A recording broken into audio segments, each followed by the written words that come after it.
Welcome, everybody, to the third stream, the second stream in a row, and hopefully the last stream for these roster reviews. But Toady, there's two more divisions still to do. Hopefully the last stream that we'll have to do. Let's go. Surely we can get through 2 in one night now. Yeah. We needed a warm-up period, you know? Like, we had to get our mojo going. Well, we always, set these lofty expectations that we aren't going to just ramble forever. True. And it's easy to do before we've done a stream at all for the season, and then we kind of, forget how to gauge ourselves. But then once we've done 2 5-hour streams in the span of 3 days, it becomes more, physically necessary to do that. So I think we're more incentivized to just shut up. Yeah, we're just so cooked mentally by the time the third and the fourth stream comes around. It's like, okay, shut up, get to your, There were, actually times last night where it might have even sounded, awkward on stream where you were like, oh, I don't know what you're saying about that, but anyway, we'll do this. And normally I would be like, well, actually, here, let me try describing it again and start over and go for a whole minute again.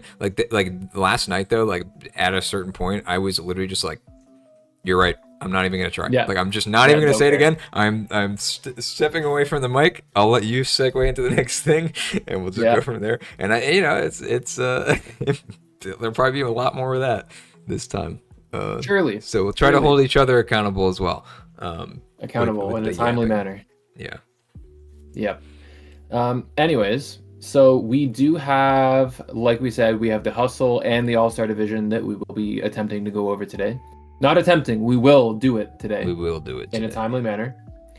I've got it's my Saturday my night. hot You guys cup aren't of doing coffee. anything. Yeah. I just had some food, got my coffee, got my cozy sweater on. I'm good to go. Good to dig in. Is it cold up there? It was kind of chilly today. Let me check. It's been rainy here, but pretty warm out though. It says it's 12 degrees. That's wrong. This is in real units, by the way. Real units, yeah. It didn't feel like 12. Well, it's just 70 maybe here, wind, so actually it's 60. Maybe the wind made it feel worse, but it was pretty windy today. That sucked. Rained a little bit. Actually, my parents are up at Lake Erie right now, and they said it's freezing. It's pretty close. So that's pretty. I mean, close. okay, it was definitely not freezing, but it was cold. You're on the other side, I think, of the lake. But well, it was also my mom saying it was freezing, so it's probably 20 degrees higher than freezing, but 20 degrees Canadian higher than freezing. That would be pretty hot. Yeah. All right. No more yapping about the weather. Yep. Move on to how are them trees. No, time to move on to our Hustle Division. We've got our Hustle Division reviews. And look at this, I did a new layout again. I changed it again so that we're not flipping between different documents. Let's show off what it can do a little. You can change your change the screen you're on, the roster you're on. You know it's really see weird the full though, thing, that I just the noticed. double cursor. Yeah, it shows on both. Yeah, the double cursor is funny. Yeah. But you can see that I can click here and it doesn't click on the other one. That's disorienting. I'll probably I can probably just hide the cursor. That might be less distracting. Well, today I'll we're going in pretty blind though, where neither of us have really looked too deeply into this. Partly because we've had no time between stream and work and stuff to look at things, but yeah, today is going to be a lot of my first impressions on your teams, so don't take it too much to heart. But we're also at the point where these aren't the divisions that need the help, right? These are the divisions that should know what they're doing for the most part, and maybe they get some inspiration, maybe they learn some new tech, but for the most part, you guys won't be looking for like saving grace help, right? So yeah, first impressions. We'll try and keep it moving along, and we'll be starting with Drix. Yeah, we got Drix here in the Hustle division. Technically a Hustle alum, but really a last season Swarm player. Yeah. So how would you Hustle. count him? For context, Drix played in Swarm. I think it was 3 or 4. Drix played last season in Swarm, his first NBA season, and then there was a dropped roster in Hustle, and as we were looking for a replacement, he pulled a Pollitoshark and just ended up being like, hey, actually, like I'd like to try it, and he was topping the Swarm division, and doing really well there. So we said, I mean, you're definitely not out of your league to try a couple games in Hustle. Let's see how it does, kind of on a professional tryout basis, and yeah, I think he at least won a game. I don't remember his record after he took over, but hard, technically an alumni in the season, but this is the first time the Drix has drafted a Hustle team. Yeah, that's what we'll say. That's fair. And looking at the team, we've got, I mean, first pick Tusk is pretty hard to go wrong. I'm not gonna lie. Yeah, I love me some Tusk. You could just like draft 6 more spinners, but that would be hard. You could. They would be in demand, so it would be hard to go wrong with it. True. That's the thing, is the more spinners you pick, the harder the next one is to draft, because everybody's going to start panicking. They're going to notice that you're drafting every spinner. They're going to grab their spinners. But yeah, so we got some good physical. Look at this. This is great. I don't have to like move the screen. Like you can just see them highlighting speed. It's amazing. It's great. So speed tier wise, like I like Weavile topping it off, not item restricted. Weavile Ogerpon. Yeah, Ogerpon, and also not item restricted because just regular Ogerpon. But still, yeah, I mean, good way to top it off. Like 2 mons that are, I wouldn't say that Scarf Weavile is common, but it's like it's possible, right? Like you still have that option. Yeah, I feel like the prio like in the ice chart is probably more you generally common don't need it. Yeah. Or boots, you're just boots or band. Yeah, it's kind of like who were we talking about yesterday? That was similar, where it was like if anything, you're using like the extra power boost just to like muscle through something. Yeah. It might have actually also been Weavile, come to think of it, because he's kind of like the one that I think of where it's like there are some calcs where it's like you can't risk it not killing. And sometimes that little extra push from the band is what you need, but like the Scarf doesn't make a huge difference. But anyway, either way, Calc is short for calculator, by the way, if you're just tuning in. What was calculated? Calc is short for calculator. Oh, okay, I see. Yeah. Just to clarify, we're just using slang. But yeah, so and then you got the Thundi T. I also like kind of like where he's at in speed tier as well. And I think 101 is. I don't know if this is like a real thing, but I remember specifically like anytime that I would build for Thundi T, that it'd be like some speed tier, maybe 115, like is 1 off from being able to run adamant. Is that right? Yeah, can they run adamant on 100? So 115 exactly outspeeds 100s. Right. Yeah, so that's what it is. So Thundi's in like that perfect spot that just stops that. Like that, it says like, hey, I know you want to, but you're going to be just a little bit too slow. Yeah, Thundi hits 330, and then adamant 115s or modest 115s are at 329. So yeah, keeps them a little bit more honest. Right. So yeah, I think speed tiers look great up at the top end. And you still have 87, 85, like kind of in the middle there. Like I don't think it's the worst. There's nothing in the 90s, but still, I think Thundi might as well be 100 that also deters the 115s. And then I think you're still fine with the Tusk and boost speed a little bit. I think speed looks good overall. Yeah, I kind of wish that there was like a traditional trick room on here with the Cresselia. I don't think it's necessary by any means, but I do like having the fast and slow options, and Prim is kind of the closest thing you're going to get to it, I guess. Not really counting. I never really thought about it, but I guess Prim could do that. Yeah, the thing is, it's like kind of this in between. It's definitely a like low speed, but the things that are actually fat are much lower speed for the most part. Yeah.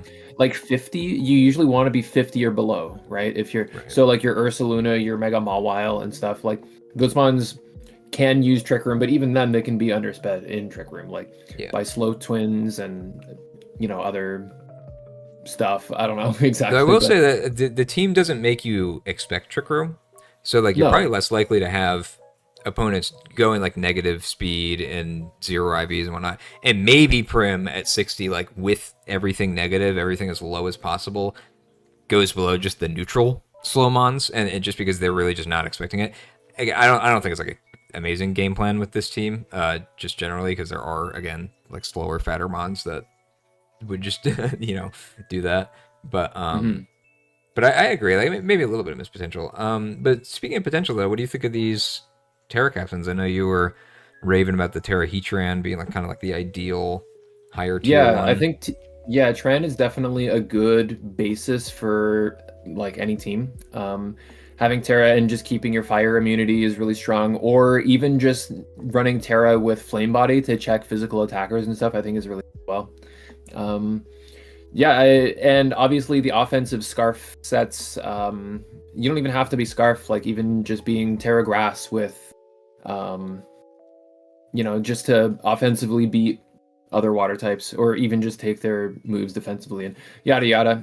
I think it's just, it does so many things all the time. It's extremely flexible, and if you need it to, it can just be your rocker. I do expect that we see like I'd say maybe Archaludon is more likely to be the main rocker on this team, with Tusk wanting to run more AV like booster offensive sets. And Cressrock? No. So there are a lot of hazards though, considering that there's 3 rockers with Ogerpon spikes and Muck's T-spikes. I think that's underrated. Muck is a pretty good T-spiker, and it is the unfortunate scenario where like, oh, your T-spike absorber is also a Terra captain. It isn't the end of the world. If you see that the opponent is running T-spikes, you just don't Terra, right? When Heatran's bringable to almost, like I should say Terra Heatran's bringable to like almost every game. So I don't think there's ever really a situation where it's like, oh damn, I can't Terra my Muck because I have to, like, because I'm playing into T-spikes. It's like, just Terra the Heatran, like in that game, right? If it ends up being a problem. If there's no T-spikes, then maybe you have your plan for the Muck and you do that, whatever, right? Yeah. But not to dive too much into the hypotheticals though. Yeah. I could foresee Archaludon taking on a lot of responsibility for Heatran after it Terra's out of Steel. But it's great that there is at least another Steel there. Yeah, I think that works. It's like, at least it's a psychic resist, but you also have Cress.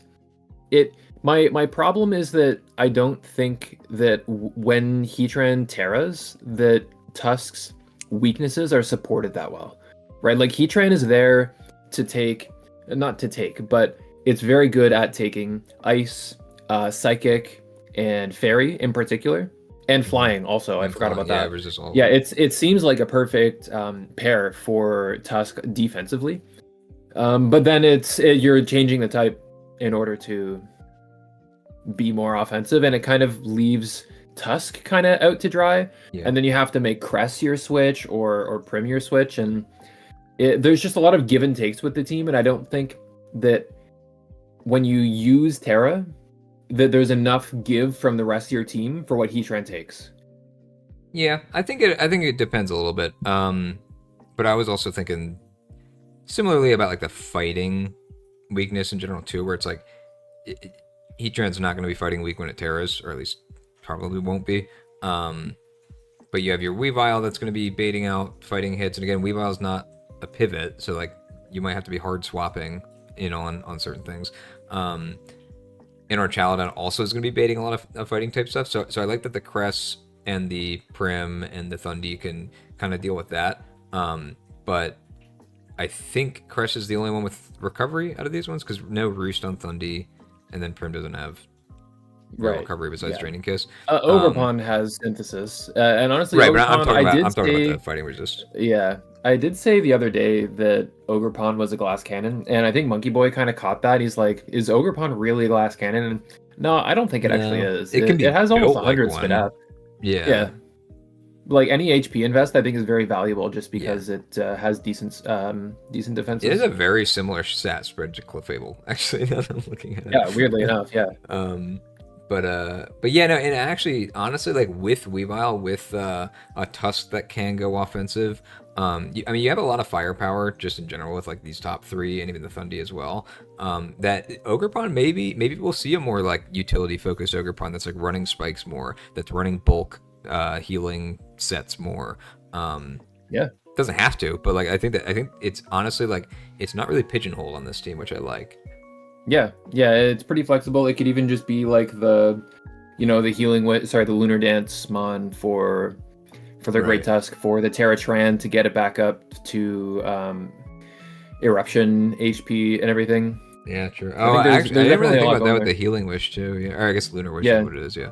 Lunar Dance for Heatran. That would be real nice for the eruptions. Pretty interesting. Yeah, it's just like without you have good hazard control for stopping like rocks and spikes from shutting that down too. Yeah. My problem with the defensive core, other than that, is the only one that's not stationary is Prim. And Prim's best sets aren't even that defensive. They're usually like offensive, in my opinion. Wait, sorry. So I repeat the first part again about not being stationary. The defensive core is stationary. Oh, okay. Like not pivoting. They come in. Yeah, they come in and they just like hope they beat something, and if they don't, they switch out. Right. And that's fine. It isn't a problem. But I do think that you'll probably you won't get as many opportunities to bring in Weavile with a stationary defensive core like that. Well, it's kind of what I said with Weavile himself too, where he has the issue of being like a fast attacker mon that also doesn't have like the U-turn button or the parting shot to click. So this team will be hard switching a lot, which might wear it down in predictions situations. No, I don't think that it can't take that. Like it is beefy, and it has some really good like resists for the common weaknesses. But yeah, it's a good point because like, you don't have pippets at the top end and you don't have them at the low end. You just have the flip turn, Prim. Oh, I guess Ogerpon as you turn in and then Volt Switch. Yeah. So you have some of it at the top end, but yeah, and Pawn is okay. It kind of like, I think Water Pawn is the best example, but Teal Pawn is probably the second best of a mon that can actually switch into things. Yeah. It's not like Water Pawn that will be able to switch into Scalds, but like it can take like a lot of non-Scald water and ground moves, switch in and take the momentum back from there, but otherwise it might be kind of tough. One last point, I do think that something I'd like to see Drix running is I think this team's speed tiers are in a really good spot for, since you're not running Trick Room very well, I think Thunderwave is very strong on this team. Yeah. Thunderwave Archaludon, Thunderwave Cresselia, maybe not on Thundy T, but it is a possibility. Could for like offensive, let's say offensive dragons. Yeah, like an offensive dragon that you can't really like break through. I think a Thunderwave is pretty strong there. Yeah. And then it turns like Prim and Tusk and even Archaludon itself into pretty good breakers. Yeah. Cresket's Lunar Dance, that's pivot. Yeah, I mentioned that. That's the best pivot move in the game. You should see my Weezing Galar. I love that mon. It's just 4 pivot moves and they all kill it. Yep. Yeah, so okay, I think we've talked about this enough. I have a pretty good grasp on this team. What are you thinking for yourself out of 10? Do you have anything? I think overall, like the weaknesses that we talked about are very minor, and I think that's going to be a common theme just through these two divisions. I should ask you ahead of time. So, are you shifting your scale down to account for that? Or are you saying like a 6 in Hustle is better, is like marginally better than a 6 in Truant? Or would you say like we're going to be giving out a lot of 8s and 9s here? First of all, I actually wouldn't be so quick to assume that the teams in Hustle are that. Maybe, yeah. My if I'm just from what I remember, again, I haven't actually looked very hard into the teams recently. But looking at them just after the draft, I don't remember too many of them really standing out as amazing to me. Okay. But maybe it is just through that lens of like your team should be better because you're in Hustle. I don't know. Yeah. I don't think it's necessarily true. I guess put it this way, it would probably be like the negatives are more amplified. So like if you're in Hustle and you made like a really weird team building mistake, then that might take off more points than it did in like in a basic mistake, right? But having like what I think in this case is like a harmless team. Like I don't think there's anything that's like really going to prevent this team from doing a whole lot. It's just I think it's solid enough all around and flexible. I think that's one where it's like I would pretty happily give this like an 8, right? Because in the context of Hustle, it's like could it be better? Yeah, but also like I like seeing a team that doesn't have mistakes, and I think anybody in Hustle can pilot a team that doesn't have like major mistakes. Yeah, that's completely fair. My take is that I think it. There was a Swarm team that was like this. I don't remember. Let me double check which Swarm team it was. There was one that was like very offensive. Oh, I think it was Glittering Atlas, where like the team, everything was like really, really threatening. Mm-hmm. And he had the Slowking Galar and the Terra Arctozolt and Kyurem and stuff, and it like looked really synergistic. I think this is sort of similar vibes to that, where a lot of these Pokemon can be threats and can and will win you games. Yep. I think that your backbone suffers a lot more than Atlas's backbone, though. Because he had like Skarmory and like he had Gliscor. He had Gliscor, Slowking Galar, and Scizor, and Terra Suicune. Okay. So I do think that this defensive backbone is a little bit more lackluster. Like I think Cress is a good Pokemon. I think Archaludon is a good Pokemon. I think they can be hard to rely on because Archaludon is pretty reliable actually, but it gets worn down. Cress I feel like is pretty usable.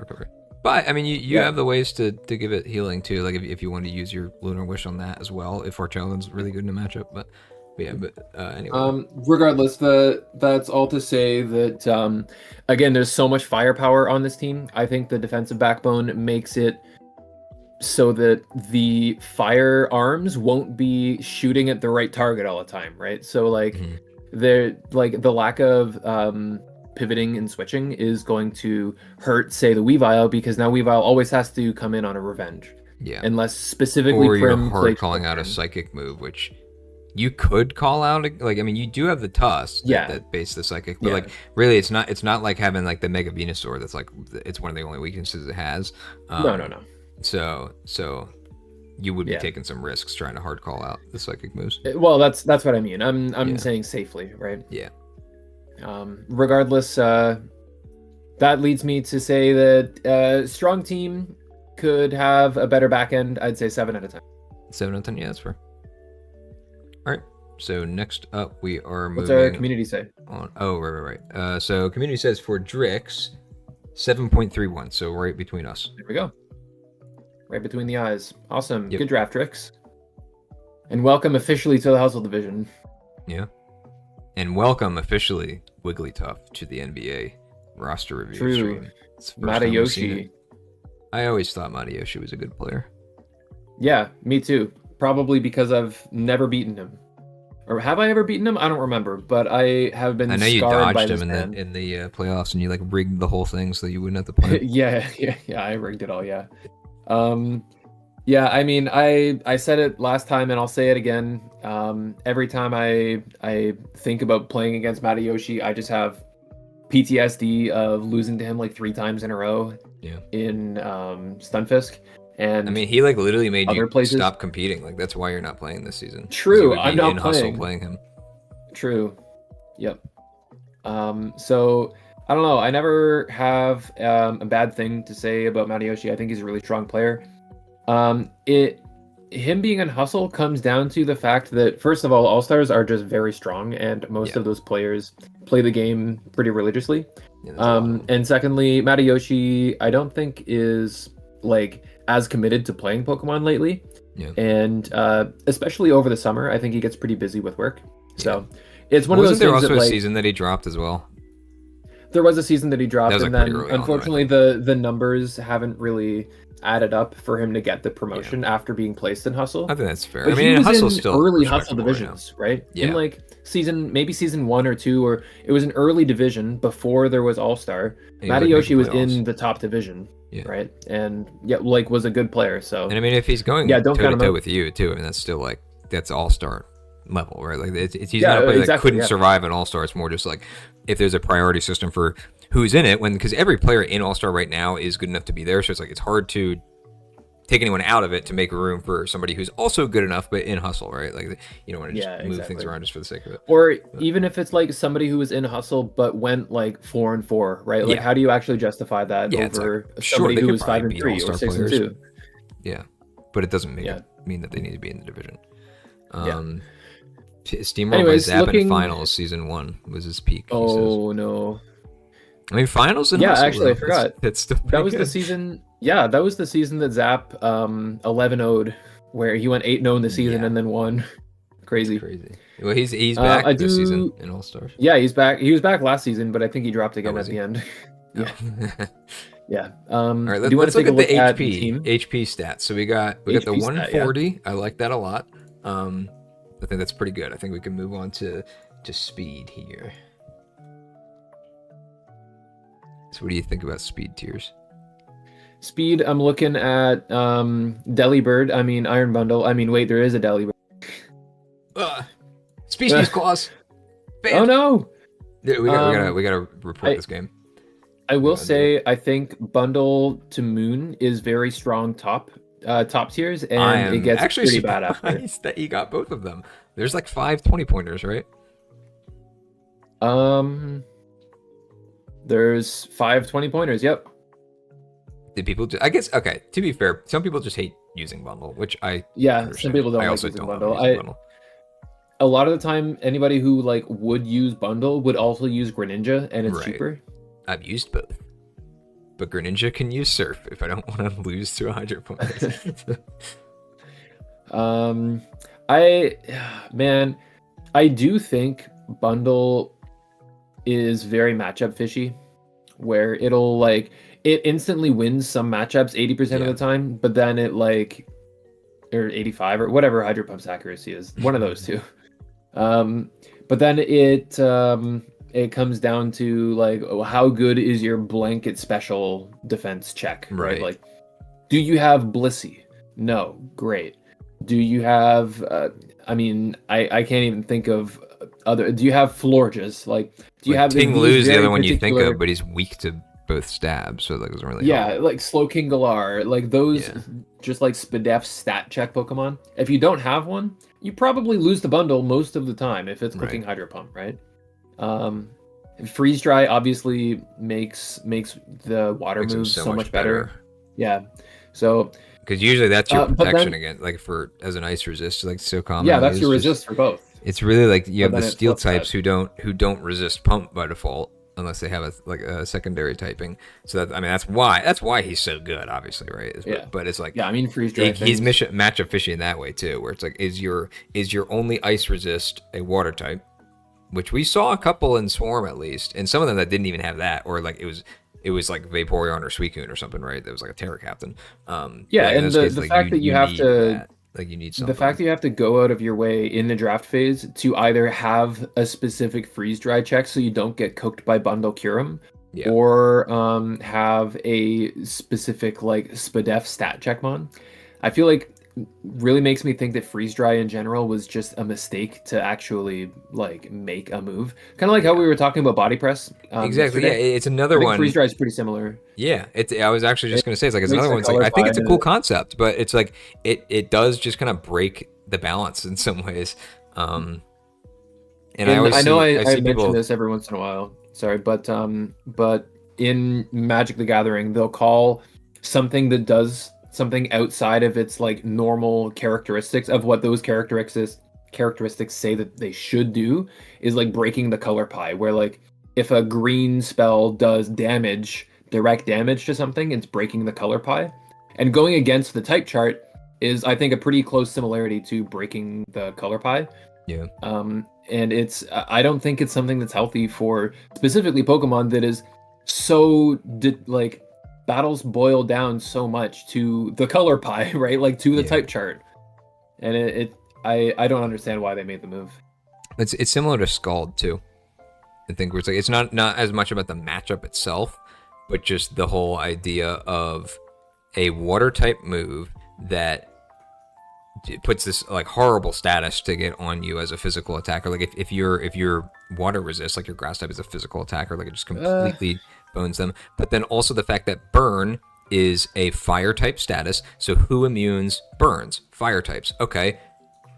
Fire types aren't coming in on Scald, right? So it's like I think that's one of the reasons why Scald ends up, and it's also 100% accurate. Even though the effect is 100%. But I think that might be more of a case of Scald being, or sorry, Burn being OP than like Scald is OP. Sure, yeah. Because like you could say that Body Slam breaks the color pie in that sense too, and it's like and normal moves I think are different. I don't know, but like what is it if like I don't know, how do I put it? It's not the fact that freeze dry, like an ice move is super effective against a water move. It's the fact that it's a move that's resisted by a type is now super effective against that type. It could be a poison move that's now super effective on steel types, right? And it's not the same in that sense, right? Like where it's like not actually changing the color pie. But I'm saying that I think it's similar in the sense where it's like it's a cool design move. It's like, oh, hot water would burn you, right? That makes sense. But in practice, it's like just not fun. Yeah, that's just Burn being good though. I don't know. It's I don't want to keep talking about Burn. Burn is good, and they've nerfed Burn too, and it's still really good. I don't know what to say. Looking at the team, we were talking about the speed tiers from 135 to 119 down to, I guess the next fastest is 90. 95. I'm not looking at, or 95 is true Glide Score.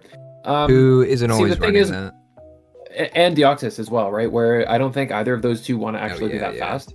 It's true. They can, and honestly, fast Deoxys is still fine if you're running Taunt. It's usually pretty good. After that, though, the speed is pretty non-existent. There is Prio. There's Raging Bolt. It's the only Prio. I mean, Ice Shard. Okay, Delibird has Ice Shard. Sure. Attacking Bundle too. But does Bundle have Ice Shard? It does. It just why would you click it? Sheesh. I had no idea. Well, Delibird has it. It hits 80% of the time. That's good. Is that okay, it has hustle. Yeah. Funny enough. I love Raging Bolt. I think Raging Bolt is ridiculously strong. Fun. I do think that it would be best used with other like bulky offense Pokemon. And you don't have too much of that. I guess Mega Aggron would be the bulky offense Pokemon with it. Roaring Moon can be bulky offense. It's got bulk. I mean, 105, 101. Like it has. It's kind of like Hoopa in the sense where like its Fizz Def is just so bad and it dies the U-turn. Yeah, so I wouldn't even say it's so bad though. It's 71 on 105 HP. Okay, that is actually better than I give it credit for. But it's not it's not sitting in front of things, but it takes a hit. Like, and I think that's important. Yeah, like it can take a Hydro Pump, right? I should say it takes a super effective hit and doesn't die instantly. It can take a Focus Blast. From most things, it takes a Focus Blast. Yeah. With like minimal investment, just because. But like even like Mach Punch, like you need to like chip it down first before you can kill it. Unless maybe it depends on the item. Yeah, if you're like Banded Infernape with it, maybe. But either way, like that's my point. Is that it's not like Weavile. Right, where it's like you're just dead. Like if somebody hits you with anything, like it doesn't matter, what the base power is. I would never categorize Roaring Moon as bulky offense, but it can have like matchups where the opponent is so specially offensive that it just is naturally bulky. Right, and I think that's why it's kind of also hard to like completely label like draft teams with like, I mean you know a stall team when you see one, but like bulky offense, like theoretically most draft teams should be at least a little bit bulky offense, right? Because the idea is that you have a pool of Pokemon to choose from, so you're not always bringing the bulky mons, but like you want a broad way to defend against various threats. So that's why I would say like in this context, Roaring Moon is like, he's not a bulky offense mon on like an OU team, but like he's a bulky mon that you kind of have to respect a little bit of the bulk on, that like he makes your win condition take a little bit longer. Like you can't just like find the super effective type and sweep through it. But, I mean that's different though. That's a lot different. Yeah. But what like I will say, and I know you're gonna hate me for saying this. Wigglytuff Wish passing to Raging Bolt is actually really strong. Sure. Because not a lot of things can Wish Pass to it well because it has so much HP, and that's like where all its bulk comes from. Wigglytuff doesn't have that much HP. It's 140. Yeah, that's it. Yeah. There's like 5 Wish Passers that have better HP. and are actually good. No. I think Aloe has like, what, 150? That was like 180, dude. 180? 170 maybe, something like that. Yeah. Wiggly's way higher than Clefable, though. Yeah, I mean, Clefable's not a good wish passer either. I don't know what to tell you. Either way, I don't know how often this Wigglytuff's gonna come. It is the only fairy on the team. Real fairy. I think Deoxys Defense is a better fairy than Wigglytuff. True, I guess, yeah, if it's Terra Captain. Okay, Rice says 160 is Aloe, yeah. Well, we were all wrong. Yeah, sucks. We didn't really talk much about the Terra Captains, actually, because I kind of forgot that Deoxys was the Terra Captain here. Yeah, so I do think the kind of... Nice. Yeah, I think kind of like the Hydropples that we've seen, I think Deoxys is often going to be a fairy type. Yeah. It's not easy to always count it as that, especially because there's not actually a water type on this team outside of Bundle, and that doesn't count. Yeah, well, isn't that what so it could be Terra Water. Too? He said, he said, don't have a bulky water besides Deoxys. Yeah. So. Weird speed. I mean, you're kind of, you think pretty much the same things. Yeah, don't. Oh, okay. 165. We're all wrong. We're really all wrong. Nobody was correct. Yeah, all of us. Yeah, 160 felt low. I was like, oh, really? Is that low? Yeah. Okay. But yeah, no, I agree. Moon Bundle is, like Moon Bundle with a big strong backbone is a good basis for a team. I think, especially Deoxys that has a lot of utility. Is gonna like wish passing. You're just addicted to wish passing, dude. I think it's such a. It gets teleport in Nat decks. All right, just it's saying. Such a trap. Wish port. What, Wigglytuff gets teleport? Yeah, in Nat decks. Crazy. Yeah. I don't know, man. I think there's a lot better to do than like heal something up over 2 turns. I think it's a luxury where if you're like, maybe not a luxury. It almost feels disrespectful where like you're expecting your opponent to not be able to touch the thing that's the wish passer. Well, you can't touch it. I mean, it has 2 immunities, dude. Like, come on, you can't touch it. Oh, true. If it's in front of a Dragapult.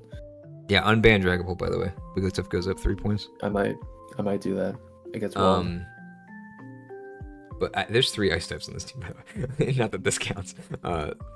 I didn't even notice that, but yeah. So let's talk about Frostmoth, though. Yeah, it has Quiver Dance, right? Like it's allowed. Yeah. So any Terra Captain with Quiver Dance, I think, will be decent.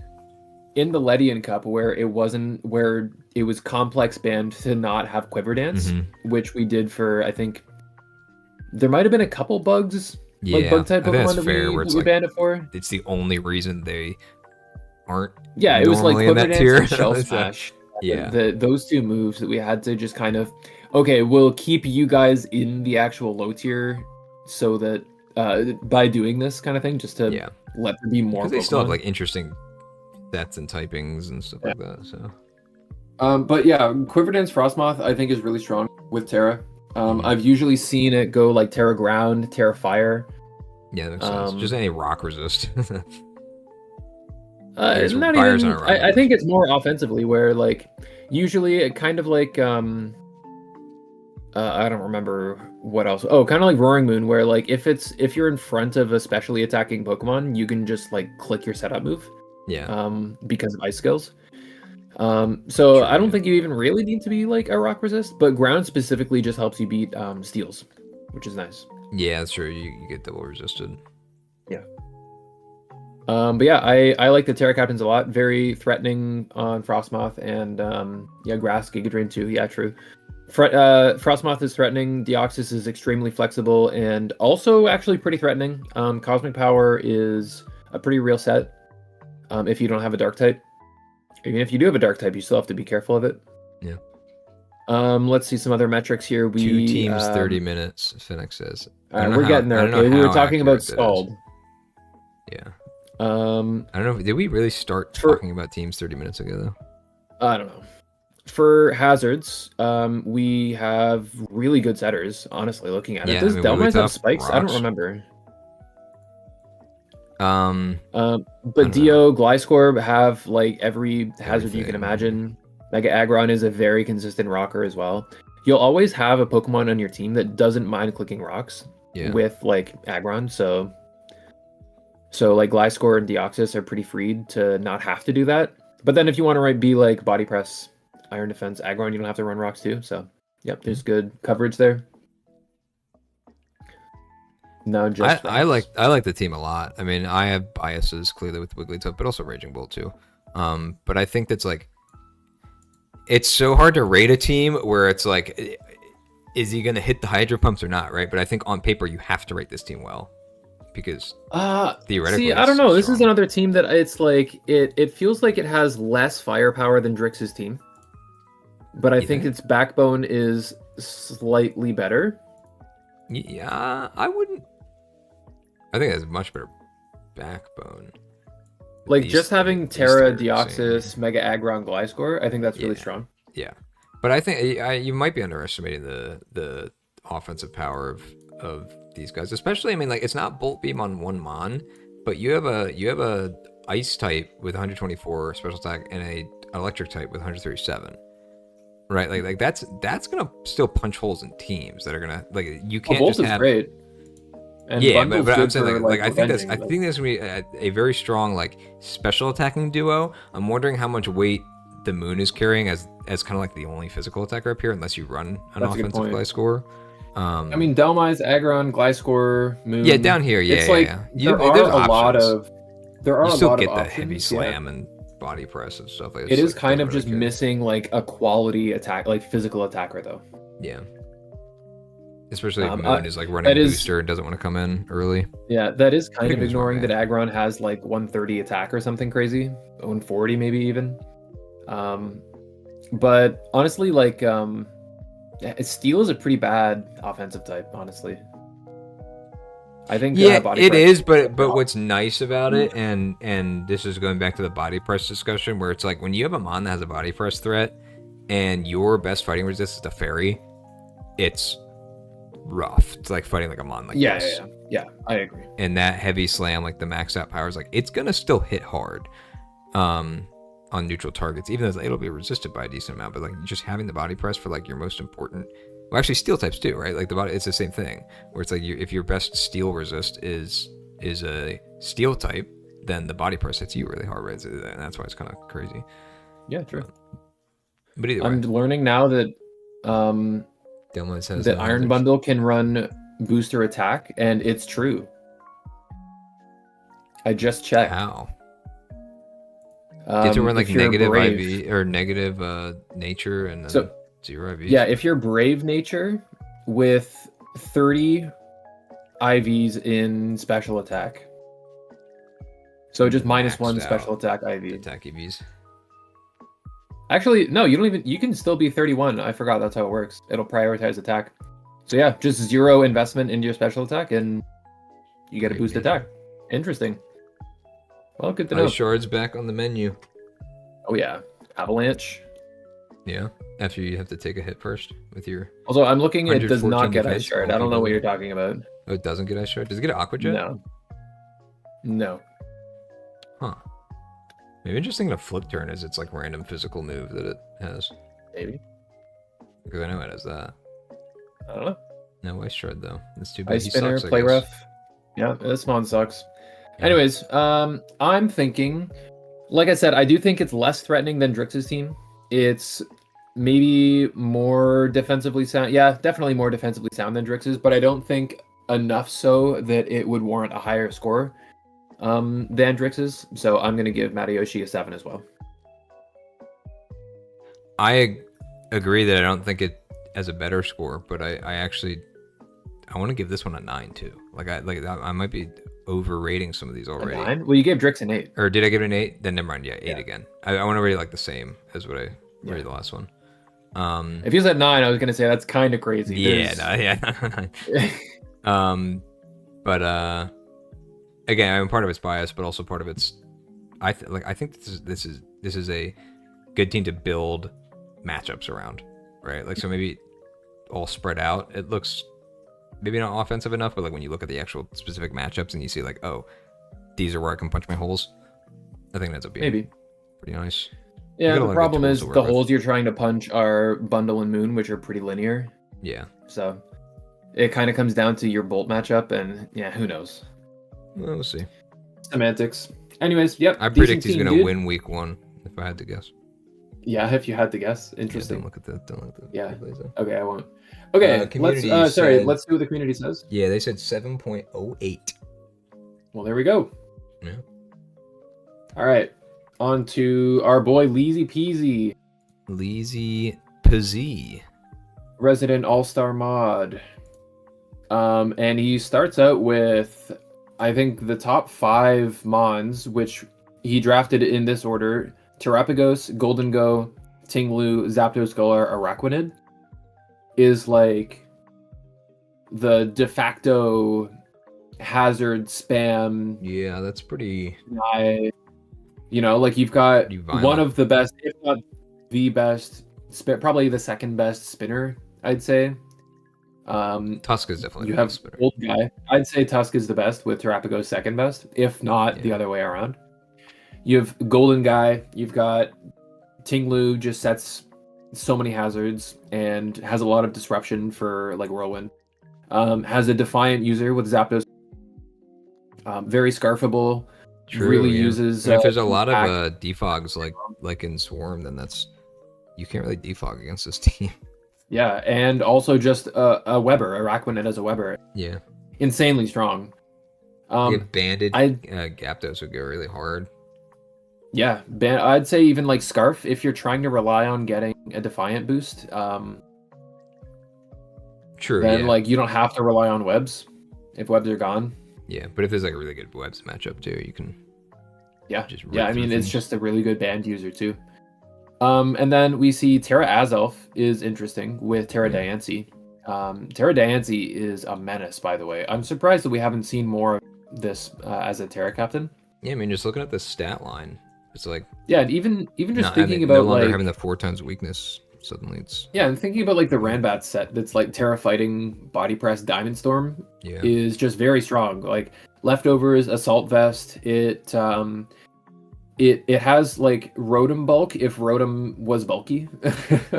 True. And then making it a different type is really strong for it, I think. Even doubling down on Fairy or doubling down on Rock, I think is also strong. So I'm interested to see Diancie, a good Trick Room user as well. Maybe there's like an OTR angle here. When Trick you don't bring webs. Tinglu. True. We see Dragonite, which is just again kind of just an offensive threat. That I don't think, looking at this team, we're gonna see many utility like weird Heal Bell defog roost. No, Dragonites. This is gonna be Dragon Dance. This is gonna be Choice Band. Yeah. And it's going to claim some lives. I'm a little bit worried about the special attack. Oh, I forgot that Terra Azelf. Yeah, I forgot about Azelf. I was like, yeah, there's Golden Terapagos, but nothing else. And then I was wrong. Even Silvally, I guess, kind of could.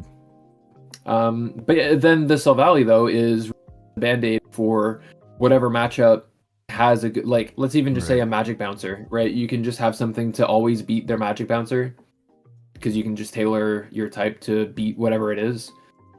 Or even like hazard removal that beats Golden Go. You can tech your Silvally to beat whatever that threat is. So special tech, really tailorable. Yeah.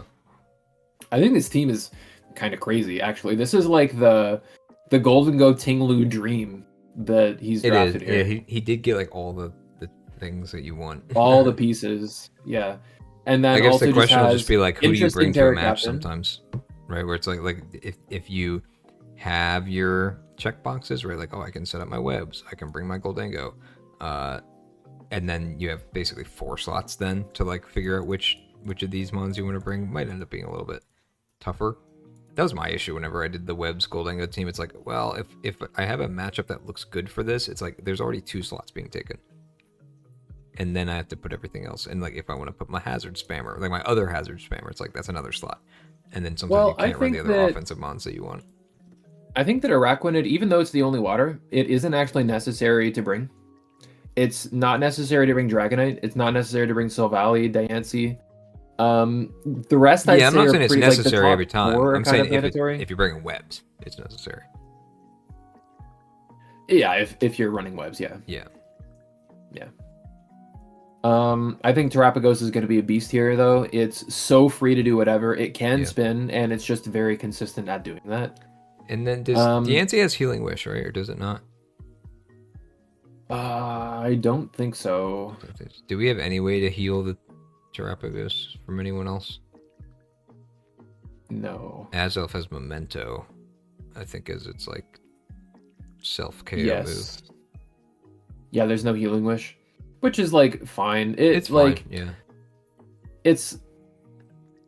I think it's I would say it's a luxury. plus if you have it. It's a plus if you have it, but not a minus if you don't. Yeah, that's a luxury. Yeah. It would actually it would be nice with the Tinglu as well. Like I almost think that like maybe not Healing Wish specifically, but just a wish passer. Some of these mons. I kind of struggle to find too much criticism of the team though, other than like the water type is Araquanid, so maybe you don't always want to bring it. It is very sturdy. Like it's dependable. It has a really good stat line when it's HP invested, and its ability also like makes it extra resist fire, right? I guess it's normally not a fire resist, it just makes it a fire resist as a water bug type. Yep. Yeah. You've always got Diancie and like utility Dragonites, I guess, to resist fire as well, so that's not even a problem for Golden Go. Well, and Silvally do whatever it wants. Yep. That's the hardest thing about like critiquing any team with Silvally. At least like you're good on hazards, you're good on like synergies that are already like kind of built in. And then, like, if any concern is, like, just the typing, it's like, you have Silvally. I think you're fine. Yeah. It's something how you use it, but... that I have felt this way about drafting Azelf before is having it as my fastest mon did feel pretty bad. Yeah. Because there were matchups where I didn't want to run Azelf, but there was something in the, like, 100 to 110 speed tier that I needed to outspeed in Revenge. Yeah. So I had to bring Azelf, and you do have the Scarf Zapdos for that though, I think too. Yeah, you do have a Scarfer for sure. But like then who's to say that 110 isn't a Scarfer or doesn't have a way to boost their then speed you have webs, too, right? And then you have other options. I don't think it's a massive deal with this. I know what you're saying because I was thinking similarly about Azelf. But I think it ends up being fine with this team. You have the speed tier for the team builder. Like it's there. And it's your Terra captain, so they can never fully discount it, even if you don't really feel like bringing it. It's still going to be considered. Right. But then when it comes to the actual speed in the game, you have very consistent with Scarf. And then if you're not running the Scarf, or if you have a very easy way to set up your Trick Room or set up your webs, I don't think it ends up being a massive problem. Yeah, but I mean, like you're saying, like the counterplay to having a faster mon than Zapdos is, you have webs, but like Boots exists. If there's Scarf anyways, then webs it's basically a net neutral. What? Trick Room too. I didn't say Trick Room, but like there is. I said it earlier. Yeah, like Diancie does have Trick Room, right? Yeah, but I mean, okay, so because that's what I was like. Yeah. Sorry, I'm just not sure what the point is about Azelf, I guess, but my main gripe with it was just like it's strong, but it's not strong enough to feel good to bring all the time, and it feels like you're forced to bring it more than you might want when it's your fastest. Now, when it's a Terra Captain, I think it's a lot stronger and will not feel as bad. I'm hoping. Yeah, like a Terra fighting. What I think notable would be really coverage strong. does it get when it gets Terra? Flamethrower. I mean, like something that it doesn't normally have. Thunderbolt. Like when it gets Terra. Like what type can it go into that doesn't have? I think fighting is good. It does have Focus Blast, but like we said before, getting basically Aura Sphere. Yeah. Stab Aura Sphere. It kind of honestly it does have most. It has something to hit most types. Maybe a special ice move is nice. Yeah. Because the only ice move it gets is Ice Punch. Yeah. So maybe that would be nice. Yeah. It does have 125 attack. Yeah. Like which is the same as its special attack. Yeah, for sure. It is power. It's just too, like, isn't it? I want to say it's like one of the weird mons that does, but maybe it doesn't. Yeah, it does. It does. And Drain Punch, and like it does have fighting coverage. I was gonna say like a Terra. I want to see a punching glove set on this one. Yeah, that'd be funny. Terra fighting with Power Punch, Drain Punch, and like Ice Punch and Fire Ice Punch. Punch, Thunder Punch, Fire Punch. Yeah, it gets all 3 elemental punches. Yeah. The problem is, like, man, 75 base power is so irredeemable. Yeah. It's so bad. If it was like 140, well, that's why you attack, had the punching glove. Make it a little bit higher. It's like 90 instead. Thanks. Make it 82 or whatever. Yeah, I don't even know what the boost is for punching glove. Yeah. 1.2, I think. Yeah, not very good. No. Anyways, so like I said before, I really think this is like the Golden Goating dream of I like Terapagos. What goes well with it? Here's a gold. Oops, I have a Tinglu team that that just has every tool that this mon could possibly want. Kind of no notes. Like it's, I don't know, just very solid. Yeah. I think looking at this team, you know exactly what it's going to do. It doesn't seem hard to pilot. Maybe a little bit risky if you're switching in Zapdos into like a Defog, for example. But no, I think this team is great. Well, what do you give it? I think I'd give it a 9. I like this team a lot. 9, yeah. Yeah. I think a 9's fair. Yeah, cool. I might say, I think I would say like 8.5, and then round up or down. It's up to you. Yeah, I'm definitely like overlooking some of the negatives because I think the focus of the team is so clear cut. Right, and I think that's a fair way to rate it highly too. Similar to Drix's team, right? The defensive pieces don't pivot, and so they have to be able to 1v1 things. And the like offense is strong, but there's give and take, right? Where are you running offensive Araquanid? If so, like your defensive water type is lacking, right? Yeah.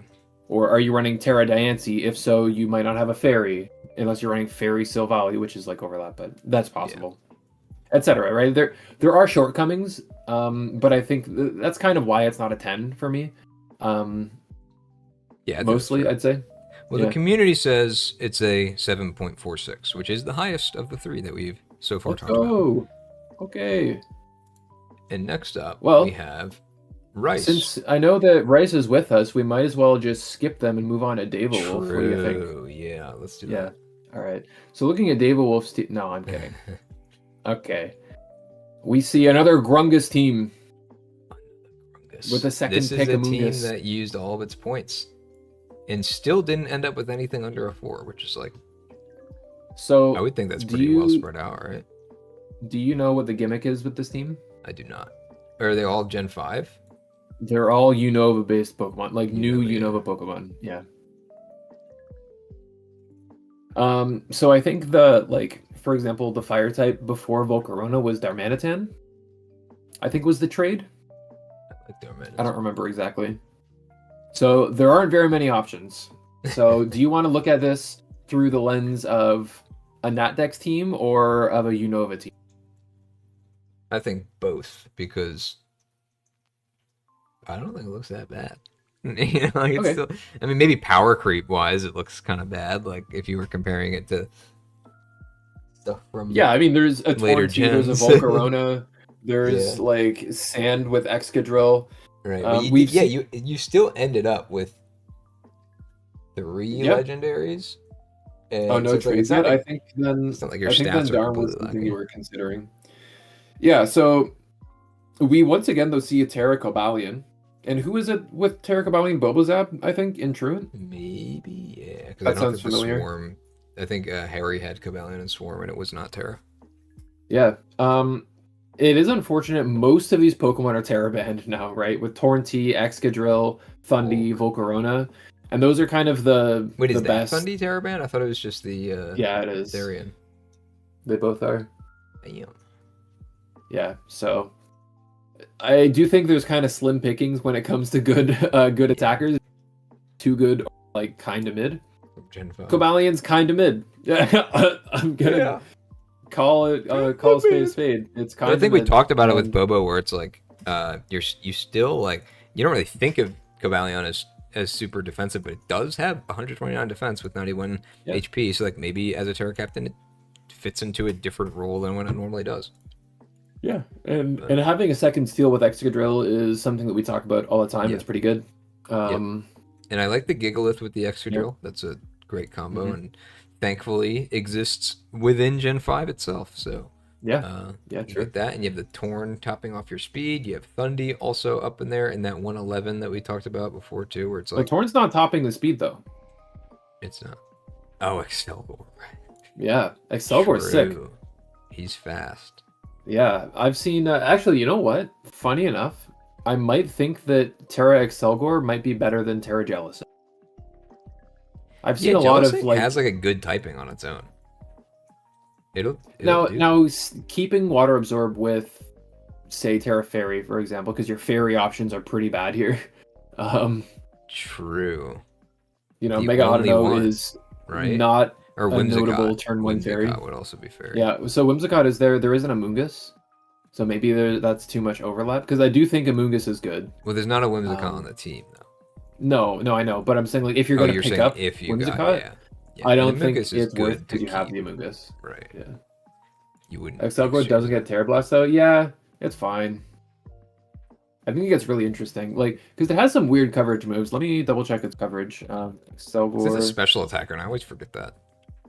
Yeah, and Throat Spray, Bug Buzz is pretty cool. Yeah. It has Energy Ball, Focus Blast, Giga Drain. Hey, Slap Terra fighting. Oh no, I guess it doesn't get the accurate fighting move. Water Shuriken. That's right. Yeah, it's the only other mon that gets Water Shuriken. Yeah, I mean it is a ninja. Yeah. It's like technically not Greninja's exclusive move because it gets Mud Shot. GG. I ran Technician Mud Shot on a meme special aim upon set once. Yeah. And it was funny.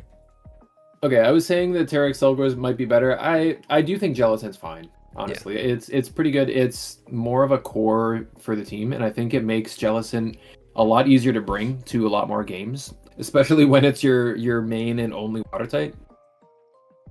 Yeah. So I don't think changing it's actually good. All right. Just thought it'd be cute. Well, overall, I mean, I think there's not a whole lot more to talk about. If it is, I mean, we know what the constraints of the team are. You have hazards. You have hazard control. You have two. Whoa, he like disappeared for a second. You have two good rockers, and many times, like, if Gigalith wants to come to like the what? 3 good rockers. Oh, Cobalion? Yeah. Yeah, true. But I was just going to say where it's like usually the games where you don't want to run rocks on Excadrill is if you're running an offensive Excadrill set with your Sandsetter. So if your Sandsetter can set rocks for you, that's always nice. Yeah, exactly. But then like the games that you're not doing the sand stuff, he can just run rocks or Cobalion. Unlike Tyranitar, I like that Gigalith can explode as well. Mm-hmm. Tyranitar doesn't have it doesn't have the like the forced bring in of the Sandrush user. Yeah, and a lot of times like a hard swap could be already baiting a fighting attack or something. That true. Yeah, but Gigalith getting that I think is like, it's not ideal, but it's a really good Hail Mary. Like in the end game, it can set up Excadrill to sweep for the last like few turns. So well, what's also nice too is like if on the opposite spectrum of that, if you don't want the Gigalith to die, this isn't a sand team. But having this like a sturdy rock setter too is always nice. If that's like if you have some game plan otherwise. Sturdy's like don't underrate the ability itself, right? Where it can still be a good set to run if you're not doing I've seen if you need like Mold Breaker Drill, for example, which is valid, especially into like Rotoms and things. Oh yeah, for sure. Yeah, like you don't need the sand then in that case, right? So Sturdy is good. Cuss that. The thing is like the sand boosting its special defense, right? That is, and its defense already being so high, kind of already makes it sturdy in a sense. It's not. It's just a question of if sturdy. you want the sand on everything else. If you're not benefiting from Excadrill. I think the niche of sturdy is more like I'm afraid of getting swept by like a Swords Dance fighting type. True. Yeah, and running, like, boot you sturdy. would just run exactly boot sturdy kind of a la Donphan, right? And then just I've done it with like Magnezone too or Magneton. Yeah, exactly same deal. Yeah. So definitely an interesting idea there. Overall, like you said, there's not too much to really criticize, knowing that you were constrained to water spout Jellicent. That's good. True. Yeah. Well, you see Terra Water about Blastoise every now and then with a Scarf. Maybe in Trick Room that would be good. I'm pretty sure Gelatin gets Trick Room on its own. And honestly, something like Gigalith is pretty decent in the Trick Room as well. We didn't really talk about it, but we have the Zoroark here too that can feign one of these monsters. True. Now, what if Zoroark was a Terra Captain and it just pretended to be Cobalion? True. So, like, if they were both Terra Fighting and Zoroark clicked Terra Fighting and, like, clicked Focus Blast, you know, how do you know which one it is? Yeah, and then it misses, so you don't get to see, like, the exactly. either. Well, they probably have similar special attack stats, like 10. 120. No, 120, dude. Cobalion's low. It's 90, it's not low. But it's the same as its attack. It has 90 attack and 90 special attack. Yeah, well then maybe it's hard to tell then, because it'll be like double stab for Cobalion and only single stab for Zoroark. True, yeah. Yeah, it would end up balancing out. Maybe there's an overlap, yeah. Yeah. Maybe something even like a muscle plate will bring the calc up a little bit. Yeah.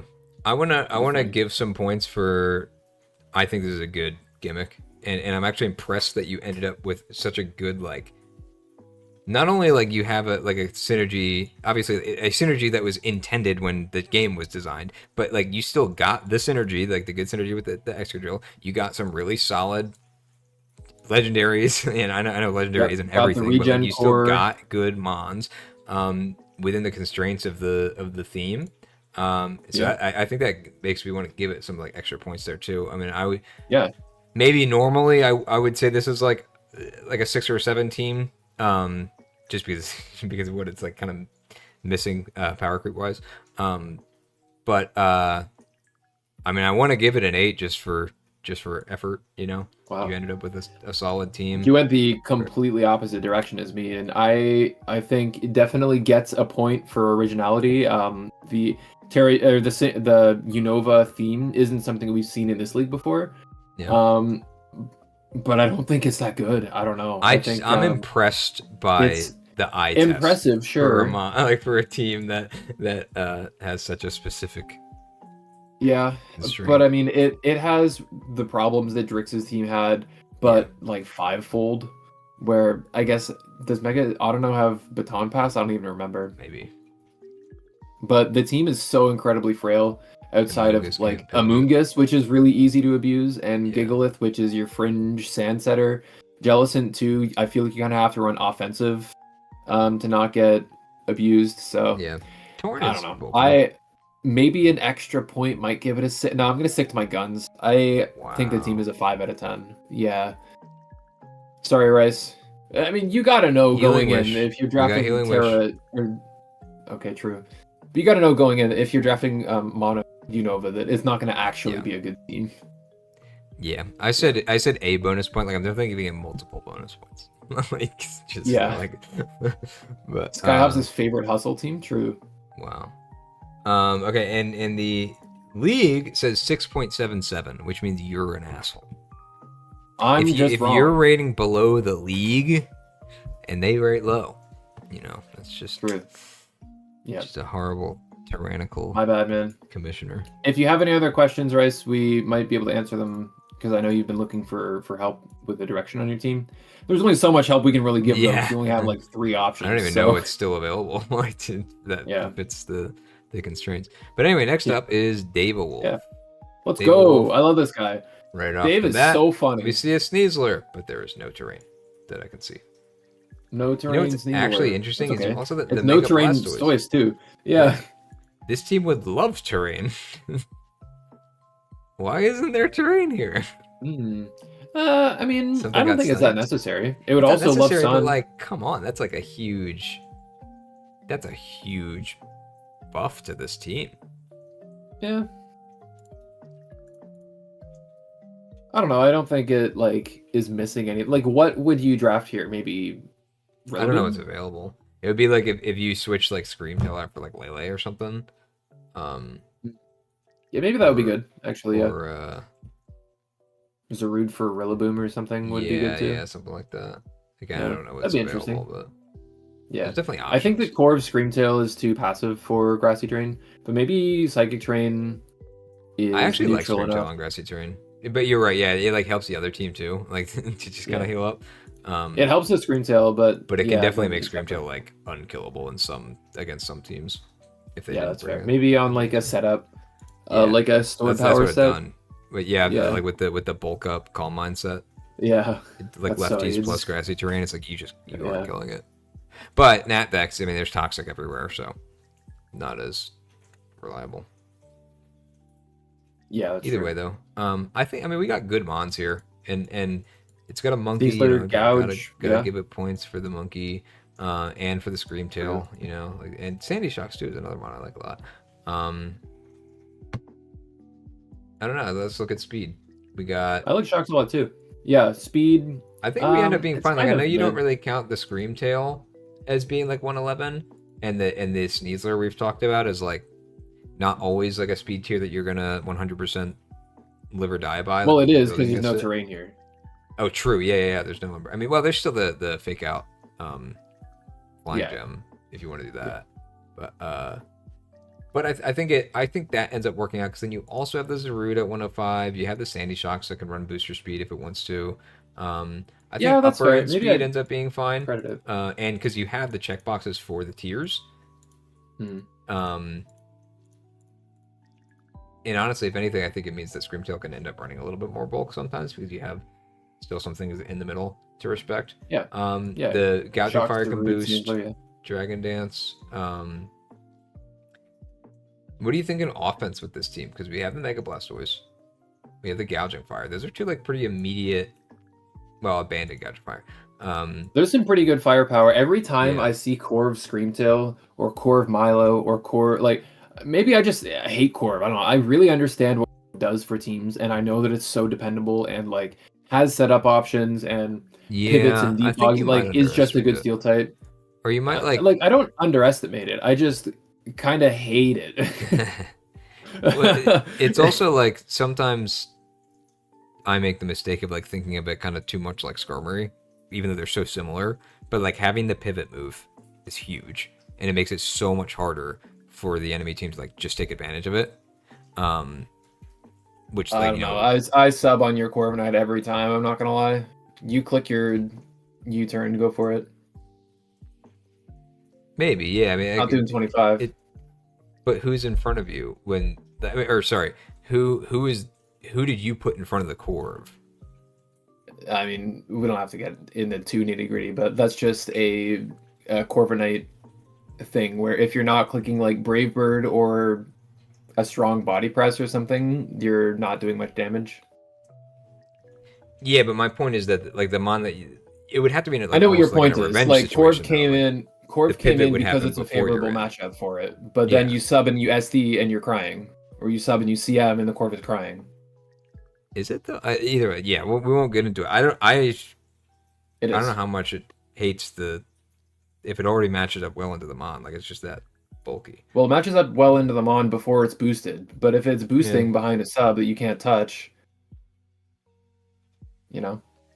that's a very different story.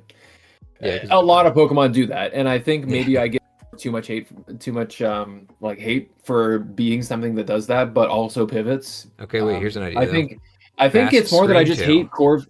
No, I think I just hate Corv players. Maybe that's it. Maybe Corv is fine. U-turn. You're the problem. U-turn on the sub. You go second. You see that they subbed. You go into your fast encore Screamtail. Yeah, have fun with that. Yeah. See, that is an actual combo that I like. By the way. So that does make sense. I was definitely I've just exonerated all Corv players across the nation. No, they're still the problem. If anything, you've justified all Screamtail enjoyers. I'd love to do that as well. True. Yes, specifically you, Fennec. You are the Corviknight player in question. But yeah, I mean, I think it's a good mix of offense and defense. I know, like they're more passive than some bulky mons, but at the same time, I like that you have like a pretty good blanket physical check and a pretty good blanket special check, just like out of the box, right? Like you don't really have to do much for them to be able to do that job. So like most matchups that don't have a specifically bad typing or just coverage option into these mons, like they'll get the job done for those, and it's only 2 months that you have to fit, and then you can still fit 4 heavy hitters on the team, like whoever those end up being, with just a very generally built defensive core with just these 2. Yeah, you might run into some matchups where that ends up being tougher, but again, I mean, Screamtail can be tailored towards most things, if that's what you need it to do. Something underrated, I think, is Screen's Shocks too, because it can set it up for itself, but it's also like it has its volt switch pivot to get out of there too, or it's like it's bulky enough that like sometimes you can throw up that reflect on like the ground swap, and it's like you might be able to even sit in front of an earthquake. Though I guess I'm thinking more of like a Terra Sandy Shocks in that sense. Sure. Where you like actually have a button to click on it, but whereas regular Sandy Shocks doesn't really. Yeah, that's the thing, is some matchups Sandy Shocks actually just can't do anything in, like, and ground flying in particular. Like, there's a few notable like ground flying mons. Yeah, and there's also just like an air balloon on a ground type is really troubling too. Like a Nidoqueen running air balloon, you're kind of. I hope you ran Power Gem, right? Yeah, which you might not. And having to do that every game if is you're running tough. Rocks or hazards or I mean, like, so speaking of, though, there are 4 rock setters with Cofagrigus. I think you have a pretty good 2 spike setters, a T-Spiker. There's you have a spinner. I mean, not that Mega Blastoise really wants to spin, but it's only 2. The Dunsparce doesn't have removal, right? I don't think so, because it's a new mon. But I just didn't know Dunsparce had it, but it does not. Yeah, I know it has rocks, but. Yeah, so only 2 removal is like maybe a slight negative, just because I do just feel like Corv is gonna have to take that mantle most of the time. I do like that Stoice can do it. Different, I do like the 2 different kinds of it though, which I like. Yeah, that's true. It's not just like so when you're hazard stacking with Shocks, you do have, or even Cofagrigus, you do have the option to spin with Stoice as well, which is strong. And the nice thing also just on the topic of Stoice is it's also I think underratedly defensively sound, where it has like very good defenses. Let me 120 defense, 115 special defense. Yeah, I mean, any HP invest on this Pokemon is really strong. Yeah. Just by virtue of having high base defenses. And honestly, the same with Zarude as well. Yeah. Right? Zarude has really good defenses. His Spidef is 95, which is like not amazing, but yeah, like if you're full HP invested, then it's like it's taking hits. Yeah, so I think Zarude and Mega Blastoise are similar in their like stat spread wise, defensively. Very tailorable for a lot of different matchups. And honestly, Blastoise with Mega Launcher doesn't even really need that much investment to beat the things that it needs to beat. Yeah. This is another Pokemon that I do think is wishing that it was on a terrain just for missing Terrain Pulse, but honestly, I had Mega Blastoise on my grassy terrain team last season and didn't feel like it was worth running a lot of the time. Yeah. So it's like, it's nice to have the option. Maybe that it's one of those luxuries that like I will a terrain with Mega Blastoise. I think it's a great mon. But it would be nice to have it. Manual electric terrain on Sandy Shocks. And then Volt Switch out. Oh, we might be cooking here. There should be an item that procs like some of those berries when you get hit that like uses terrain, that like sets terrain. Not like when you switch out, but an item that like you take a physical hit, you set electric terrain. Or if they made like the energy cell instead of like boosting your defense, it sets electric terrain. Oh, interesting. Something like that. I mean, I'm thinking of like Arboliva kind of seed sower style, but on an item. Would be pretty interesting. I feel it would be pretty broken if it, like having that ability on an item. Like, maybe it would be, but it's one time, so I mean, whatever. Yeah. Anyway, overall, I like the team. Yeah, I like this team. I think it actually. I'm hesitant to give a Corv Screamtail team a good rating. We haven't even talked too much about Sneasler Gouging Fire, and the backbone is very just strong attackers. They're just very strong. I could look at this team from like the Corviknight down and the Zarude down and everything, and still think that it was like pretty solid. Yeah. I do really wish that these Terra points were used better. there's only 12 out of 20 That's points a pretty being used big here. missed opportunity. That's pretty tough. Yeah. I think that Dave tried to Terra Zarude and then found out after that it wasn't legal. So it was going to be like Terra Glaceon and Terra Zarude. Oh, okay, because it got Terra banned. Well, Shocks would still even be, but you can literally do Shocks with Glaceon. Could do Shocks, yeah. I mean, the Dunsparce is cool, I guess. Yeah, but like, it's cool when it's the lower tier one. If you have like a 12-point Terra Captain. Yeah, true. Oh, it shouldn't be your higher tier. I didn't even think about that because I wasn't even thinking about Terra Captains at all because they're so kind of removed. We kind of just forgot about them here because honestly, the team doesn't really feel like it needs its Terra Captains. No, like it'll do fine without. Its types are very solid. Like Shocks is a great ground. Blastoise, Water, Screamtail, Corv. Like honestly, even Gouging Fire defensively is pretty okay. Right? Like if your boots, it's not going to die to non-stab Earthquake. No, and you switch in on Fire Mode. It is something that you don't want to have to do. Like I said, or you don't want to have to run. Yeah, boots, but like if all you need is like the turn to Dragon Dance once and then you win, it's like you'll take that Earthquake any day, right? Yeah, for sure. So I think this team is great. Again, I am behooved to rate Screamtail and Corviknight well, but I think, oh man, if it wasn't for the lackluster Terra Captains, I probably would have given this team a 9. I think. Oh wow, yeah. On that basis, and the fact that I hate Screamtail and Corviknight, Dave, you're gonna get an 8. But still a very solid team. Yeah, I think an 8's fair. 8 is actually what I was thinking originally. But I think that it's a very easy fix. Like you don't even have to like make trades to fix this Terra Captain problem, I think. And I think that kind of saves that aspect of it for me. That it's still very like again, it's one of those things where it's like if it doesn't like if it's not working out, very easy fix. Doesn't rely on anything on the board being available. Like you just switch your Terra Captains, you have an option right here that's just better. In my opinion. Well, honestly, even like Glaceon being a Terra Captain is actually okay. Like if it's a water type, you would keep the Glaceon and put it with Sandy Shocks. Yeah. Because you can't do these two because 1 point over. No, but yeah, I mean ideally it would be Shocks plus a 7-pointer, but like Shocks plus a 4-pointer is a lot better than the Dunsparce. Right. You're just using more points. Yeah. Literally just getting 5 more points out of your Terras. Yeah. So sorry, what were you saying was the verdict for you? I'm gonna stick with 8. Yeah.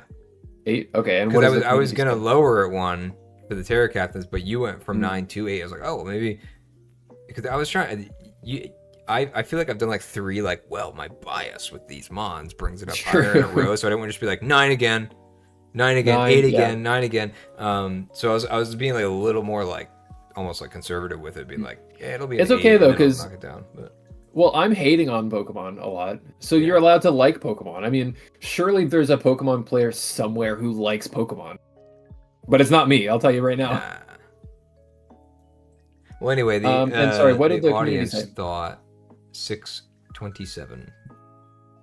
So lowest so far. Pretty low. Yeah. That's surprising. Which is surprising, because this is a team that I feel like passes the eyeball test. Right, like easily passes the eyeball test. Maybe they saw like, oh, it's Sneasel or Mega Blastoise and no terrain. Throw that away. Yeah, right. But like, it's good speed, good bulk, good hazards, good pivoting, good defense, good setup options. Like, I feel like it just kind of has everything.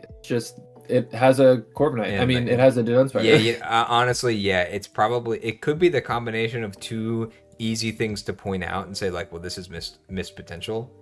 But I'd rather have missed potential than like an unfixable team or like a team that like just doesn't work, right? True. So all right, next up we got MartinRadKau. Nice. Another NBA vet. Martin's been around for a long time now. I think there might have been one season around the middle of our history, but well, Martin was maybe it was this season that he was maybe not signing up for, but he did. I think that might have actually been it. And I was sad. He was Swarm for a while, right? Like, is this his first time in Hustle? No. Or did he move up for during the first like All-Star split? I don't remember. Let me check season 4. So I know he was in Swarm when there were only the 3 divisions. I just don't know if he was in All-Star. He's definitely never been in the top division. So he's never been in like All-Starless Hustle. Yeah. Okay, he didn't play season 4. We'll just check season 5 because that's where we had All-Star. Okay, so he missed season 4 and he was Swarm season 3. And then season 5.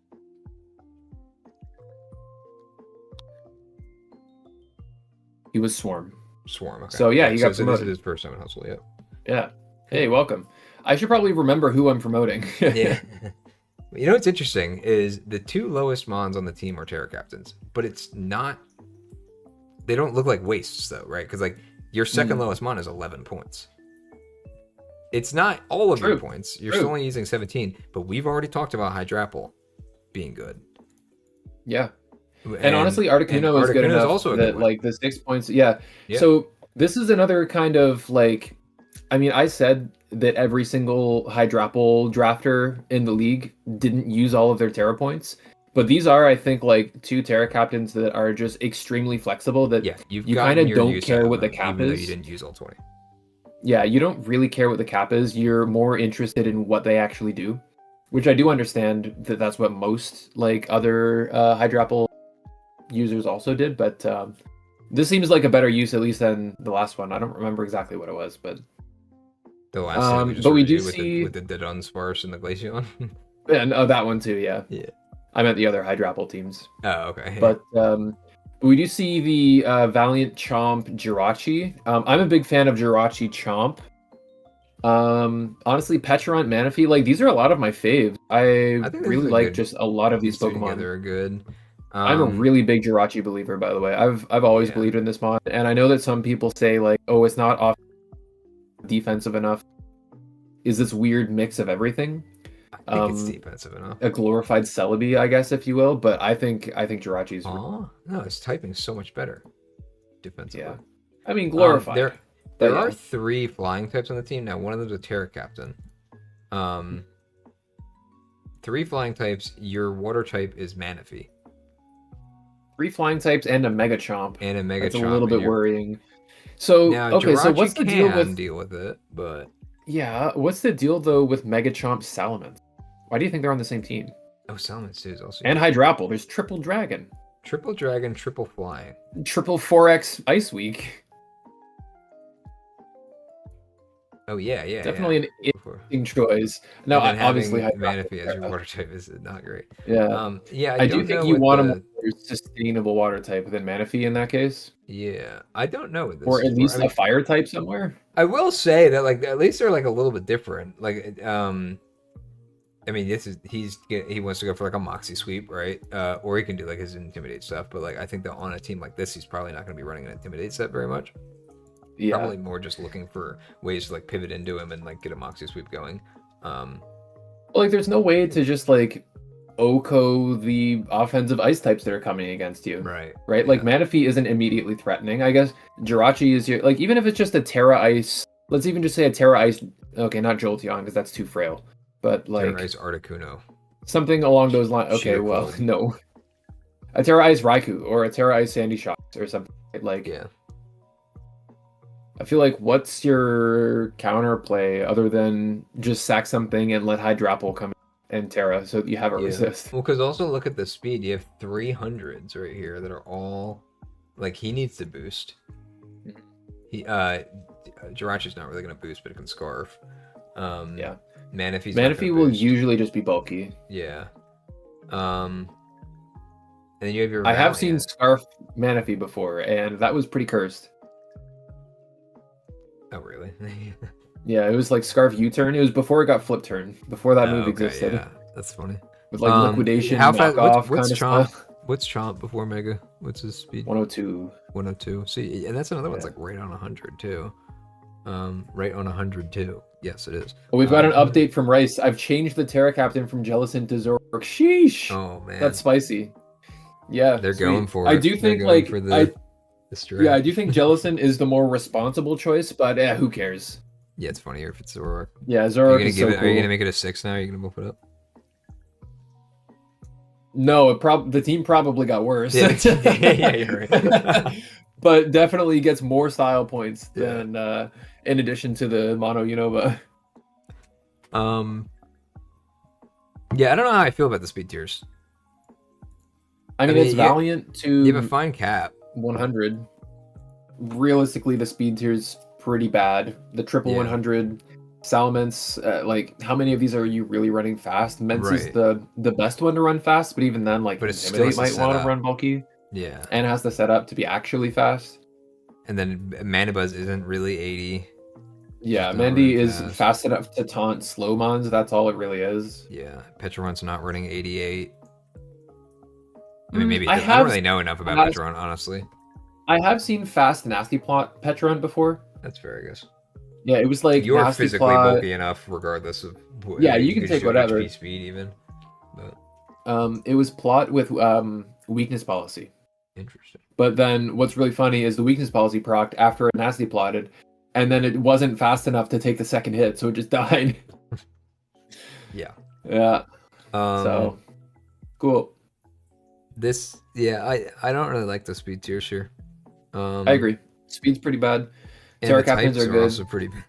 It's triple flying, triple dragon, double shenanigans, quad ice weakness. Yeah, your only not your only resist because you do have the Manaphy, but Manaphy is maybe not the best water type to have for that purpose. I mean, but like just looking at the types you want to resist, not including ice. Ice is the black sheep that we understand that it's bad here, but like resisting fairy. I mean, you've got Jirachi Petrarunt. Resisting dark, you've got Valiant Mandibuzz, potentially Hydrapple if it wants to be fairy. Oh, I guess that's a quad. Like a ghost resist. You have Mandy again for that. Mandy's just. That's the problem, is like it's hard to critique these specific Pokemon, right? Yeah. Because it's a group of 8 like good mons. What does this team do? I mean, this is very specific, but like what does this team do against like a Weavile? Where you have ice and dark. Are you putting the Mandibuzz in? Yeah, I do think Weavile's a little hard to It's one. Like it's every one team kind of loses to Weavile, just like every team kind of loses Manaswine too. Yeah, it's but think of it like knockoff is so common on mons that like could just be a physical ice attacker or just somebody that's like has both, right? And it's like it's risky. I don't know if Mandibuzz is your dark resist and like who's your I guess Garchomp can deal with knockoff just in general, but again, like what if it's a mon that could click triple axle, or what if it's like what if Bax clicks Dragon Dance? Do you die? Yeah, you know, you have Petrarunt, but okay, if Kyurem is in, are you revenging with your Chomp's Scale Shot? Yeah, or like a Draco? I don't know. It does just feel pretty sus into like very specific weapons. Yeah, I think overall. Just to keep it moving along, I think we kind of said our piece on it. I think overall this is probably a 6 at best for me. I'm really not feeling it, and the sad thing is that it's like, unlike some of these other teams that like have like, you know, issues, right? Like I think Madayoshi is a good example, one where it's like we established some issues with this team, but like, and I don't think you agree with like the bundle specifically, but like. I still look at these 2 mons on the top and be like, you know, as long as it's serviceable with the rest of the team, like you're supporting 2 really pretty busted mons. In this case, you have the Valiant, which is like still very strong, but like can't use booster. Like it's nerfed in this league, and it's really, I think its most threatening set is Calm Mind, which is also set up on a team that has to set up a lot. Not to say they can't run like Scarf or stuff like that, but if it's running Scarf, suddenly the power is not really in the same place, right? It's it's easier to deal with once you've seen that it's Scarf. I feel less good about a team with a bunch of weaknesses where like Valiant's kind of the one that everything falls onto, right? Yeah, I do think about Valiant in particular that its Life Orb like mixed set is probably its strongest set in general, which is pretty threatening. But then it's also like, okay, you know, it's not Scarf. You're chipping yourself down too. It's like as long as you can like it's fine. Deal with it a little bit. It's like gets into a range where priority kills it, or gets, you know, it's whatever. Again, I'm not saying it's a bad mon at all, but if it's the only thing that has to carry, I don't think it's going to carry as well as like some of the 2 mon cores that we've seen at the top, right? I mean, Chomp and Mence can put in work, but it's like you prep one Ice Shard, and exactly. Right, like suddenly Scale Shot Chomp doesn't win because Dragon Dance Mence doesn't win, right? Because Ice Shard exists. Yeah. So and then in Gen 10, when they give Iron Bundle Ice Shard, then true. You just lose the booster attack bundle, man. Yeah, he's gonna run the negative speed. He's running Brave. Yeah, you gotta do that. Overall, I'd say the weird kind of empty feeling speed tiers plus the insane type overlap plus the relatively weak hazard setters, I'd say. Like Jirachi and Chomp are strong setters, but very few, like very limited options in your 8-mon team. I think I'd probably agree. But it's so hard to call it a 6 because all of these Pokemon are so good. Yeah. But I'm gonna stick to my guns. This is a 6, and has some weird overlapping holes that need to be fixed. Yep. Well, surprisingly, the community rated it a 7.08. I would not have expected this team to get over a 7. Above a 7. Yeah. But they disagree. So. Well, good for you, Martin. And welcome to the Hustle Division. Yeah, welcome. Good luck with your dragons. Next up, we got Royce. Royce, who was promoted last season, right? He was a first-time Hustle after the split.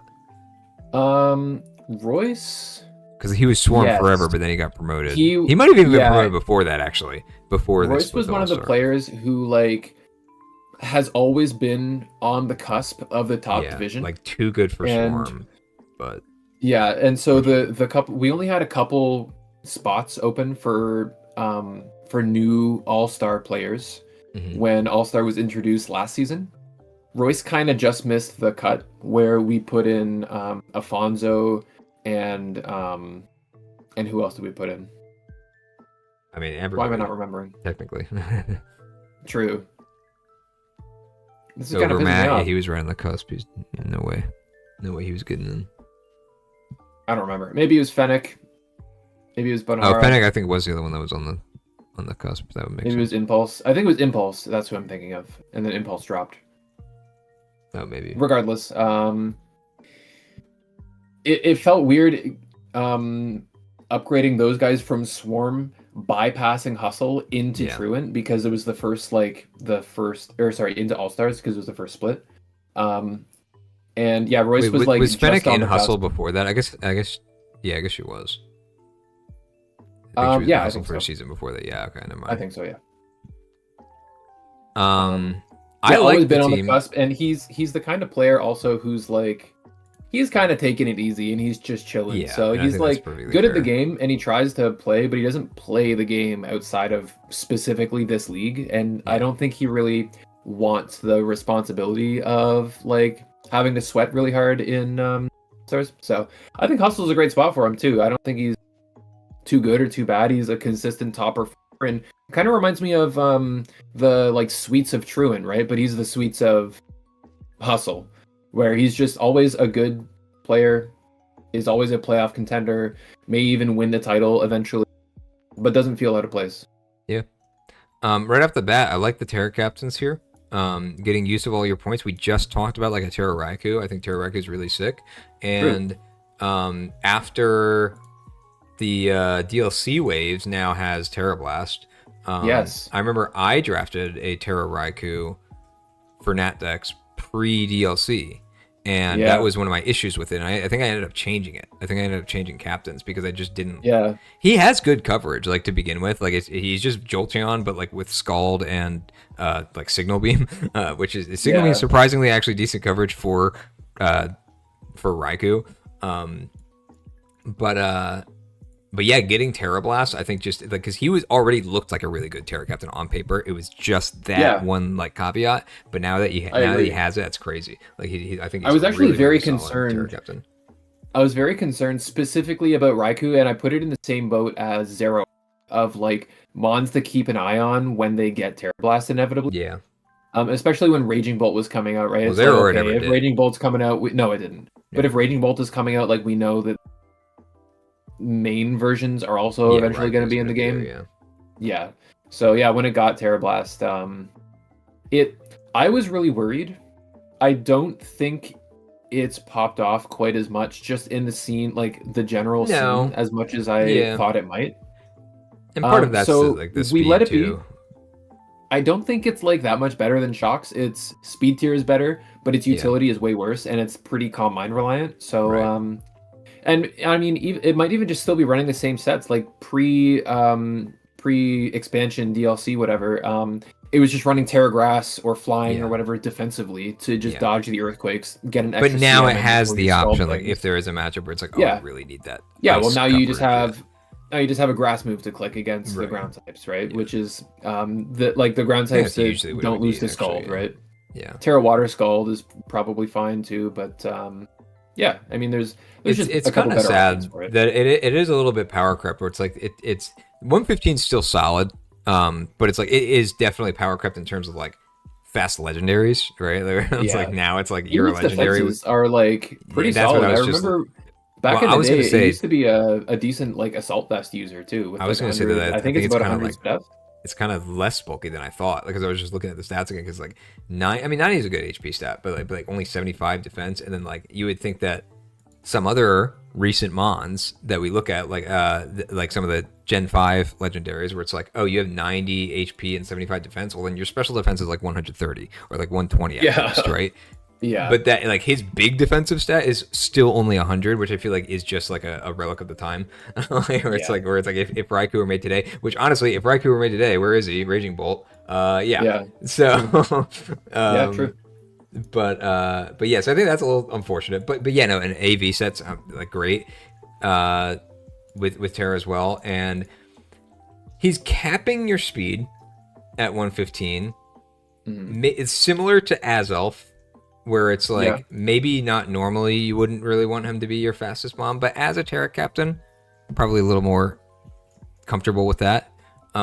Yeah, it's also slightly more defensively sound than Azelf, where Azelf is kind of like you can't actually use it defensively to get an extra setup. Well, you can, but it's still so frail that it's unlikely that you get you can set up and still be fast enough here, whereas with Azelf, if you're fast enough, you're probably not bulky enough to set up. Yeah, exactly.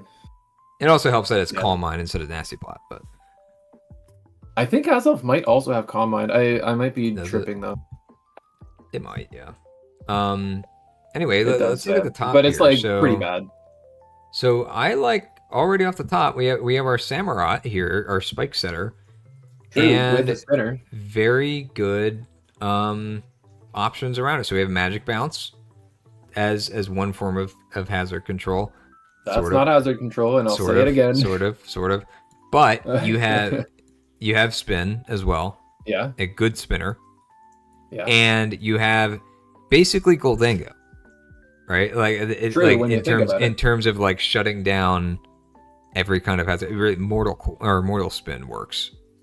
Yeah, but it might even be like even more incentive to not click. Yeah, like clicking defog into a Goldango switch is it shucks. Clicking you wasted defog your into turn. an Annihilate switch is shit. Yeah. Very different. So I like that. I like the Annihilate with the Samurai, and I like that your primary removal is a spinner.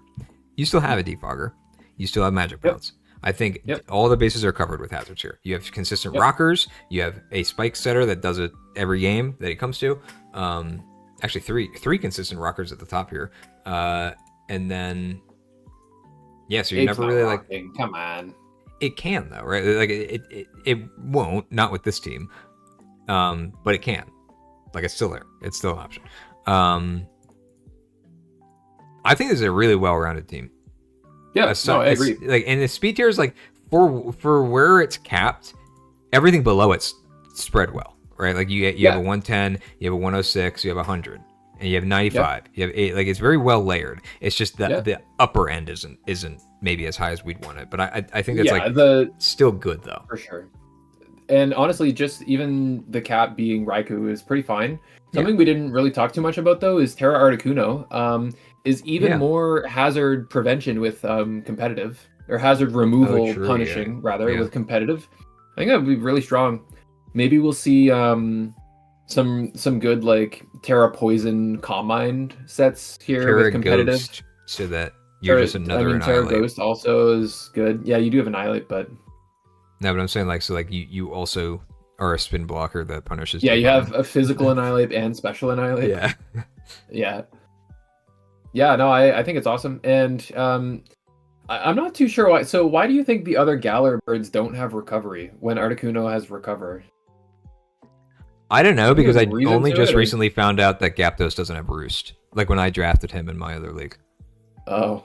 I was like, oh, bulk up Roost like sets are going to go so hard. And it's like, he doesn't have looks Roost. like a mon that should have Roost, doesn't it? Any bird looks like a mon that should have Roost. It's a bird. I guess the point is that, like, it's on the ground, so it doesn't need to roost. But doesn't Dodrio have Roost? Yeah, and ostriches still roost. Like, and penguins still roost. Like, the fact that it isn't flying, it's the fact that it has feathers is the reason that birds roost. Maybe ostriches don't roost; they use shore up. True. That would actually be really funny to give Dodrio shore up. and Gyaptos, yeah. Yeah, no, that's I don't know why. Something we didn't talk about was the only one that has Recovery. We didn't talk about Dragalge. I think Dragalge is probably one of my favorite kind of. Talked about it in one of the other teams. I remember. Yeah, I love Dragalge. So. Yeah, it's really good. I think my issue with adaptability is the speed is so like, if you have a button that kills it with like 65 HP, 90 defense, like. A lot of times it maybe only gets like Spadef. Spadef, yeah. No, like I've seen it do like AV stuff, kind of like Gudra or Hudra, where it's like just you are not denting this mon. It's because, but then it's kind of the same thing where it's like you trick yourself into thinking that this thing's unkillable, and then you're like, oh wait, but I could just click Earthquake, and I'm faster than it. Yeah, pretty much by default. I mean, I think it's a very good recipient of Shukaberry personally. Where you just, especially because a lot of like ground types that are clicking Earthquake into you to take advantage of your low defense are like, usually if it's physically offensive, it'll be physically defensive, right? And or at least it doesn't want to get toxic. Yeah, well, I think you can just drop a Draco on it and kill it personally. Yeah, maybe. Adaptability is one hell of it, and honestly, being a slow poison point pivot is pretty nice with flip turn. It has flip turn, it has T-spikes, it has like Scald, Focus Blast. It just doesn't really have setup, which is a little unfortunate.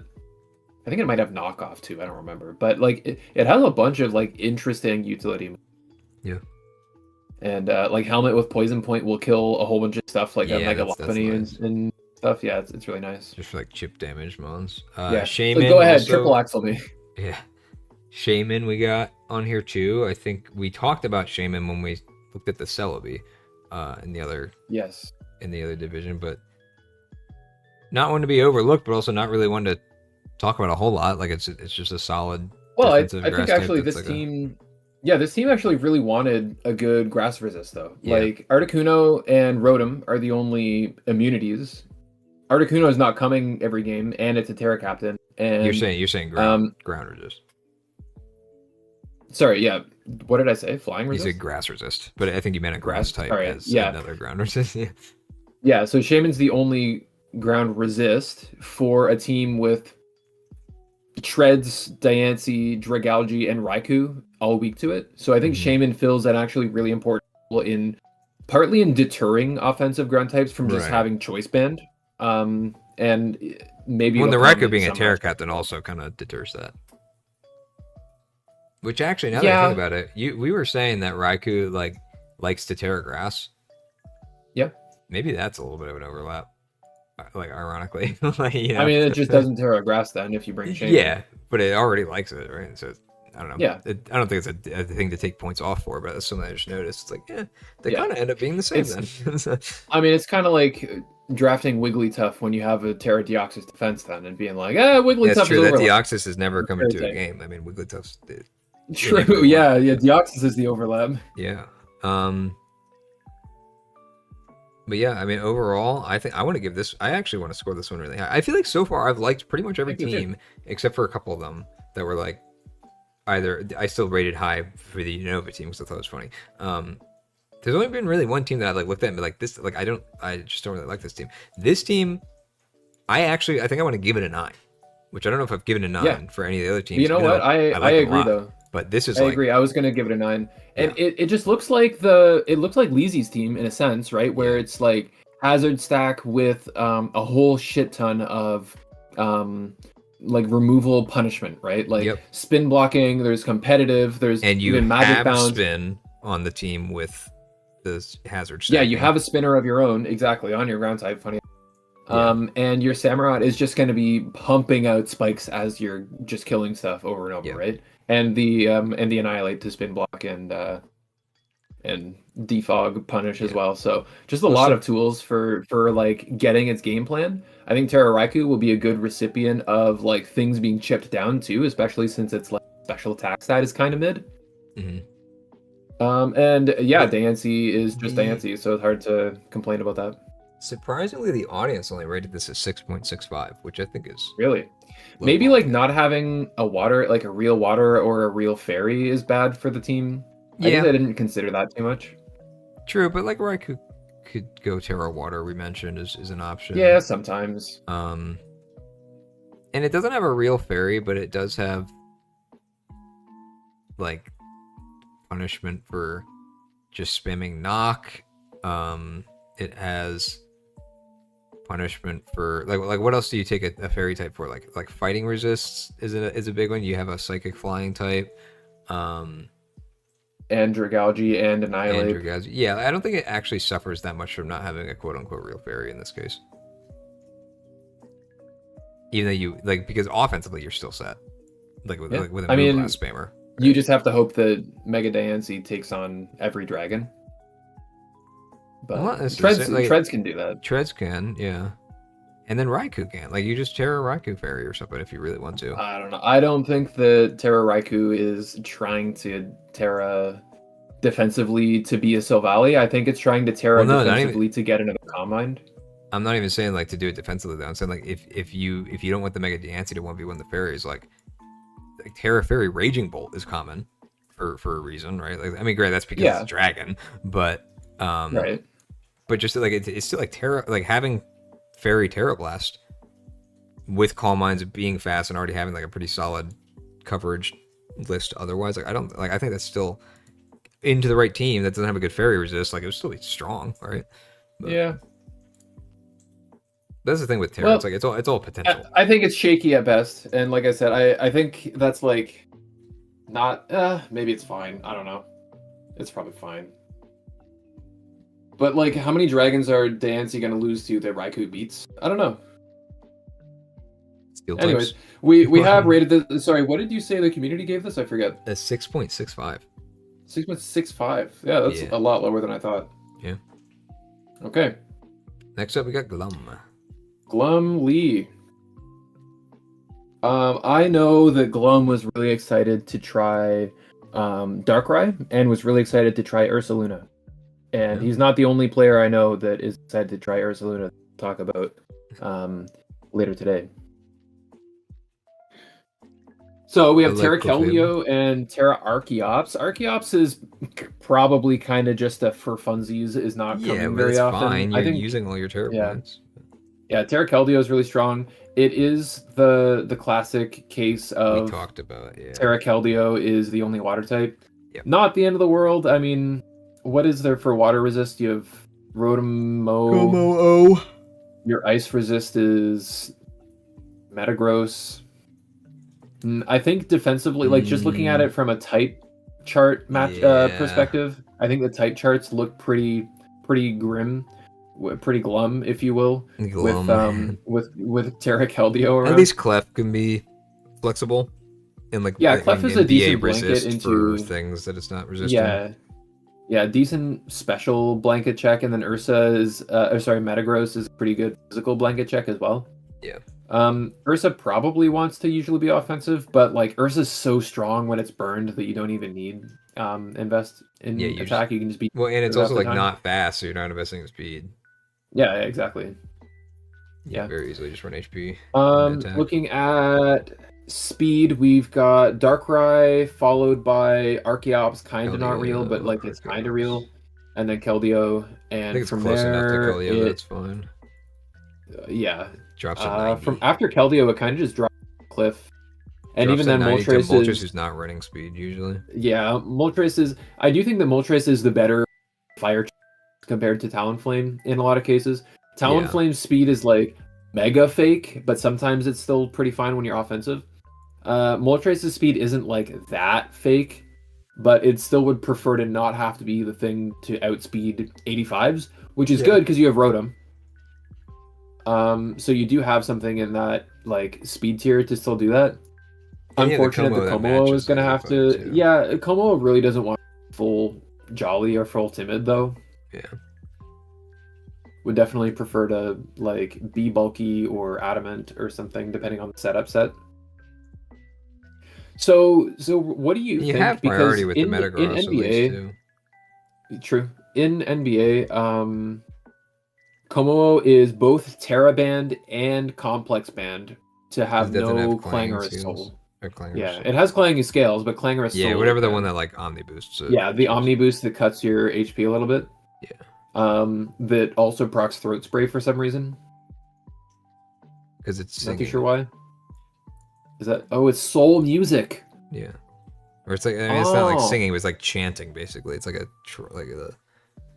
it's a roar, I guess you can say. But no, I like to think of it as like an actual soul singer. Yeah. Who's like singing like gospel in a church or something. Well, that's Skeledirge, true. Yeah. I thought Como was fun to use in a playthrough of a game, but I don't think I would like to use it in draft personally. The quad fairy weakness Como is so spooky. Prepping against Como, it feels like it just does everything, and like it's just the like ultimate.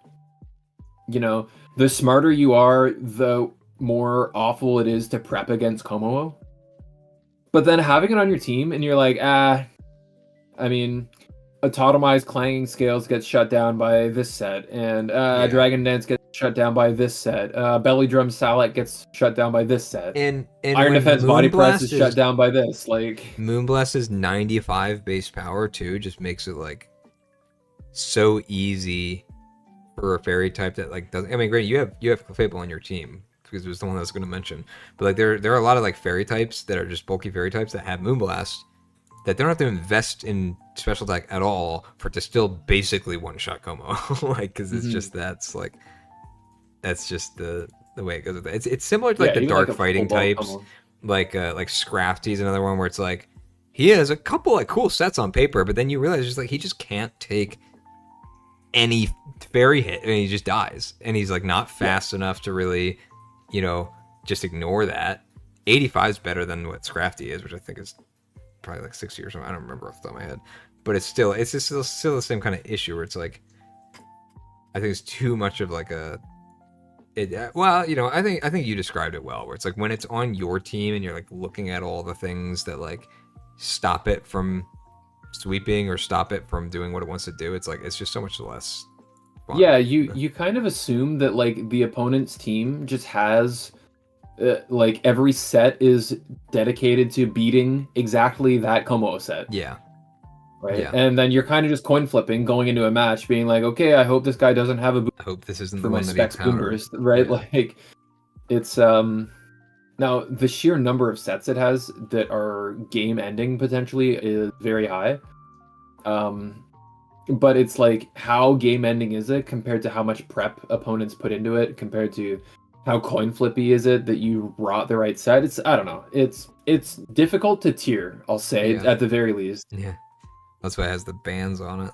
It'd be way too hard to tier if it had so many like potential options like that. Exactly. Banning the Clangorous Soul at least lets us keep it a little bit lower. Yeah. But it's still too good of a setup option to be a Terra Captain. Like removing that fairy weakness, I think would be a really big mistake. Insane. Yeah. Yeah. All right, well, we're 6 minutes in right now. I've been looking at the timer for the past couple, trying to keep it moving. Nice. So we looked at speed. Hazard game. I mean, Clef can always run rocks if it needs to.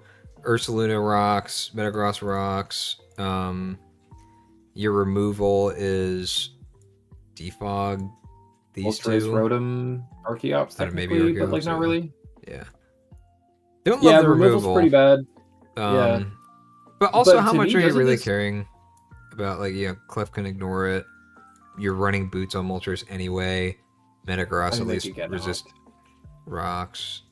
Como resist rocks. Yeah. Like, is it horrible? No. Is it great? No. I think I've started to clue in, though, that saying, like, oh, this mon is always running boots anyways, so it's not weak to rocks is kind of disingenuous, because a very clear, like, counterplay to, oh, it's just running boots is I'm going to make a point of running knockoff for Moltres on my thing that Moltres switches in, right? Yeah. And so I think in some cases it's easier said than done. I've personally been in the situation where it's like, if I have a strong attacker that relies on knockoff being its like dark coverage, I'm like more hesitant to run like, oh, Clefable can just run knock, because I know like this mon's coming in on Clefable. It's like I'm not doing it to do damage, but I'm just getting the item off, because then you're kind of like nerfing the mon that wants to knock. Or even if it's not a coverage move, if it's like Weavile, for example, on your team. I feel like I brought up Weavile as a specific example on like 4 different teams at this point. But just like as a mon where it's like actually an archetype that like dark is its big stab move that it wants to use, like makes it a little riskier to have knockoff as a utility move. But nobody's switching in their Moltres on like a King Gambit, right?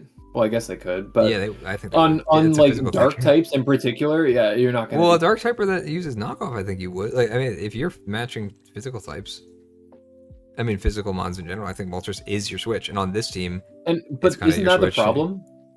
Like if you're switching in your Zarut or in your Moltres into a knocked, I mean, that's kind of just proving my point of it's disingenuous to say Moltres. Sure, anyways, because there's so many of these mons that beat it through knockoff anyways. Yeah. I guess it depends on the mon. I was just saying that like, it makes it harder to like run it on multiple mons, which I think is sometimes a good a good answer against a team like that, where it's like I need to get these items off, and it doesn't even have to be boots. Like that goes for AVs that you're worried about, like anything like that. Yeah. So yeah, maybe Moltres specifically is actually a bad example for what I'm saying, where it's like it actually is your physical swap, so you're fine with it coming in on that physical attacker that's using knock anyway. But yeah. Anyway though, I think overall maybe I would like to see. I was gonna say maybe a potential Trick Room angle with this team, but it's really just Ursaluna that would benefit from. I mean that's fine. But it would be nice to see in like a fast matchup, like into which was the really fast team here? Was it? Oh, maybe it was MartinRadKau, where he has like his slowest mon is like Hydra 100. Maybe. Well, Rice has the Unova team that is 121 or 145, 121, 111, 108, 105, 100. Oh no, it was Drix. Running Trick Room against Drix, I think, would be pretty good because like his speed tiers are so it's like 77 and up. Well, he has not including Muck or Prim and up rather. Yeah, but anyways, funny enough, I think, like I said, this team is reminiscent of Drix's team as well, and I've said this probably times by now, where like I do think the defensive mons are better pivots, like they're not stationary like Drix's. And there's a lot of firepower in the Darkrai, in the Keldeo, in the Earth, right? Like these mons will blow you up if you don't have like certain Pokemon. Yeah. I do think maybe the removal is pretty lacking. Yeah, that might take some points off.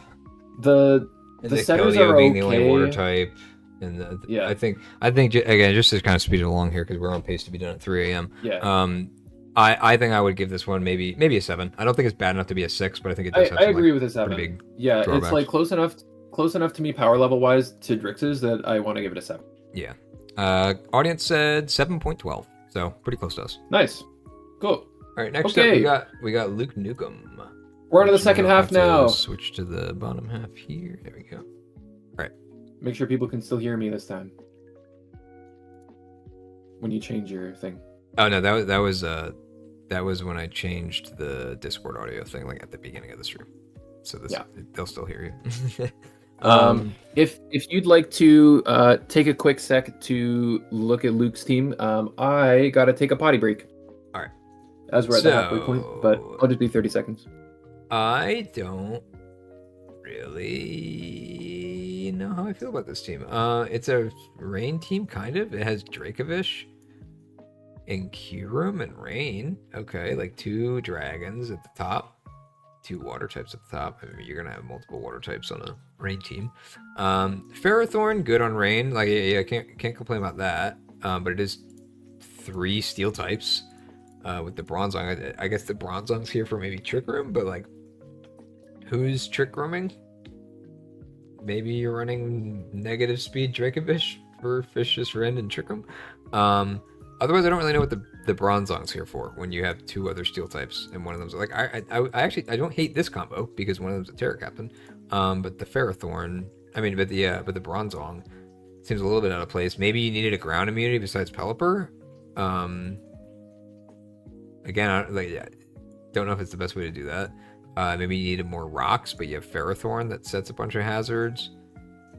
Donphan sets hazards. Terra Golduck and Rain is kind of cool. Like, maybe that's good. Terra Aegislash, I think in general is pretty cool. Can definitely do a lot. I think Nahyma is a Aegislash hater. And I'll confirm with that when he gets back, but maybe feels differently about Terra Aegislash. Florges, I think it's fine as your only fairy. Not much really to say there. Mega Manectric is cool. I would maybe like to see a better, like, Thunder. I guess it's the Thunder Abuser, but it does enough with like a Volt Switch, I feel like, where it's like it doesn't really need to run Thunder. You're just kind of doubling down. I'm guessing Zapdos wasn't available when this team was made.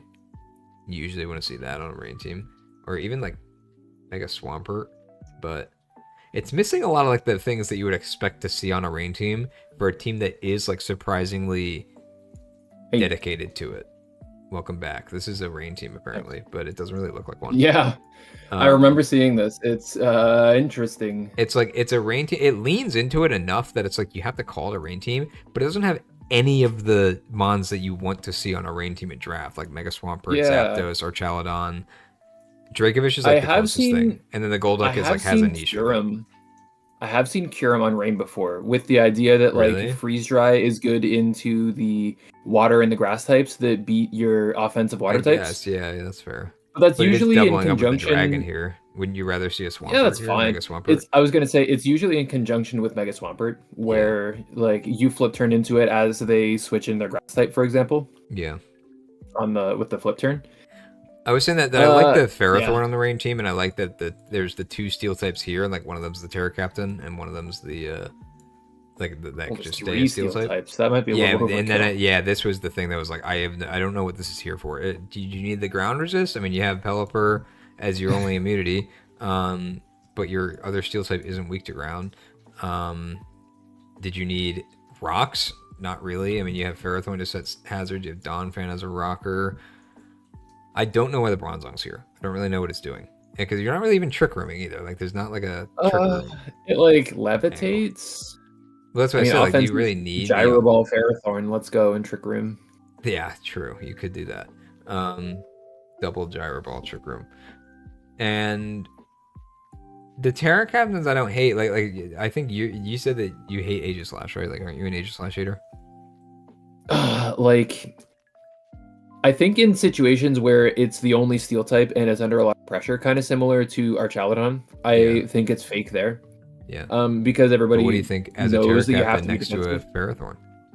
Honestly, a lot better. It's pretty decent. Cool. What type do you think Aegislash would like to be? I know that we've seen it run Terra Fighting if it before. Wants to go. Yeah, like I think Fighting makes sense. Doubling down on like Ghost and doing like Shadow Sneak stuff. I don't know. It doesn't get Terra It's free to do it at once with so many Terra types, so many Steel types. Is it in Gen 9? I don't think it is. I don't think so. So it doesn't even get Terra Blast. Yeah. No. To me that hurts a little bit, but then again, you could double down on the coverage that you do have. I don't know. I think it could be sick. I don't really want to like, just in the interest of time, like I don't really want to spend too much time on it. I think its weaknesses are glaring enough that like I think we know that we can't really like rate this one super high. Yeah. So just to look at it though, like is this Manectric the fastest mon with the next fastest being next fastest 95 Kyurem? Yeah. That's interesting. Yeah. And then Golduck, I guess. Everything, like there's a lot of slow mons here too. Maybe it is Trick Room is why he drafted this. We have 50, 20, 33. This is like insane. I mean, imagine like full bulk speed. Brave Dracovish in Trick Room. That's what I say. Yeah, it was like it would be Drix, like reverse. Right? Yeah, you get your Vicious Wren because you're slower. Like, yeah, that'll be funny. I have spoken in person with Lucnukem since I don't remember if the draft was still ongoing, like near the end. By that point, he knows that his team is bad. Okay. And okay, well then I won't feel he's bad. okay with it. I won't feel bad saying that. I think this is a 5. Like this, I think this is the worst team I've seen. That's still better than me. I would give it a 4. Really? Okay. I don't think it gets passing marks for me, especially in the Hustle division now. Yeah. This is Luke's first. Point, yeah. This is his first time in Hustle after winning Swarm last season. He has a lot to live up, and it would really be a shame if he dropped out of the division off the back of poor performance for drafting because like a weird team like this. Yeah. All right. Well, the audience. I hope he pulled it up. But yeah. The audience says, or I'm saying the audience, like there's like 5 people viewing this. The community says the community says 5.42, which I think is the lowest we've seen across all divisions so far. Oh, there Luke is actually in chat right now. Well, I'm glad you love it. I hope you have fun with it. Yeah, I love it as well, and I love it for you. Yeah. Yeah. So that's that. We'll move on. And next, because I want to keep it moving. Yep. Yeah, let's get going. We're like halfway through the division, and that took 2 hours. So. And an hour and a half. Yeah. So let's do this. Get over here. All right. So we got another Terra Gengar on Strange Game. So we talked about Terra Gengar. I don't think we have to elaborate much there. If you are interested in the thoughts, check out, I think the Trout one is the one where we talked about it the most. Find that and listen there.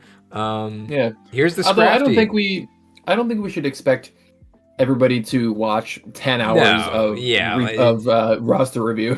Yeah, but I'm just saying we don't have to like go too in depth on like everything with it. I think, what do we say, like Terra Fighting solid on it, gives it the accurate focus blast basically, or R sphere pretty much.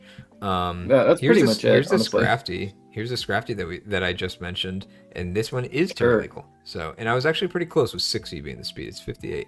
But yeah, Terra will help this mon. Like it gets rid of that issue. Like it's got some pretty funny sets with like Shed Skin, Rest, like bulk up sets. Like I've seen it do well in some like the YouTuber draft streams. Oh yeah, true. Well, maybe at that point the terrain is gone and then you get toxic and then you have to rest up. True. But I've seen it do some funny stuff in like some of the streamer draft leagues, especially when it's like only low tier captains. Like it was like one of the kind of more interesting ones, or at least like one of the more troll ones that could actually just run away with the game, like Orthworm.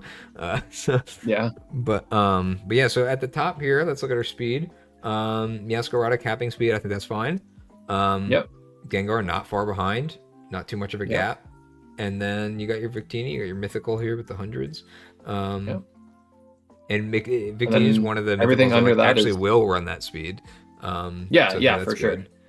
And everything under that is kind of jumbled up with like Nidoqueen, Altaria, Feeny. Yeah. I mean, Fur probably don't really want to count at 90, but 85 is good. 80 is good.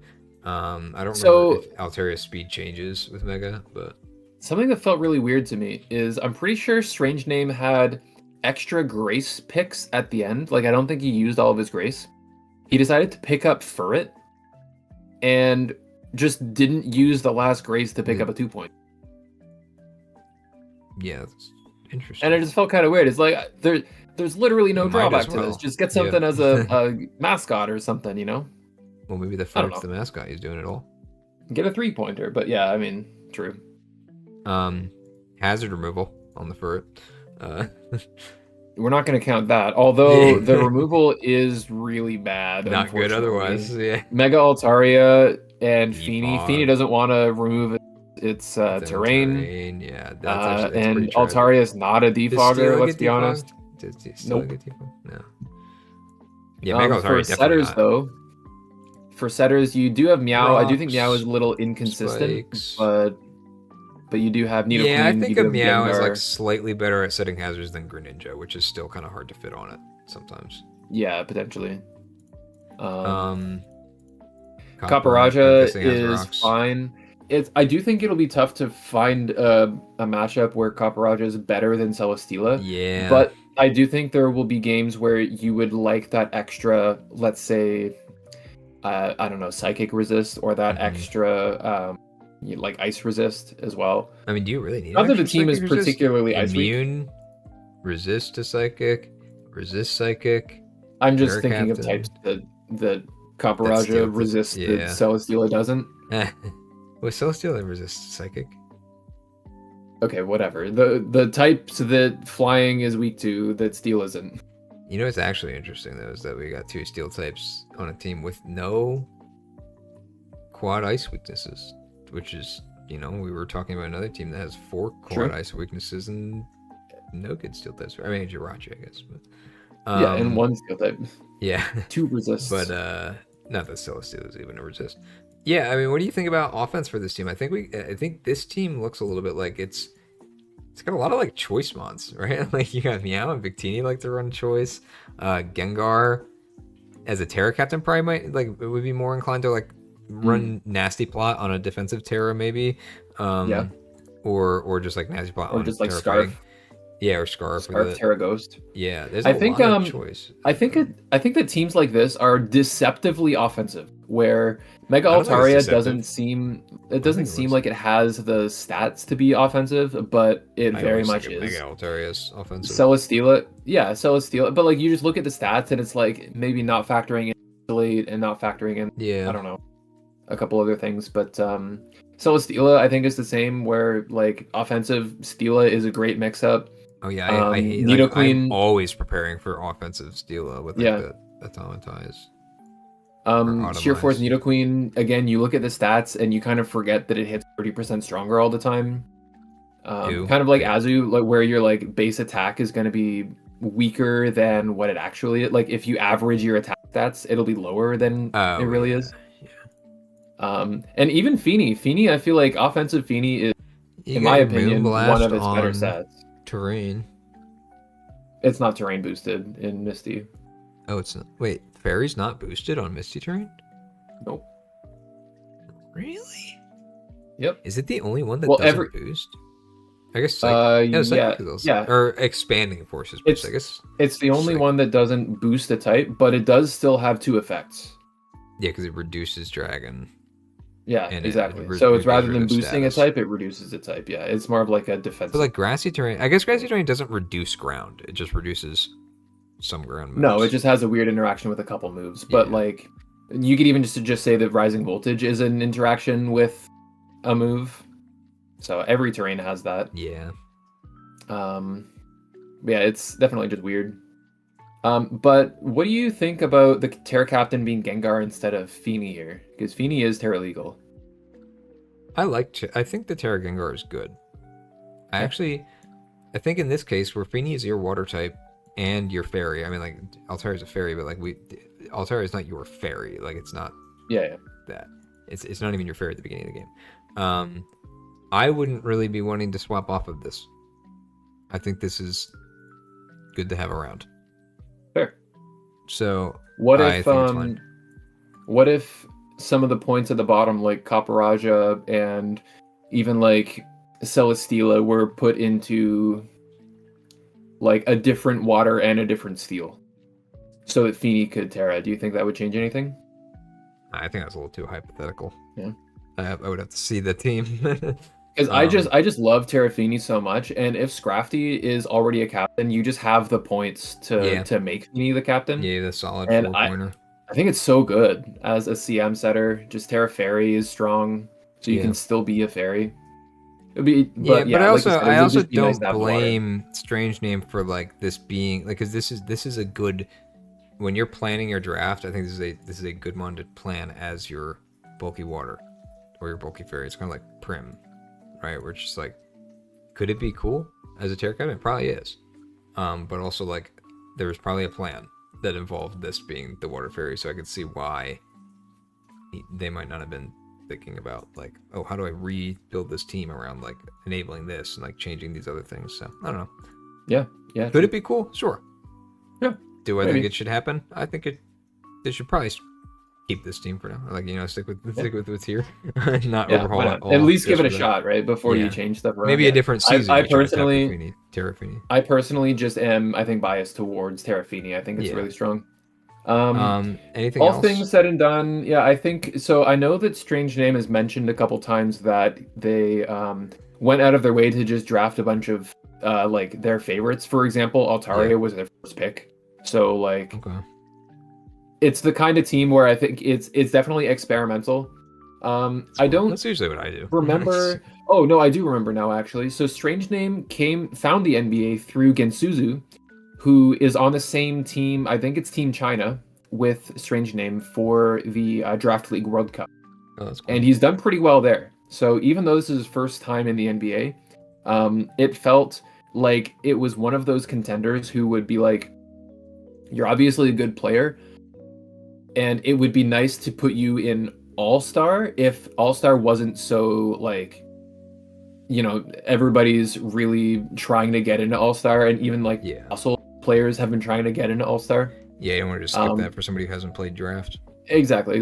So, I've been excited to see what Strange Name does, and maybe even with this kind of fun team for them, that they get the promotion. So I've got my eyes on Strange Name. Cool. For their team, though, I do want to give I'm not a huge fan of. I think just the combination of some of these mons. Kaparaja, I don't like personally. The hazards are an issue, not just the setting, but the removal as well. And there is some anti-synergy with the Fini Scrafty. Like some of Scrafty's best. It'll be Intimidate anyways, but yeah, you're right. It is an anti-synergy. So I think maybe like a 6 is pretty fair for this. I'll give this a 6. Yeah. I think I'll agree with that. Like, sure. This is definitely a draft team. It's fine. It's good enough, but yeah, there's definitely some things that like make you want to see some changes. Yeah. And what did the NBA say for Strange Name? Oh, right. 6.92. So like almost a 7. Okay, pretty good. Yeah, definitely higher than us. Eager99, who I believe just appeared in the chat. Yeah. Eager99 jump scare. He's very eager. So unsurprisingly, we see Terra Kingdra. Terra Swellow, I think, is an interesting pick, though. It's I don't remember if we've ever seen Terra Swellow here, but Terra Normal obviously is its best set. Terra Normal Boomburst. Just Boomburst Facade. Sorry, Guts Facade is really good. Yeah, like it is just a mixed attacker. The lowest point mon on this team is a 9. True. Is that a sign? I think it's just a sign that it's like it's a pretty pretty balanced team, I guess would be the way to say it. Very balanced options. Every mon is bringable, which means that you have to respect everything on the speed tiers. You have to, well, maybe not. I haven't looked at the specific mons, like if they actually count. Like maybe you might not be counting the 100 speed. Compe, I don't really know if Compe runs speed. It's not really bulky enough. Bulky. Yeah, with priority.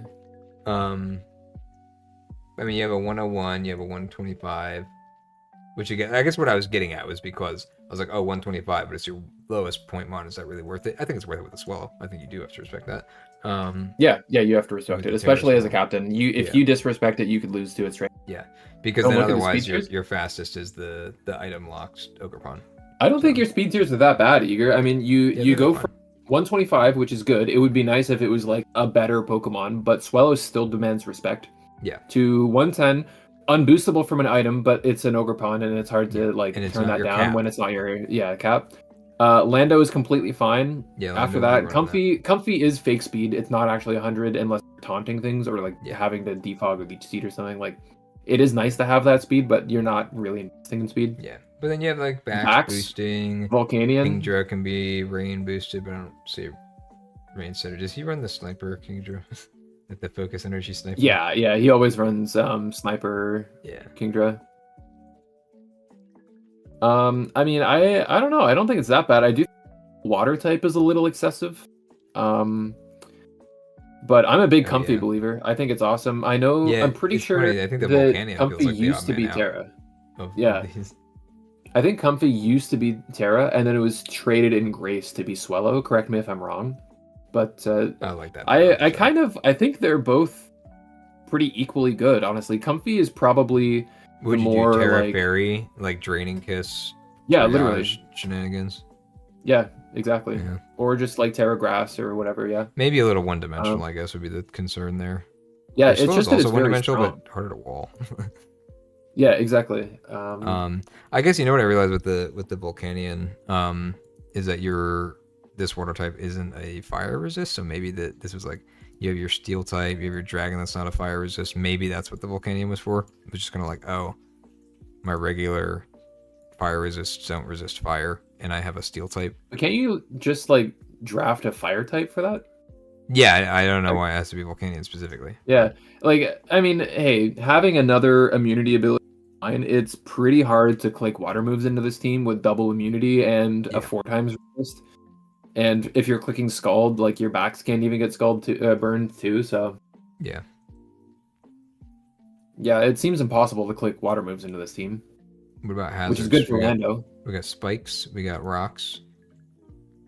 Rocks Volcanion, maybe? I don't remember. Nope. Does it get anything? Nope. It has defog. Defog, I guess that's what I'm thinking of, yeah. Bax, does Bax get rocks? No? Nope. So really it's just Gambit, Lando, Pawn, Gambit, and Slowking. Slowking, I guess, yeah. That's not that bad. Removal, yeah, I mean, 4 setters. Yeah. Removal, you got a couple of defoggers, I see. If we got Volcanion, Lando. Swellow doesn't really count, but... Yeah, these two aren't. And Lando's kind of tough to count. I'd say that more often than not, it'll be Volcanion. Maybe that's why. Especially when Comfy... maybe.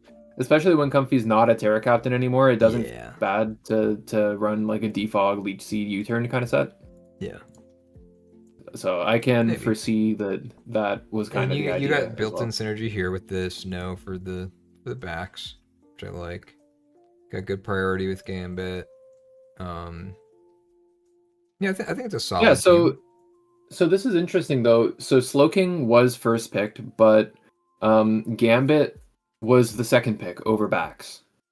Interesting. Yeah. So Gambit, I do think is nice with Slowking, where like ground is the only assist, or the only weakness that they share. But then at the same time, the ground checks on this team aren't the most reliable. I mean, base Lando is still fairly bulky, but it's not the thing that you want to have to be switching into other ground types either.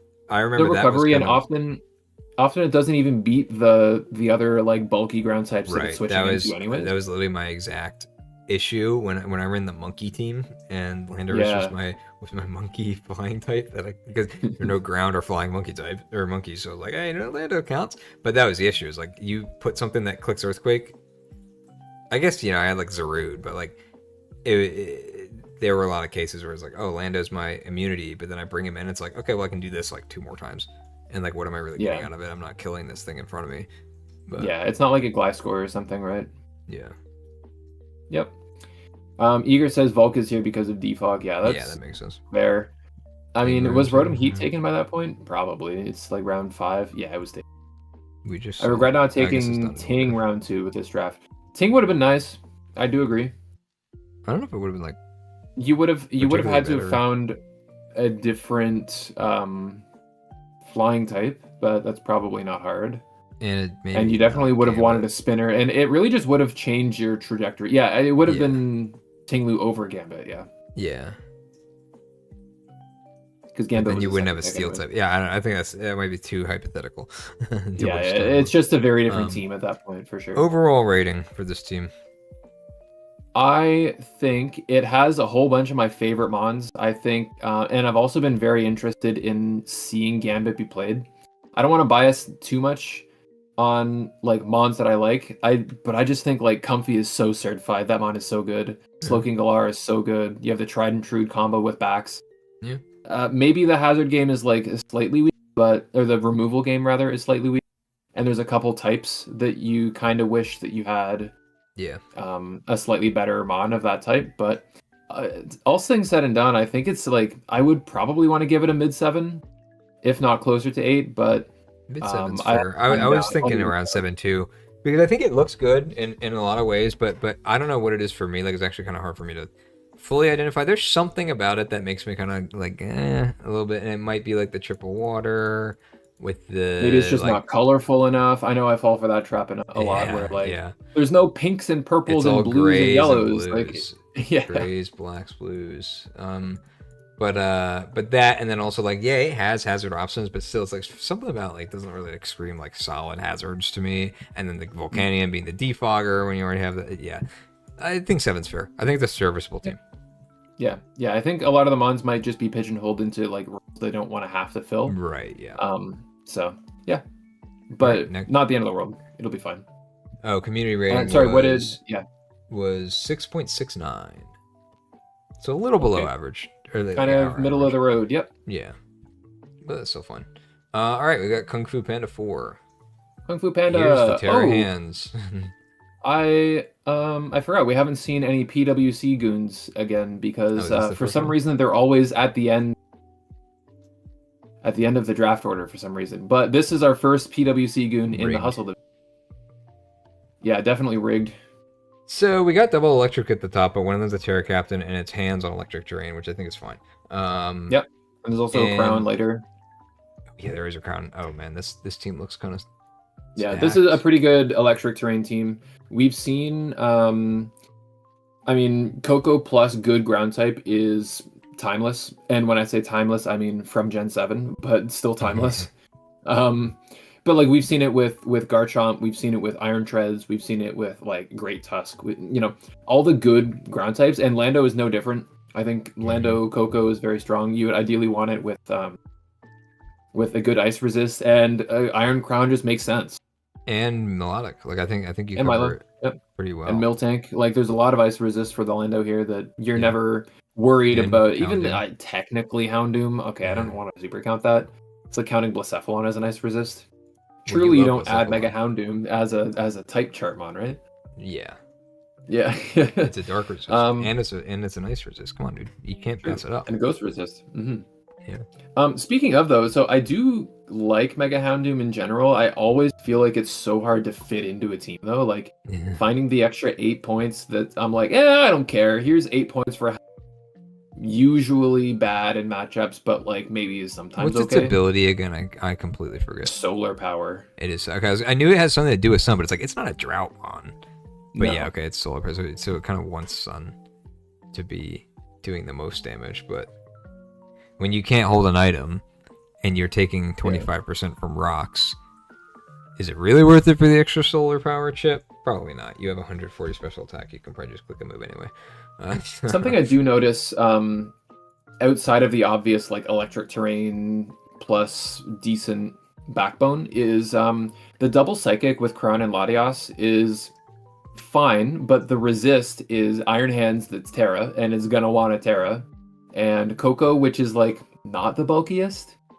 It usually will be too, though, but investing. I think these are fine though. Like and Lando's not a resist, but he has intimidate. And his item isn't always the most important thing. I thought the same thing about the dark resist, and I guess fairy resist too. I mean, bug resist too. But you have that with well, he's not weak to bug. Well, Crown's not weak to bug is fine. It's just that I had the same thought though, where I was like, you see them back to. I think it's because they're stacked on top of each other. You immediately think like, oh look, there's psychic types right there. Well, I mean, they're just so integral to the team, right? Like even though sure maybe like Serena and Latias are weak to bug, like Serena's not that important to the team. Right. It's there every once in a while, and maybe Latias doesn't come in those games, but I don't think it's a problem. Yeah. All right, what about speed? We didn't really look at speed yet. So we got Coco topping it off. I mean, any Coco team with a Quark driver that can boost speed is already going to be fine. You've got a 130. You've got Crown that can boost speed. You do have Mega Houndoom if you need. I do think it's pretty niche, but yeah, it's not the speed cap, obviously, with Coco. Yeah, and then you have Latias right nearby, so I think it ends up being fine. Whereas like Latias isn't always going to run speed, but it's also like between the fact that it can run speed and you have the Mega Houndoom that may not come anyway. Like I think teams building this is still end up respecting that speed tier. That it's like one of Crown or Latias can like be fast, right? Or they could even all boost their speed too, right? Like Lando is a pretty good Scarfer and has Rock Polish. Latias with the like agility weakness policy set. Same as Crown, like weakness policy is strong, it can boost your speed. There's lots of ways of getting around that and making your speed even better. So I think definitely an A for speed. What are we thinking with the Terra Captains? Because I don't know how good Terra Garbodor is, but it is your only grounded poison. Yeah, we've never seen it. I don't think it's ever clicking Terra, honestly. I think it's there to just make Iron Hands like legal. Iron Hands, is 15. Yeah. Interestingly, though, Garbodor was picked 6th overall for KFP. Interesting. Over Houndoom, Milo, Serena, and Miltank. Let me double check that there weren't any trades here. That is actually not as crazy as I thought. For some reason I was thinking that was like before like Latios or Crown. I was like, what? No. Yeah. The order, I'll just read you the order. It was Coco, Lando, Hands, good. Latios, Crown, good. I see it on the full roster sheet now. That you're looking at that, yeah. Yeah, well, I just realized it's like I have it visible on the stream now. So. Yeah, I forgot. Yeah, that's not as crazy as I thought. Actually, if it's maybe before the Melodic is surprising, but the Melodic wasn't even after that. But either way, okay, there were no trades, so yeah, it was just picked up 6th. Yeah. All right, I think we can rate this one. I think this is just really solid with the Coco, Hands, Crown together. Yeah. I think you protect your Lando pretty well between Crown and Melodic. I think that ends up being good. I think Houndoom is in a position where it isn't required to do like what it looks like it would do on paper. It's not like a trap in this case, right? Like it can be that mon. It's like, hey, maybe it comes to a game if it looks like it can be good there. But it's not like oh, this is like my game plan relies on this being a real mon and then it ends up not being a real mon, right? So I think that's nice. Maybe a point or two off for the knockoff thing, but I don't even think that Coco's like what I would call not super bulky. It's not normally, but like it does have recovery, it can run bulk. I think honestly what you can do for for the knockoff thing, is that like about Latias and weak to dark? Is that what you were saying? You cut out a little bit in the middle, but you said there was a knockoff thing, and I don't know what the knockoff thing is. The dark thing? Yeah, I guess that's okay. Yeah, the dark. Well, the thing is like dark in particular with knockoff is really easy to like get weakness policy sets going, especially with 2 stored powered users. Right. So it's honestly fine. But anyway, so I think overall I think I want to give this one an 8.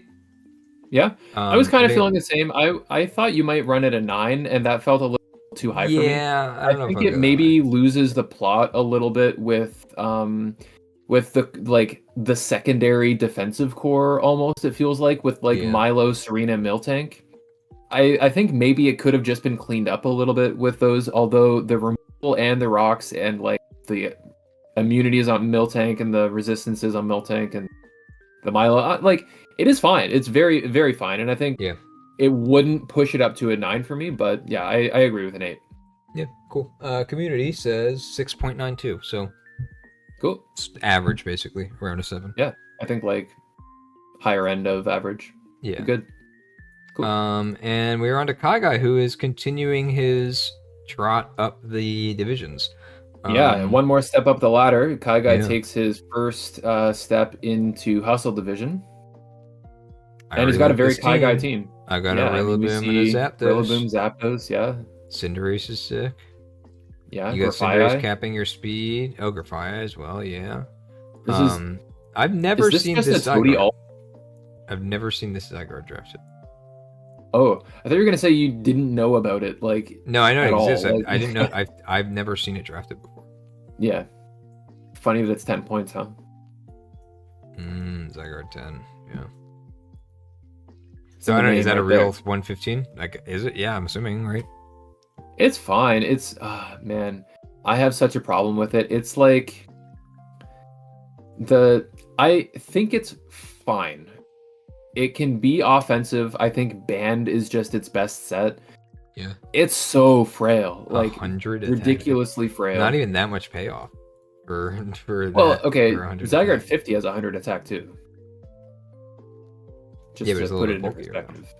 It is bulkier, yeah, but like Zygarde 10 is faster with so that's why the Banded set is just like good, because it's not going to get Dragon Dances, right? It's not going to get coils, so not like 50. But it's like definitely fine. Being the only electric immunity on the team, though, I think is so tough. Oh yeah, now, that is. Now your special defense stat for the Volt switches is actually insane. There's Slowking, Sylveon, Nihilego, Registeel is just not dying. It's just the momentum. Attack. It was really just the momentum. Yeah, so people can just run like Specs Volt Switch against you, and suddenly that high special defense stat is cut in, not in half, but it's cut by 33%, right? So yeah, it is tough. You do, I guess, you could be like Terra Ground Nihilego to make up for that in a Zero Aura matchup or something like that, but yeah, it's just kind of tough. I don't think it's good as the only ground. It's kind of like if like Kartana is your only steel, right? It's same vibes there. That makes sense. We got a backup grounded poison for the Terra Captain poison. I think that's good. I guess we didn't really talk about the rest of the speed tiers, but it looks fine. I mean, it looks pretty layered. 115, 110, 119. Yeah, Cinderace capping speed is fine. It's always fine to run speed. It doesn't gain too much from running bulk, so it'll always just be fast. How about hazards? Yeah. We got rocks. Hazards. Rocks. That's it. 2 rockers. And then your removal is Court Change. And Zapdos. Oh, and Defog, yeah. Kind of, yeah. That's a very weak hazard game from Kyguy. Yeah. Very weak, unfortunately. Which is so unfortunate, because looking at this defensive core, like the Zapdos, kind of Rillaboom is a decent switch into things, the Slowking, the Sylveon, the Registeel, like it's a very solid, like responsible core. Yeah. That I feel like if a spikes and knockoff come against this team, and it's kind of cooked.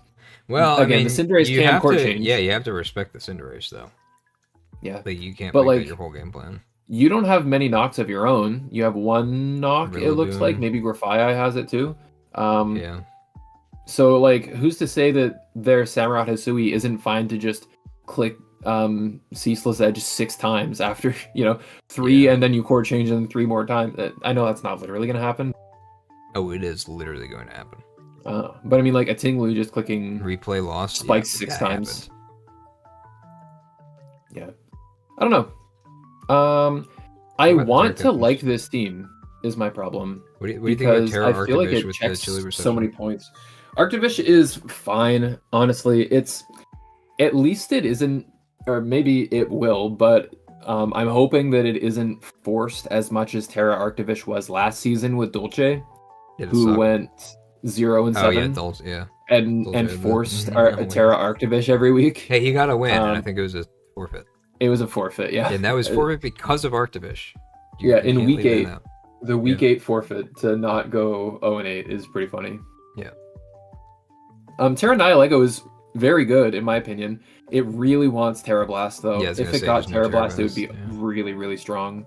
Like Terra Fire, Terra Ground, I think would be really, really nice for it. Unfortunately, just can't hit steel types. But here's the thing, though. You could run Terra Rillaboom with this Arctivish, and I almost think I would like that better. I agree, actually. I do know that Nihilego is a favorite of Kyguy's. Yeah. I think he just likes them on, so it might just be like let's just go with this. Yeah. It's like I'm just looking at marginally worse. Yeah, I do think it is marginally worse than the Rillaboom, but maybe that trade-off for having your favorite one of your favorites be a captain is like doesn't matter. Yeah. But again, this is the hustle division. Like you are started to be expected to like have some draft integrity and like be competitive about it. Not that you can't still be competitive and use your favorites at the same time. Yeah, I don't think this is as much of a sacrifice as like having like less than 10. Yeah. something like way lower. It's like, oh, but I like the Dunsparce, so I'm gonna make it. Yeah, whatever. You're right. Which I'm not saying that's like the reason for that, but yeah, it's such a minuscule difference that I'm more than willing to overlook that. Like slightly missed potential, but not bad. Yeah, would you get maybe a slightly better rating with Terra Rillaboom? Yeah, sure, but like it doesn't matter. Do what you want. Yeah, I think Registeel is another one of those mons I used to really like, and then I really hated, and I felt like it was just too passive, kind of like. And then I think Gensuzu drafted it one time, and he just kept clicking curse, and it kept sweeping teams in like a different league. And I was like, oh, maybe Registeel's actually good again. And then I saw another just recently, and I'm like, nah, this month's shit. Yeah. This thing sucks. But have you considered lock-on Zap Cannon? Very interesting. Definitely don't just click Thunderwave. Yeah. I want to give it a good score because I like the Zapdos a little too much. I think that and the speed tiers I like too, and I think I can't go below a 7. But the hazard game is a little just like I think that has to take off a point. Like otherwise, I would say like an 8, maybe even a 9 if the hazard game were better, right? Like if we're talking about like potential. But I think I have to sit at a 7 for it unless the hazard game improves. Or if I think lower, I think I would give it a 6. I really think there's missed potential with Zygarde being the only ground. Oh, I forgot about that too. Yeah. You could combine like Registeel Grafaiai to get a really good steal, or Zygarde really good ground. Like especially again, I don't know if he would like actually want to do this. Maybe he wants to die Lego.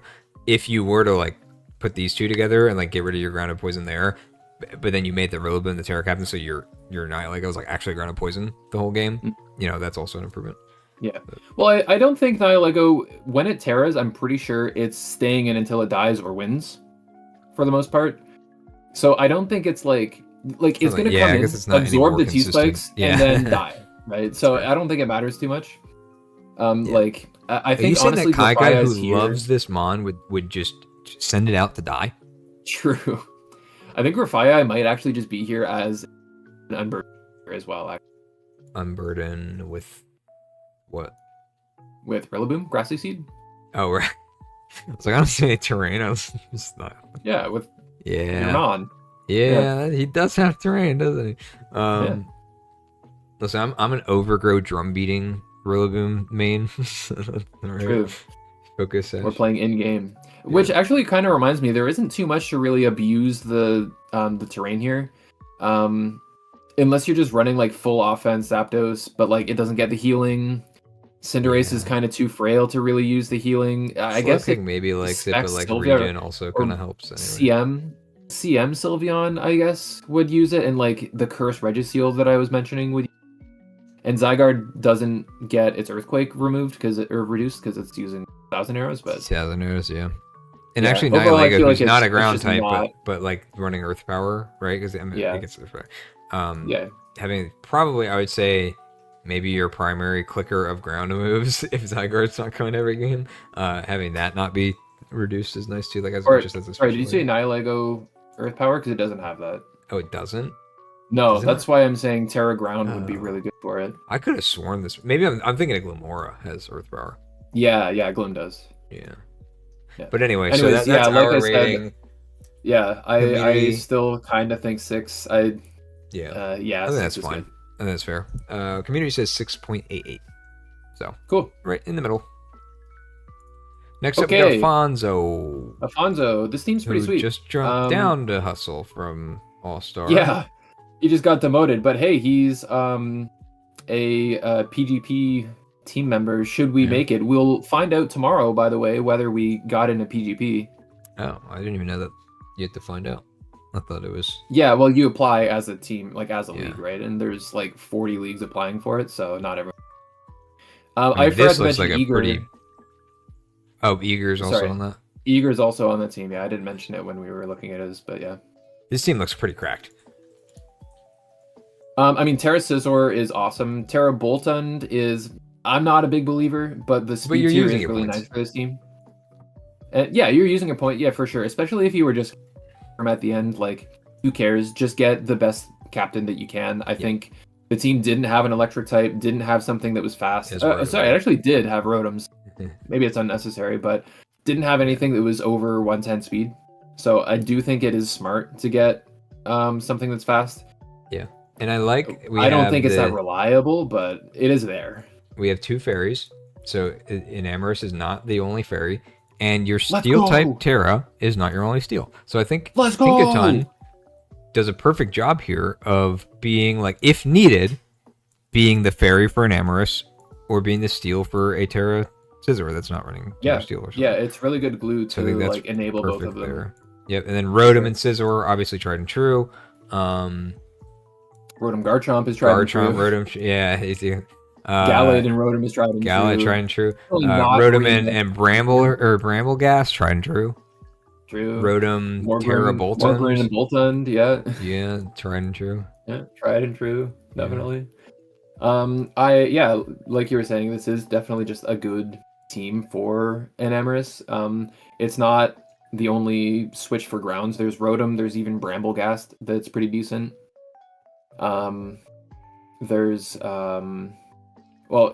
on Brambleghast actually, I think for 6 points it's pretty good, and it would be nice, I guess, if it could Terra with Scizor, but I like that Boltund is here just to pick up some speed. Yeah. Bramble's also a spinner and a setter. I was gonna say spin, defog, but you're probably not gonna defog in your Terra Scizor. But I think it's fine. I think Rotom can defog a lot of the time. Brambleghast is not unbringable as a spinner. It does have like good matchups. It's just either like a really good matchup or like, oh boy, if I miss Poltergeist, I literally lose the game. Yeah, that's true. So, but I think that's still fine. I would say if there's any weakness of this team, because I really can't find many. If there's any weakness, it might just be like you might have wanted something better than Brambleghast to take some of the pressure off of Rotom. But again, if you really need to, Scizor can run it. Like, it's not Mega Scizor, so it can run Boots, defog, like if it needs to. Maybe that's the game that you bring your Terra Boltund to. I don't know. I would say that's my only critique, really. I do maybe kind of think that there's too many, like, attackers. Like, Chomp is kind of different because it can, like, be bulky fairly well.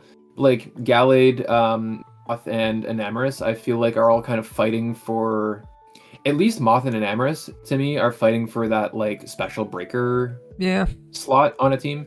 You can run both on a team. It's really not a big deal. But they're also both like Gen. I guess Enamorus is technically Gen 8, but like they're both like Gen 9-ish mons that like kind of have the issue of, if your ability isn't, well, the Enamorus is different because it's not going to run contrary if it's running its special attack builds.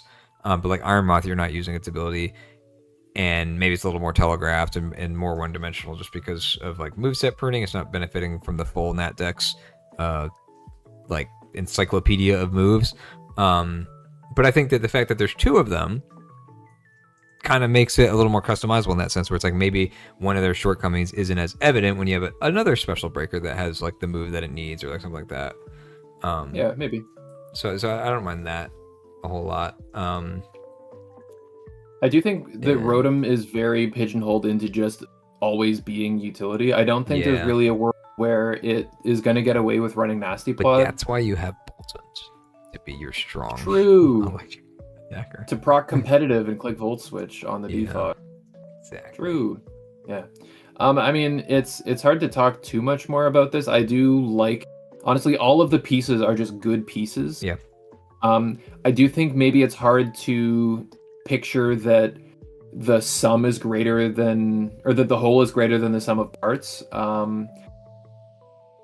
Which usually on like a very good team, I think that each of the parts makes all of the other parts better. Yeah. I think this is just a bunch of good parts that equal 1, as opposed to a bunch of good parts that equal 1.5.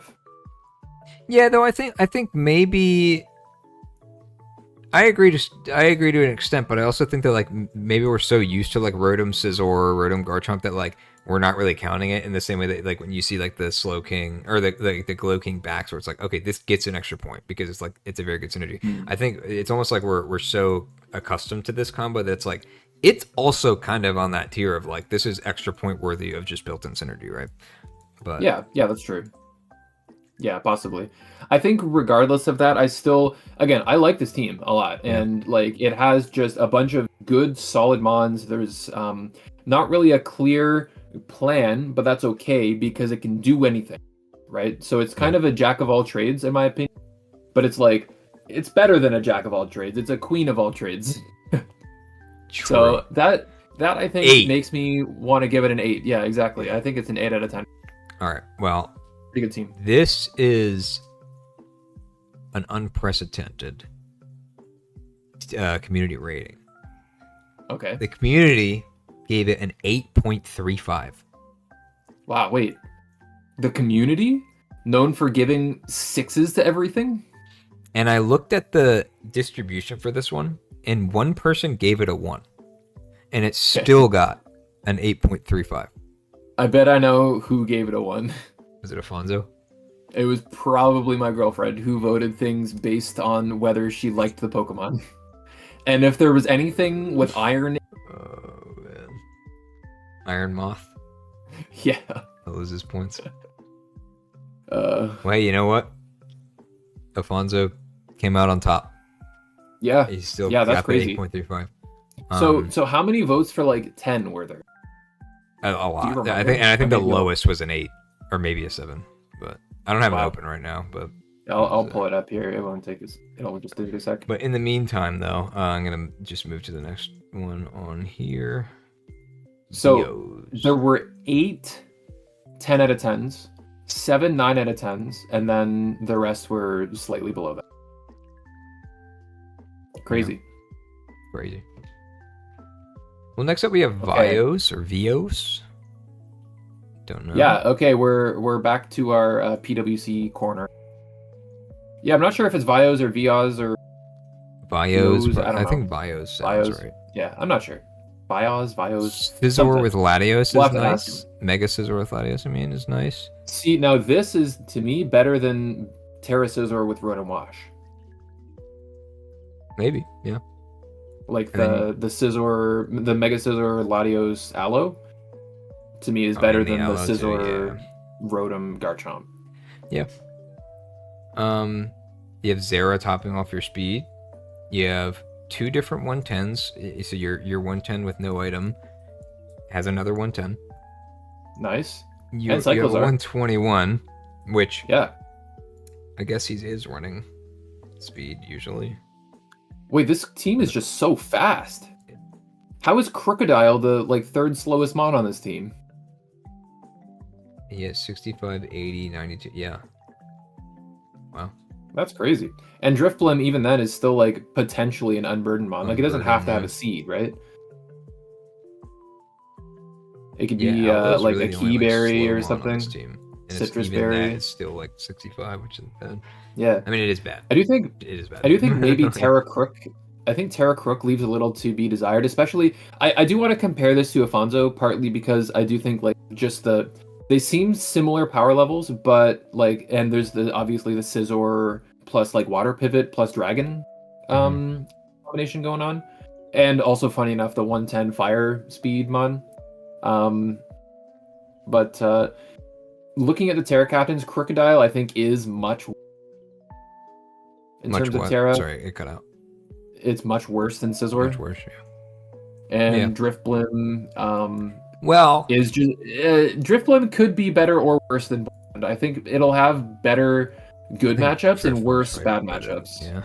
I think Crocodile, though, keep in mind though, this is the famous Terra captain with Moxie, right? Yes. It's not Salamence. Yeah.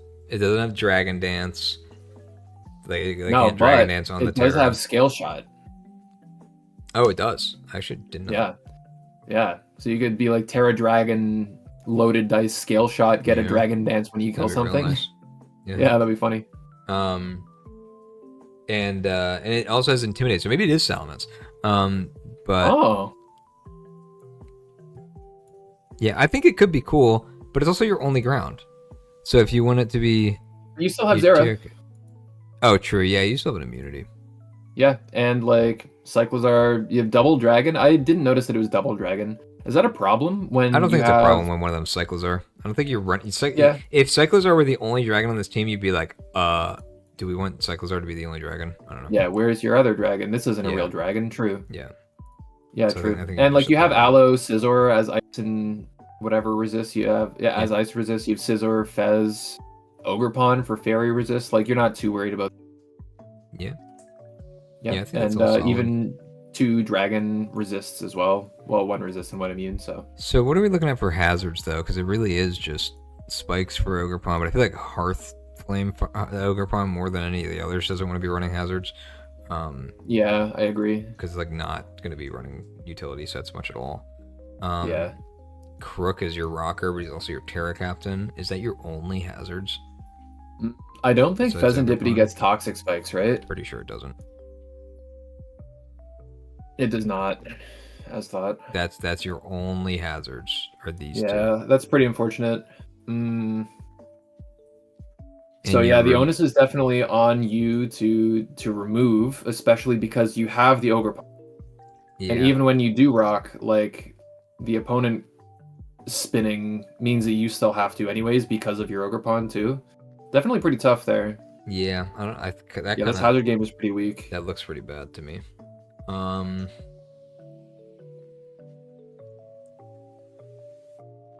Yeah. And this team looks like it just gets beat up by Trick Room, too. Like, if you just ran Trick Room against this team, like, what answer does it even have? True. Like, I don't see anything that sits in front of some of the big Trick Room mons. Like, who here would tank, like, a Melmetal or a Stack Attacker, which I don't think we've even seen on any of these teams, but... No, I don't think anybody's drafted Stacka. That's kind of crazy. Yeah. Or Melm. Well, I mean, okay, overall... definitely drafted. But I mean, in Hustle, we haven't seen either of them. Yeah. Yeah, Melm was drafted in other... So really, maybe it's not that bad, because nobody's running Trick Room. But, okay, well, I guess so. Yeah, but overall, I mean, again, I want to keep this moving. Is there anything else that you want to say about this team before we just start giving some scores? And then, because this is the second to last in Hustle, and I think All-Star, I think it'd be good to just kind of give a couple notes and then score and move on. So I do think that I've been pretty harsh on Pheasantipity in the past, but I've kind of come to terms that it's pretty good. I think that's fair. Zera, it was a new mod. Like, it kind of had to get I'm a big Zera fan. Yeah, I agree. I am a big Zera fan. Believer. Yeah. And the gaps in speed between like Zera, Cyclozar, Latios, Ogerpon is like pretty fair. You kind of got to keep a lot of different types of mons honest. I don't think there's a single 150 drafted in this division though. Like there's no Mega Arrow and there's we haven't seen him or whatever. So actually you might just have the fastest mon in the division and you can hold an item. Yeah, and it holds an item. Crazy. So. Items are good, turns out. Yeah. Other than that, it is this really poor hazard game, especially when your removal is Scizor, Latios, Cyclozar. Does Fez get defog? No, it does not. Nope. Alright, never mind. This mon sucks, actually. I think the team is better than Afonso's, but the really bad hazard game makes me think it's actually... There are higher highs and lower lows. Yeah, which is, it feels funny saying disappointingly that it's an 8, but a really good team that's kind of like spoiled a little bit by just a really, really bad hazard game with a fire pawn. Yeah, I think I want to give it a 7. Maybe I'm just not as high on it for some of some of the positives. Because I mean it's a good core. The Zero is nice. But yeah, it's just I don't know. Like it's poor hazard game. Not the best Terra captains in the league, and I don't know. Yeah, it leaves a bit to be desired, even though it's very good in other ways. So we'll see. Yeah, I mean, basically, we'll see like if the top 5 plus Terra captain ends up being a good enough team, right? Or the top 5 plus the Fez, or the whatever. Yeah. But what did the community say? I forgot. Community said 6.0. 6.0. Wow, that's crazy to me. Yeah. Well, I guess I'm wrong this time. Was there an iron? No, there wasn't, which means that your girlfriend also like probably gave it a 10. Damn. It's crazy. All right, here's our last team of Hustle. Our last one, and funny enough, it's the last PWC goon of the division, DriteWhake, who is different from White Drake. I kept reading it as White Drake. Yeah. So I guess there's some running gag. I don't really understand it, but everybody does it from the PWC. Is they'll just randomly at him somewhere, but he'll also go to random servers and just at himself, and then it just is followed by a chain of people adding him. Wow. I don't get it. I don't know. I'm not even going to pretend to understand it, but sure, whatever. There's probably a story behind it. So DriteWhake, if you're watching, let us know the story behind why the hell do people at you all the time. When we looked into him, his play was pretty strong. All we really had to go on him, kind of same as Vioz was like kind of stalking your profile for replays and checking out like your PWC standings and replays there and stuff. But yeah, no, we were impressed by his play. And into the Hustle division, and I think it's like a pretty good draft too. Yeah. It's the only draft that clued into, I think, one of the best Terra captains in that you could possibly draft is Arcanine Hisui. Arcanine Hisui. I think this mon is so good. Yeah, I mean, we talked about with like regular. We talked about base. Yeah. Yeah, somebody has base Arcanine in the lower division, and I think it's such a missed opportunity to, if you're gonna Terra it anyways, the rock type doesn't matter. You do lose like 5 speed, but I think like the head smash, flare blitz, like rockhead stuff is so strong offensively. Yeah. And it's still very defensively sound with intimidate, Will-O-Wisp, Morning Sun. It doesn't have teleport, which is a downgrade from base Arcanine, but like, I mean, Terra Rock with a choice band or Terra Normal with a choice band. Even if you're just Terra Fairy, Terra Steel with heavy duty boots or something, or like leftover. Here's my issue with that. Always immune to fire. It's so good. So I know it's a Terra captain before it, like, but it has the quad water weakness before that. And if you're doubling up into fire or rock, then it's weak to water. Our water resists on this team, which also has a Nidoking, are Greninja and Kartana. Yeah. And you know how we talked about your bulky water type is Greninja, your bulky grass type is Kartana, your bulky steel type is Kartana. Exactly. This is not a bulky team at all. We mentioned like Kartana as your only steel in reference to Zygarde 10 as your only, and it's like that bad. It's your only steel and your only grass. Yeah. And your only water is Greninja. Yeah. It's not a spell switch. Yeah. I think it's pretty rough. What's funny is like this team almost like passes the eye test. You know, like I see like I like the speed tiers. Like we got the Mega that's capped at 135, but you still have the Greninja right behind. I was almost fooled. Which is super flexible. You have a 109 for the Kartana with the Beast Boost if it wants to. I guess it's usually Beast Boosting attack though. And you have like 90, 91, 85. Like speed tiers look good. The offensive profile looks good. Like Mega Lot being fast physical attacker, Gren being kind of whatever it wants, Nidoking being strong special attacker, Kartana strong. It's just, what do you have for a wall if Mew is? I mean, Mew could be, I guess, is like your closest. Mew has to be defensive. And then Arcanine. And actually, funny enough, if it was regular Arcanine, you could just run teleport. Yeah. Well, what I was going to say is, like, you mentioned that this Arcanine can run bulky. It's like, I feel like now, despite being so strong offensively as a Terra captain, it will also probably have to be bulky in a lot of games that it normally wouldn't want to be. And here's your fairy is an Enamorous, which is also your favorite when your only fairy is an Amorous. I mean, at least it's an Amorous Therian. Yeah, it's pretty fat. Yeah. But it doesn't have recovery because I like Draining Kiss. No, but it's still fat. Yeah. I actually kind of wish that, now that I'm looking at it again, like, oh man, Terra Hisui Arcanine is very strong. I kind of wish this was like Terra Enamorous with regular non-Terra Arcanine. Yeah. You feel me? And then like Kartana, I don't think you need the physical attack, honestly. You have Terra Surfetched, you have whatever Arcanine it is, and whether captain or not. You have Megalop, and Mew and Gren could potentially be physical. Yeah. I don't think you really need the extra attack from Kartana. No. You could get an actual steal. You can drop the Golem Alola. That mon's kind of bad. I don't mind the Rotom because screens seem okay. Maybe not okay. I feel like the team depends on screens to like have any semblance of defense. Yeah. Okay, here's something. What's a removal? Defog? Rotom and Mew, but not very much. Is that it? Just those defogs? Nobody. Maybe Surfetched has removal. I don't remember. No, I don't think so. It does. Does it have defog? Yeah. But still, like you're not. Oh, you know what? Oh, it's Nat Dex because like it actually. Or wait, no, but it doesn't evolve from regular Farfetch. So I guess I just gave it defog. That's surprising. Yeah.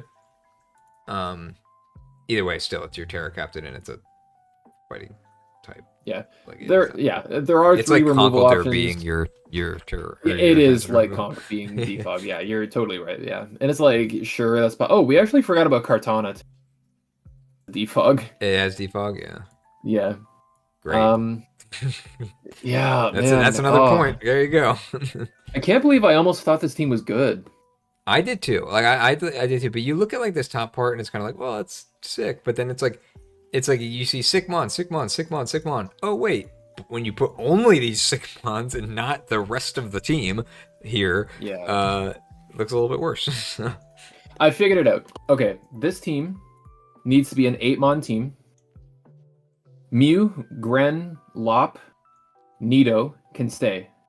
Everything else goes. So you drop Cart, you drop Arcanine, you drop Enamorus, you drop Rotom, you drop Golem, maybe you drop Surfetch, but Surfetch is actually. I think Surfetch. Wait, but you already have. Wait, you have Megalop. Yeah, wait. Okay, so you could drop Surfetch if you wanted some extra points. Yeah. Okay, this thing gets. You get yourself a Steel type. There's cool things on this, but I really don't like. The more I look at it, the more it's like this is a really. You get yourself a Steel type. You get yourself a defensive pivot. Hopefully, a Fairy or a Water can be a defensive pivot.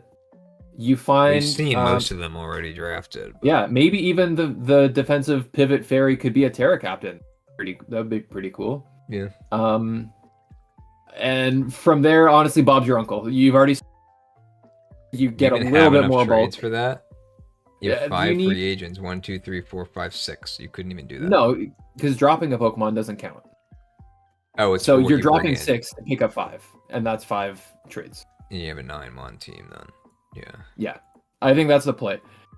Otherwise, man, I was so excited to review the only Arcanine his. And yeah, it kind of missed the mark. What would you rate it though? Because I kind of actually have, even though I don't like it, I actually have a hard time putting a number. Yeah, same. Like, because it's like rating it too low. It's missing enough to be. Yeah, like it's missing enough to be like using a harsh rubric.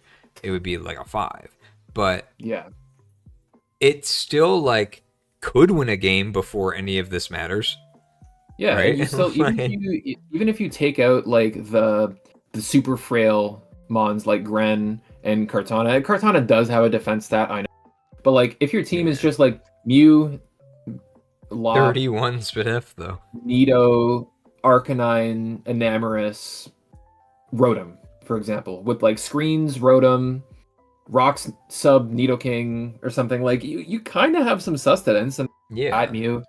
You can have a team there. It is possible to bring 6 Pokemon that are good.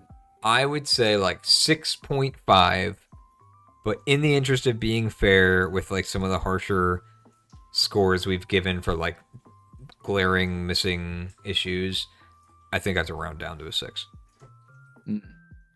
I'm going to not round anywhere because I think it's a 5. Okay. And what does the community say? 6.23. Well, it's kind of a lower end of 6, so it is, I guess we were not too far. It's probably just a couple people saw like kind of. I mean, you and I both looked at this team, at the start and said like, wow, that's kind of nice. And then wow, awesome. Look at all these cool offensive Pokemon. Surely Yeah. there's going to be something to look at later. And then we kind of talked about yeah. Okay, All right. so that does bring us to the end of the Hustle division. Yeah, we so do have some Hustle graphics to show you guys. So these are the numbers. Made it a little cleaner this time, so you can actually read them. Yeah, so now we can read the numbers, but we can't see the Pokemon underneath. It's fine. We've seen the Pokemon for the entire stream. Surely. And I'm getting the tier list here. And here's our tier list. Wow. Afonso was that much higher than the rest of the division. Yeah, huh? This is the only, I mean, spoiler alert for All-Star, I guess. This is the only time we had to do an S+ tier with a gap in between S+ and the next highest. That's kind of crazy. So because are it these goes divisions... from 8.35 to 7.46. So S would be like 7.5 plus, and we didn't have It's almost a 1.0 gap between the first and second. So, okay, that's good to see that Leezey's team got rated really highly, because I loved the... And again, like, was willing to overlook some of the kind of defensive deficiencies, because I feel like the game plan is so succinct and easy to digest, but hard to prep for, right? Yeah. I don't even know if I can like... A very interesting team. I do think that... I think we didn't like... Oh, too small. Yeah.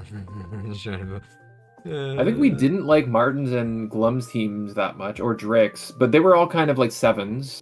Yeah. I'm surprised that they're kind of top half. I probably would have just like flipped some of the A tier with the B tier, and that would have been probably fine. Yeah. Yeah, 8.35. That is just crazy. It's insane. With a 1 again. So. True, yeah, with a random one because they have an Ironmon. Oops. Shouldn't have drafted the Ironmon. Cool. So. Great. We will be posting all of these on the Discord later, just as a whole, as well as a combination of every tier list all on one, just so you can see all of them in the same context. But for now, that's it for Hustle. Yep, and we are moving on to the All-Star division. Before we get there, do you want to take just like 5 minutes? Yeah, we can do that. We'll take a small break, catch your breath, give some time. Maybe here I'll actually ping in. Yeah, I was gonna say post in the Discord. Let them know we're starting. Yeah, I'll post in the Discord that we're starting All Stars. I won't actually ping, but yeah, we'll give some people some time to get in here. Yep. And we'll be back in. What do you want to say? 5 minutes? 10 minutes? I think 5's good. We'll start 10:30 ish. 5 minutes. Cool. All right. See you soon. See you soon.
We're back. Hello. Hi. It's finally time for our final division. And hey, it only took us like, what, 3 hours to get through that Yeah, we really one? picked up the pace on the last couple. Yeah. So. I mean, it's Let's better. keep that like, pace. Maybe we actually keep a better pace. I'm not trying to go to bed at 1:30 again. Well, I mean, keep the pace that we switched to, like, partway through. Keep the pace that we had at the end, where we were on pace to go to like 3 a.m. because we took 2 hours to get through the first half, but then the second half took like 30 minutes. So. It was like 30 minutes for the first 2 teams, and then probably an hour for the last 6 teams, and then the second half was okay. Yeah. All right, well, let's keep it speedy. So we got Zap. Yeah. Up here first. No Zapdos. 0 to 10. All right, next. No Zapdos.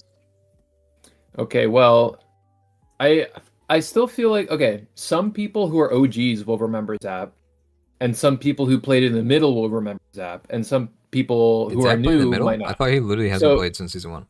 Zap played season 4, which was crazy to think about, over a year ago already. Did you know that NBA is coming up on its 3rd anniversary?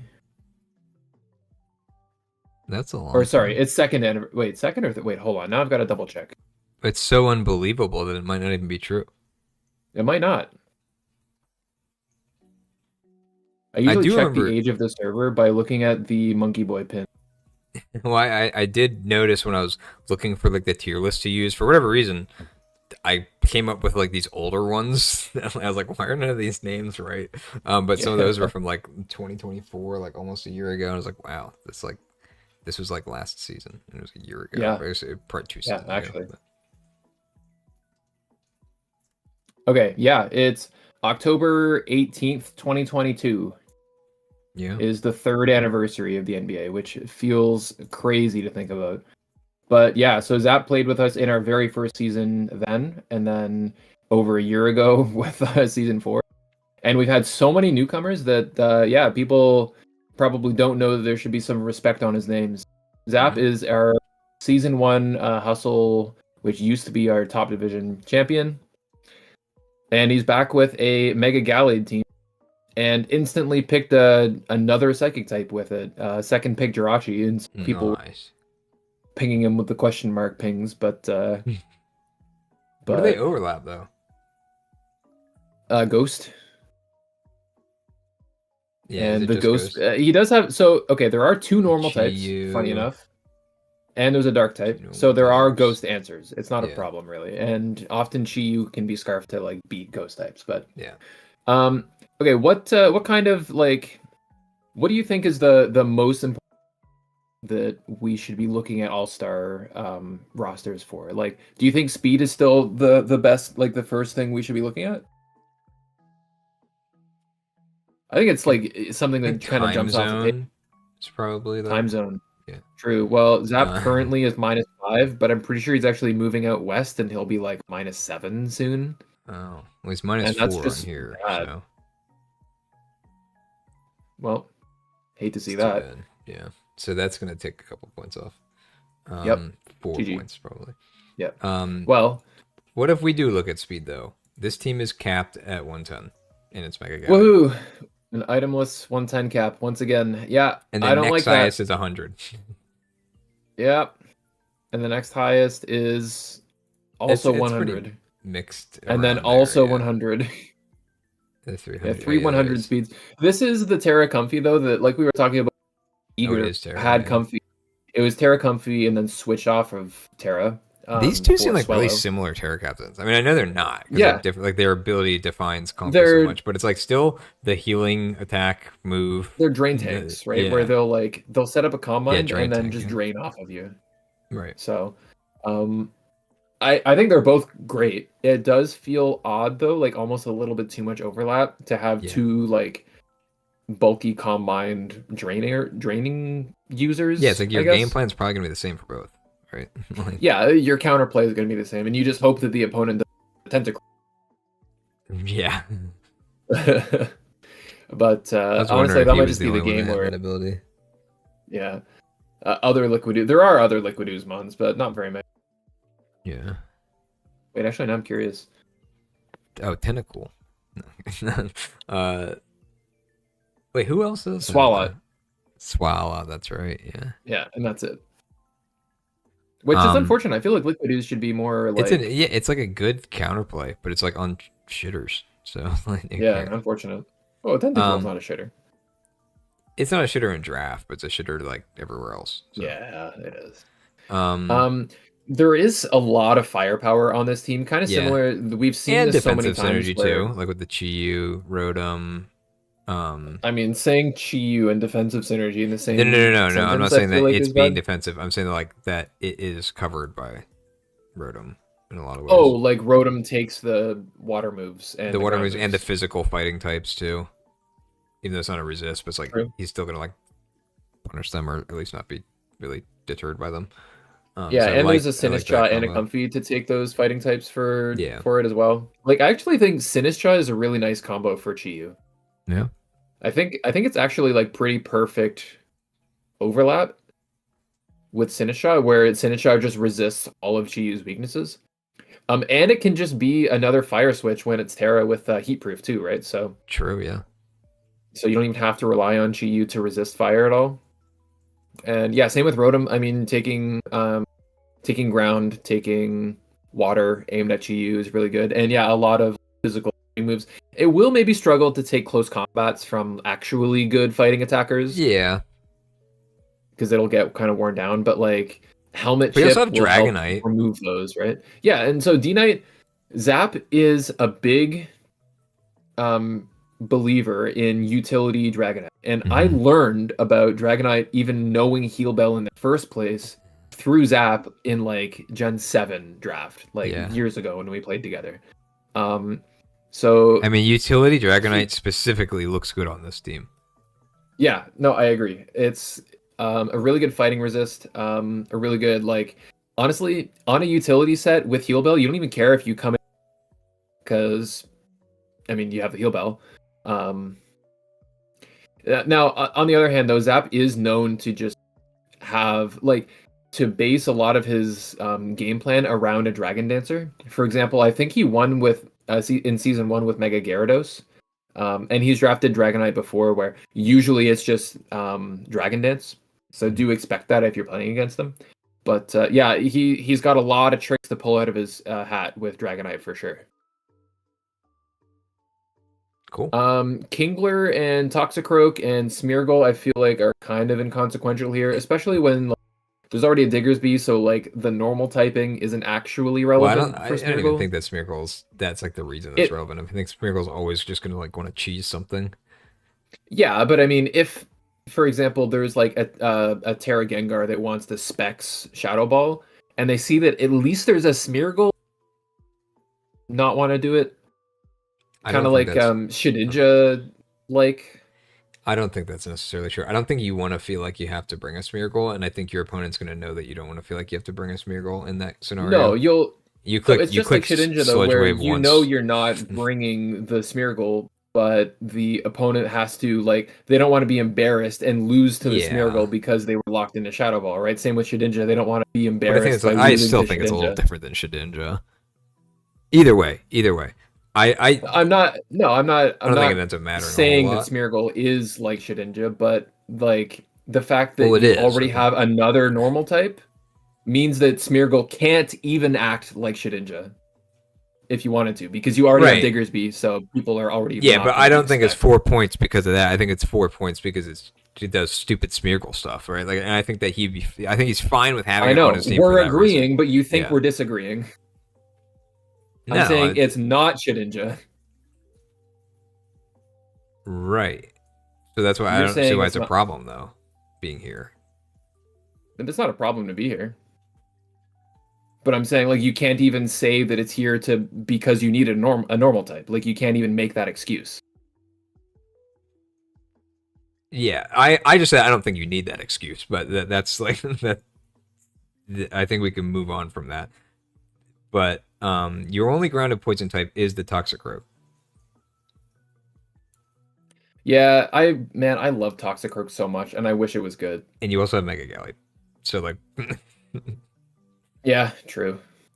Listen, I've seen some spicy stuff with Nasty Plot, Vacuum Wave, Sludge Wave kind of thing, or maybe a Sludge Bomb. I don't remember which of the if it actually has Sludge Wave, but and like Focus Blast, it's definitely not consistent, but it could be okay, I guess. Dry Skin. You gotta run the manual Rain Dance Rotom. No, you're not allowed to run 5-pointers because of their immunities. Shoot. Oh no!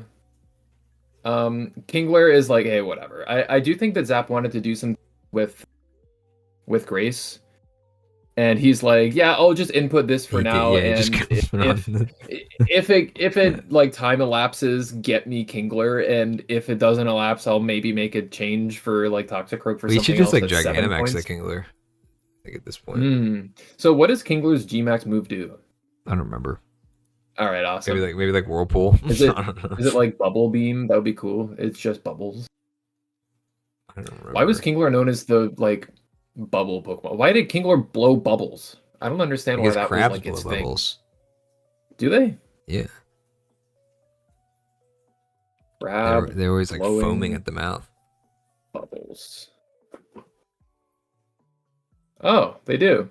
Yeah. I had no idea. That's the thing. They blow bubbles. While they're out of the water, they chew a small amount of water to mix it with air. It helps them breathe. Interesting. The more you know. Anyways, we do have a couple more things to talk about here. Do you think it's a problem? Yeah. Okay, sure. There's 3 removers and Jirachi, I guess, and 1, 2, 3 setters. It's like fine. I don't think that Diggersby will be setting spikes that often, but I do think that it's legit. Spikes? I didn't even know that. Yeah, Diggersby has spikes. It has a bunch of interesting utility, like spikes. I think is a pretty good set. And U-turn is kind of a move that's like knock off U-turn and spikes. Okay, yeah.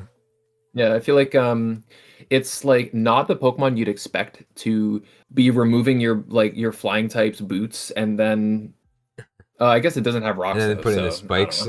Wait, does it not have rocks? That's really no, it doesn't have rocks. It only has spikes. Yeah, that's really surprising. I guess that doesn't even do what I was saying, but yeah. Yeah, you knock off their boots so they can like still fly over the spikes. Yeah. Overall, though, like realistically, the main hazard setter is going to be Jirachi and Smeargle when you bring it. Although we did just see that guard split Smeargle. Did you see that guard split Smeargle replay? No. Where was that? It wasn't in NBA. It was posted in NBA, but it wasn't an NBA game where somebody brought guard split recover Smeargle to beat a Mega Aggron, and just the sheer amount of defense that it got from guard splitting the Aggron not only made it take the body press better, but it also made the body press just do less damage because Aggron's defense was so low. Yeah, it cuts that too. So that with Recover or Roost or whatever it was actually let it stall out the Mega Aggron with Salt Cure. It was such a cool set. Were they the last 2 Mons in the game? No, it did 1v1 the Smeargle, the Aggron, but the Smeargle player still lost, unfortunately. Well, why doesn't the Aggron just swap out at some point? I don't know, man. I do recommend finding the replay somewhere in general chat. It was funny as hell. I mean, you already know the punchline, but like, go look up the joke anyways. It was fun. Anything else so we can move this one along? Move on. I mean, it's the same deal of like the 110 Mega as your speed cap. I just feel really bad about it. The speed tiers feel really wonky. All of the 100 speed mons. Okay, sorry. Jirachi and Comfy have 2 of the 300 speed tier mons. Don't really want to invest too much in speed. Like Scarf Jirachi is okay. Scarf Rotom is okay. Yeah. Scarf Chi-Yu is okay. A bunch of Scarf options, but they're all kind of like not the optimal set for their Pokemon, in my opinion. I think Scarf Chi-Yu can be considered optimal, but yeah, I think like Specs is the set that you want to be able to run. It's just harder to set it up. I think the game is going to come down to how well does prep his Gallade and how well does he position his Dragonite. And he's a player who will probably do it well. So yeah, right. I'm hoping so. Yeah. So out of 10, I think I would give the team it doesn't meet like a lot of the criteria that I would want my draft to have, you know? So exactly. For an all-star team, I do think it's pretty low. Like I want to give it maybe a 6 here. It has a lot of potential with like setup sweepers, Galley, Dragonite, Chi-Yu, even like honestly, Agility Diggersby, SD Quick Attack Diggersby are like good, and the 2 Terra Captains can win games on their own. But it doesn't feel like it's not like out of cohesion and draft. It's out of like just having these Pokemon on your team. Maybe they'll find a good matchup somewhere. Who knows? Yeah, I think on criteria 6 makes sense. I do like some of the type synergies though. I think that works well. That I would at least give it a 7. But there are some clear issues with it. And what does NBA say? They say 7.31. So interesting. Maybe that's them liking the team. Maybe that's them putting respect on the name. Who knows? Maybe it's it not having any Iron Mons on it. True. I haven't really been reading chat. As he joined, yo. A little bit. Oh, I actually didn't see those. Yeah, the real OGs. 2017 Zap was LeBron. Oh no. He wanted the population bomb shelf smash. True. And yeah, Galley does have a lot of tech, I agree. Like even Agility Galley, underestimated. All right, anyways. Trauma? I don't know. Oh well. Monkeboi. Any interaction with Polito is traumatic, so. Next. Whoa. Okay, Monkeboi started the Terra Hydrapple actually like his train though. I hate to say this. So he first picked like round 1, pick 1, or I guess round 2, pick 1 Hydrapple. With the intention of terraing. It and then it kind of caused a chain reaction of everybody taking it. And then again, look, 15 Terra points used. Yeah. It is, I think. Terra Colossal is also a nice low tier Terra. Exactly. That's kind of the thing is like Terra Colossal is cool where you can run Steam Engine without worrying about dying, and Flash Fire and Flame Body are both interesting. It has both of those, right? I'm not tripping. Yeah.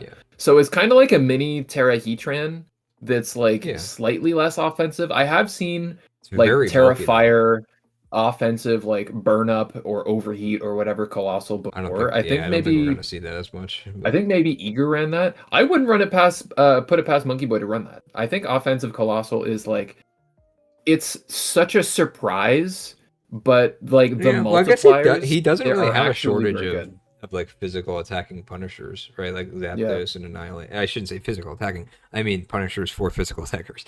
So you don't really need the super bulky Terra with Flame Body, right? But I mean, Zapdos, Mew, and Annihilate are all pretty good Punishers for that. That's what I'm saying. It's like he has those, so he actually doesn't really need the Terra. So yeah, you can just run offensive if you want, and that's fine. And if you get a Flash Fire boost too, that's pretty decent. So I want to double check that it does actually get burn up. I'm pretty sure that's what I saw. If not, it was overheat, and it does get burn up. So yeah, with like Rock Polish. You got a Volbeat here. True, Volbeat. Monkeboi really likes Volbeat, and I agree with him. I think it's just a really good one. Yeah, Prankster. Yeah, that's Encore, T-Wave, T-Fog. That's all you really need. Yep. What do we think about speed here? I like Greninja capping it off. That's fine. Zapdos isn't really running this speed. Oh yeah, Cortana's there too. Yeah, okay. Oh no, Crobat's on the next team. Yeah, it's like passable. It does feel weak, especially since Annihilate is either going to be like Scarf with full speed or no speed, so it's not actually like at 90 speed tier unless it's Scarf. Usually it can, but you do have an 85. Well, no, okay, Bulby doesn't count. You have 99 with Fez and Dipity's also probably not running speed. Yeah, Fez is usually HP invested too. Mew. Zapdos is not always running speed. Mew's not always running speed. Yeah. I don't love the speed tiers, but I think they're fine. Like I think you still have at least it's better than this same spread, but Greninja's a Mega and Kartana is an Ogerpon, right? Like I don't know. But, yeah, that's fair. Well, it's an Ogerpon that always loses the Ogerpon speed tie, which kind of sad. Yeah. Well, you know what I mean. Where it's like where it's just like like how Thundy is like Thundy T is 100 that. Speed ties, yeah. I want to rate it relatively high though. Like I mean, we got good hazards. Well, Mew, Kartana could set spikes. I think Kartana doesn't have. Doesn't have any hazards. No, well, it's literally might set rocks. It's just Greninja Colossal, Steelix. Greninja sets spikes. Mew can set everything. I think it's 5 setters. And I think Terra Colossal is more bringable than people might give it credit for. So yeah, I think so. I'm not worried about the setters here. I am a little worried about Steelix though in general. Like at least Kartana is not the only. It's your only ground type. Yeah, being the only ground is tough. And honestly, Steelix is effectively the only steel. Like it's hard to consider Kartana a steel type in general. If it was like Steelix and Celesteela, which is still a real steel, that would be a different story. Yeah. Where like they're both steel types that appreciate the addition of another steel type. I do think the Steelix is going to have a lot of weight to bear. So luckily it might have to come more often than not. True. There's no... Oh, there is a fairy. Sorry, I forgot Pheasant. Yeah. We might honestly just see like Terra Ground Hydropple more than we see Steelix. Or Terra Water, since the only water type is Greninja. We're also not particularly ice weak, like after the Hydreigon on Terras. Hydropple, yeah. Yeah, Hydropple. Yeah, you do have Colossal. Like, even if you don't Terra, you're just Boot Seal, like your Colossal will be ice type. But Zapdos isn't really going to be wanting, like, or rather, you're not going to be wanting to hit Zapdos with, like, triple axle or anything, right? Because you don't want to get static. Yeah. So honestly, I think the team feels a little weird. I almost want to call it a little tired, where I don't really see the cook. I think Monkeboi thought something was cooking here with the Terra Hydropple, and like maybe he's onto something. I don't know. Maybe he'll kind of let the rest slip. Yeah, but he then still ended up with a 20 and 3 17s. Yeah, that's awesome. And actually, like 2 pretty in demand. The team is good too. Maybe 3. Yeah, I don't know. No, the team is not as. It's like a good team. It's just I don't think that it's like the Terra Hydropple pick one. I don't think it gave like the direction. It didn't do as much that as it could have done. Yeah. But then he ended up getting a Mew anyways, which I feel like if you get Terra Hydropple pick one and then you still get Mew, then you're actually just in a pretty good spot. I don't know. Maybe I'm being overly harsh. I feel like whenever I see Kartana, I start to get a little antsy, and I'm like, this one sucks. But like, it's pretty good. Cuts. Yeah, I think I'm more antsy about the Steelix and the lack. I think that's fair. I think that's probably like the most fair, like critical analysis of the team is this Steelix kind of being effectively the only steel type and also the only ground type. Yeah. I was pretty hard set on giving the team a 7, but I think like reconsidering and looking at the like top 4 plus Hydropple and Pheasantipity again and how bringable I think is with. I think it's like it has a lot of the tools you're going to need, and I think it's an 8 out of 10. An 8, yeah. Yeah, sweet. I can agree with that. I was thinking like 7, 7.5. Like I was thinking like 8 would make sense, but take off some points for like some of the weirdness, but also like I like it is Greninja Annihilate a lot, so like that's why I like want to lean higher. So I'll go with an 8 as well. But cool. The community didn't. They gave it a 6.68, which is like a little under average. Yeah, that's cool. All right, next up we got Zard. Zard. He first picked. So Monkeboi led the charge picking Terra Captains because then Zard also picked Ceruledge. Yeah. With the thought process of I think this is the best Terra Captain open. I don't like disagree that it's good. On round 3, the best Terra Captain open. I like it's very good, and the fact that it's 13 does let you get another good captain, which maybe Terra Grafia is okay. We have seen it's just unburdened. It is on acrobatics, basically. Yeah, it is on a terrain team, so like it can do that. Yeah. So it's like probably fine. If you had this particular combo in mind, then I think that's good. This is also just like a pretty good terrain team, by the way. Like Diancie, Melmetal, Ceruledge, Shocks, they all hit really hard.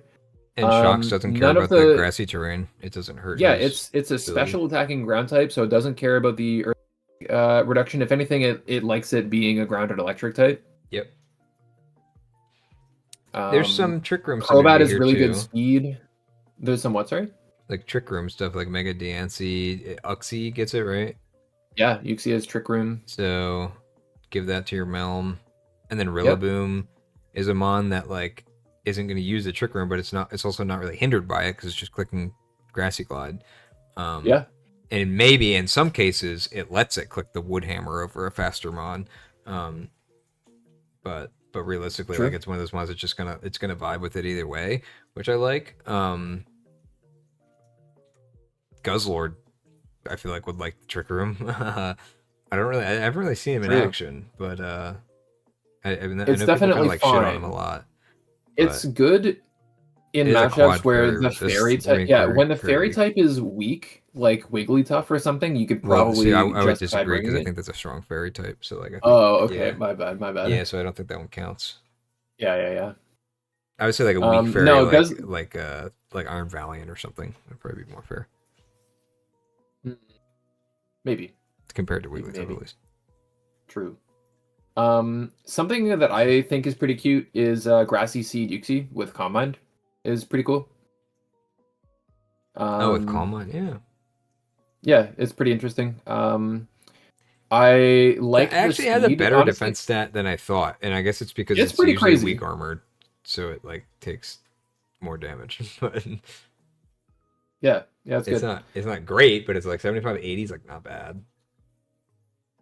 With a boost. Oh, even Ceruledge? Yeah, Ceruledge also, is good. Who did I say? Well, I was talking about Uxie. You probably said that, and then I looked at Ceruledge. Yeah. It's like, okay, no, not Calm Mind. I'm not running Calm Mind Ceruledge. Oh, I'm thinking of Armoroo's. That's why I was like, oh yeah, I could picture that. Oh. No. Grassy Seed CM Uxie. Yeah. That makes sense. I like a lot. Yeah. Terra Ceruledge, though, yeah, I mean, we can touch on this one last time. If you even just like Terra Fire to make your Bitter Blade do more damage to heal you even more, that's really strong. Flash Fire is really good. I actually really like Flash Fire with Melmetal and Rillaboom. Yeah. So that Blastoise doesn't have to be your fire switch all the time. It can be a Shell Smasher. And okay, well, Blastoise and Diancie don't have to be your fire switch because if you're running Smash Blastoise, which can also run Terrain Pulse, it's not boosted like Megas, but well, it's boosted by a Shell Smash that Mega can't use. Yeah, you can preserve your Blastoise to let it like come in safely and smash later. Smash. Yeah, something immunity abilities with Terra. I think, like I said, this is a really awesome Grassy team. This is a team that I'd be interested in piloting myself, honestly. Yeah. And I'm a big Grassy boy. It's got 2 monkeys on it and a Sandy Shock. True, and a Grafaiai. I said 2 monkeys. An Eye is not a monkey. Grafaiai is the tiny monkey Pokemon, is what it is in the Pokédex. That's dumb. It is dumb. It's a lemur, but or actually it's an eye. But yeah. But Rillaboom's also, by that definition, Rillaboom's also not a monkey. It's a gorilla. True. It's exactly. Yeah. So the only monkey here is you, Toady. No, I still think you're not even a monkey. You're a toad. Because of the Pokédex description, that Grafaiai unfortunately is a monkey. Yeah, sad. Okay, well, I love the style of this team. It has quite a few good hazard setters. It has at least decent removal. It has a spinner and fogger, and I'm not going to count a magic bouncer. It could be better removal. And I guess it could. No, I like the shocks here. It has good speed. You got spin, Blastoise, defog, Crobat, magic bounce, Diancie. I think that's better than a lot of teams that we've seen. Granted, this is all-star, but it's fine. Yeah. Good ways of boosting your speed. Sandy Shocks with Photosynthesis, Ceruledge with weak armor, Diancie, Diancie with Rock Polish, Shell Smash. Like, there's so many options here. Priority Ceruledge if it wants it. Yeah. So it's like it looks like a kind of fair team, but it's actually pretty unfair. It does a lot with speed boosting and cheating offense and stuff too. So it looks like it'd be hard to prep for. Yeah, I like this team a lot. I would like to pilot it. This is a 9 out of 10 for me. I don't think I've given out many 10s, if maybe 1. But this might be a 10 for me. Because it has everything. It has the bias points, right? It's got the Rillaboom. True. But then it's also just like checks the boxes, right? Maybe not the best hazard or the best hazard control, but it's got them. Maybe not the best speed tiers, but it's got good speed. It's got options for... Yeah, I like it a lot. I think this is the 10. Yeah. Wow. Awesome. Good to hear. Well, there you go, Zard. Great team, man. And welcome to All-Star, by the way. Congrats on the promotion. Disagrees. Oh, they say 6.41. That's pretty low. That is really pretty low. I think this team is nice. Yeah, I'm surprised by that. Interesting. Maybe like the idea is that like Grafii Guzzlord loses the plot at the bottom, but I don't even. I don't think it does. Guzzlord is who cares about Guzzlord? It's Terra Grafii with terrain, which is like as much use as you're gonna get out of a low tier Terra Captain. I don't really believe in Grafii if I'm being honest, but it doesn't matter. That second captain is fine. I think it's fine. Yeah. Yeah. I shouldn't say as much use as you're gonna get, but like it's enough to expect out of your 6-point low tier Terra Captain, I think. A low tier Terra that can cheese speed in your terrain and a dark type to stop like stored power shenanigans. So. Sure, yeah. No, I think it still it's loses to Wigglytuff because Wigglytuff's a strong fairy. All right, let's move on to RoyceMan. RoyceMan. We've got another Tusk Goldengo Samurai team. Wow, this reinventing the wheel. Yeah. 10 out of 10 for originality. But it's with Iron Moth and Waterpawn and Cyclizar. And pretty interesting Terra Captains. I think actually Terra Kilowattrel is pretty cool. And Mesprit is just good. Like, Mesprit isn't even really like a low tier Terra Captain, honestly. It feels like a decently high mid-tier captain. It's kind of hard to price Mesprit higher than 9. If you have a 9-point Terra Captain, then at most your other Terra Captain's only 2 points higher. So I think that's fair. Yeah, I know, but it's like I think it feels like it performs like an 11 or 12 point captain, even in the 20 point. Yeah, I guess that's fair. So I think it's just getting good value for bang for its buck, right? Yeah, speed here looks good. 121, 125. Yeah, that's a Terra Captain, so you respect it. So I actually think the same thing about Cyclizar's speed as I do about Torn T's speed. I mean, obviously they're the same, but it's another like fast regen mon that can be fast if it has to be fast. But Kilowattrel being there means it doesn't want have it to be your speed cap. Yeah, so but then Kilowattrel. So if there's a 120 or a 115 speed mon that you need to be able to revenge, you don't have to go into Cyclizar or be forced to scarf your Moth or scarf your Samurai, which I do think scarf is just probably its best set anyways, but regardless, you can just be fast Kilowattrel, which it's too frail to be bulky anyways, and your Cyclizar can be like fat AV, even just like fat boots I think is really strong. Obviously Shedtail is banned, but great spinner, great utility, great pivot, when it's able to invest defensive. Yeah. And less so when it's not. So which it can because of Kilowattrel. So good choice there. Yeah, I mean, we gotta say, like, obviously this is good synergy here. Set your spikes, don't let them go down. You have a spinner, so you don't have to defog your own spikes away. Iron Moth also likes having the rocks protection, so it doesn't have to run boots always. Ogerpon also can't run boots, so, like, the less hazards on your side. Cute bird. Don't forget about the cute bird. He's just a little guy. Flame body with EV light. True. Let's go. That's a +1 for me. Yeah. So what do you think? I'm definitely a proponent of like try to maximize your Terra points when possible. What do you think of keeping Kilowattrel but changing its Terra from Kilowattrel to Diancie? So your combo is Mesprit. We did talk about the Terra Diancie before, right? In like one of the other teams. I think that there would be too much overlap between Mesprit and Diancie. Not that because they are different. Like obviously, like Diancie would be doing like the like body press stuff is like a good set, but I think I don't know. They seem like similar. Maybe they just look similar. So I think that. But they do very different things. Like they're pink and they have Stealth Rock. I guess that's similar. But also, I like having this like fast Terra Captain too, though. Like a fast offensive Terra. Like the fast Pokemon doesn't go away, and with Terra. No, I mean I like one of the Terra Captains being fast, like having an 80 and a 50 for your Terra Captains. I don't know if one of them's not like Iron Hands, like that's like gonna be like tank and everything. I guess Diancie can tank a lot, but still. Yeah, it's all good. Honestly, I really like the team. There's a lot of pivots here. Almost everything on the team. Diancie has baton pass. There's not really a trick room target for Diancie, so if it's setting it, it'll be selfishly, which is fine. It's also the only fairy. I've used Diancie as the only fairy on my team, and honestly, Diancie is really a prep master. Like, it's the kind of thing where like you have it on your roster and everybody has to prep for it. Like every dragon preps for Diancie. Every like water makes sure they don't get beaten by Diancie so that they can actually beat it with their scalds, kind of thing. Like it's it forces a lot of prep, has hazards, can pivot, gets screens, gets trick room. Like it kind of just does it all. So I love that mon. Let's see. We didn't even really talk too much about the top 3: Tusk, Golden Go, Samurai. Yeah, I mean, it feels like we're beating a dead horse. Yeah, like it's very clear. Like, I think it's very clear that they're good. Like good mons, they're good together.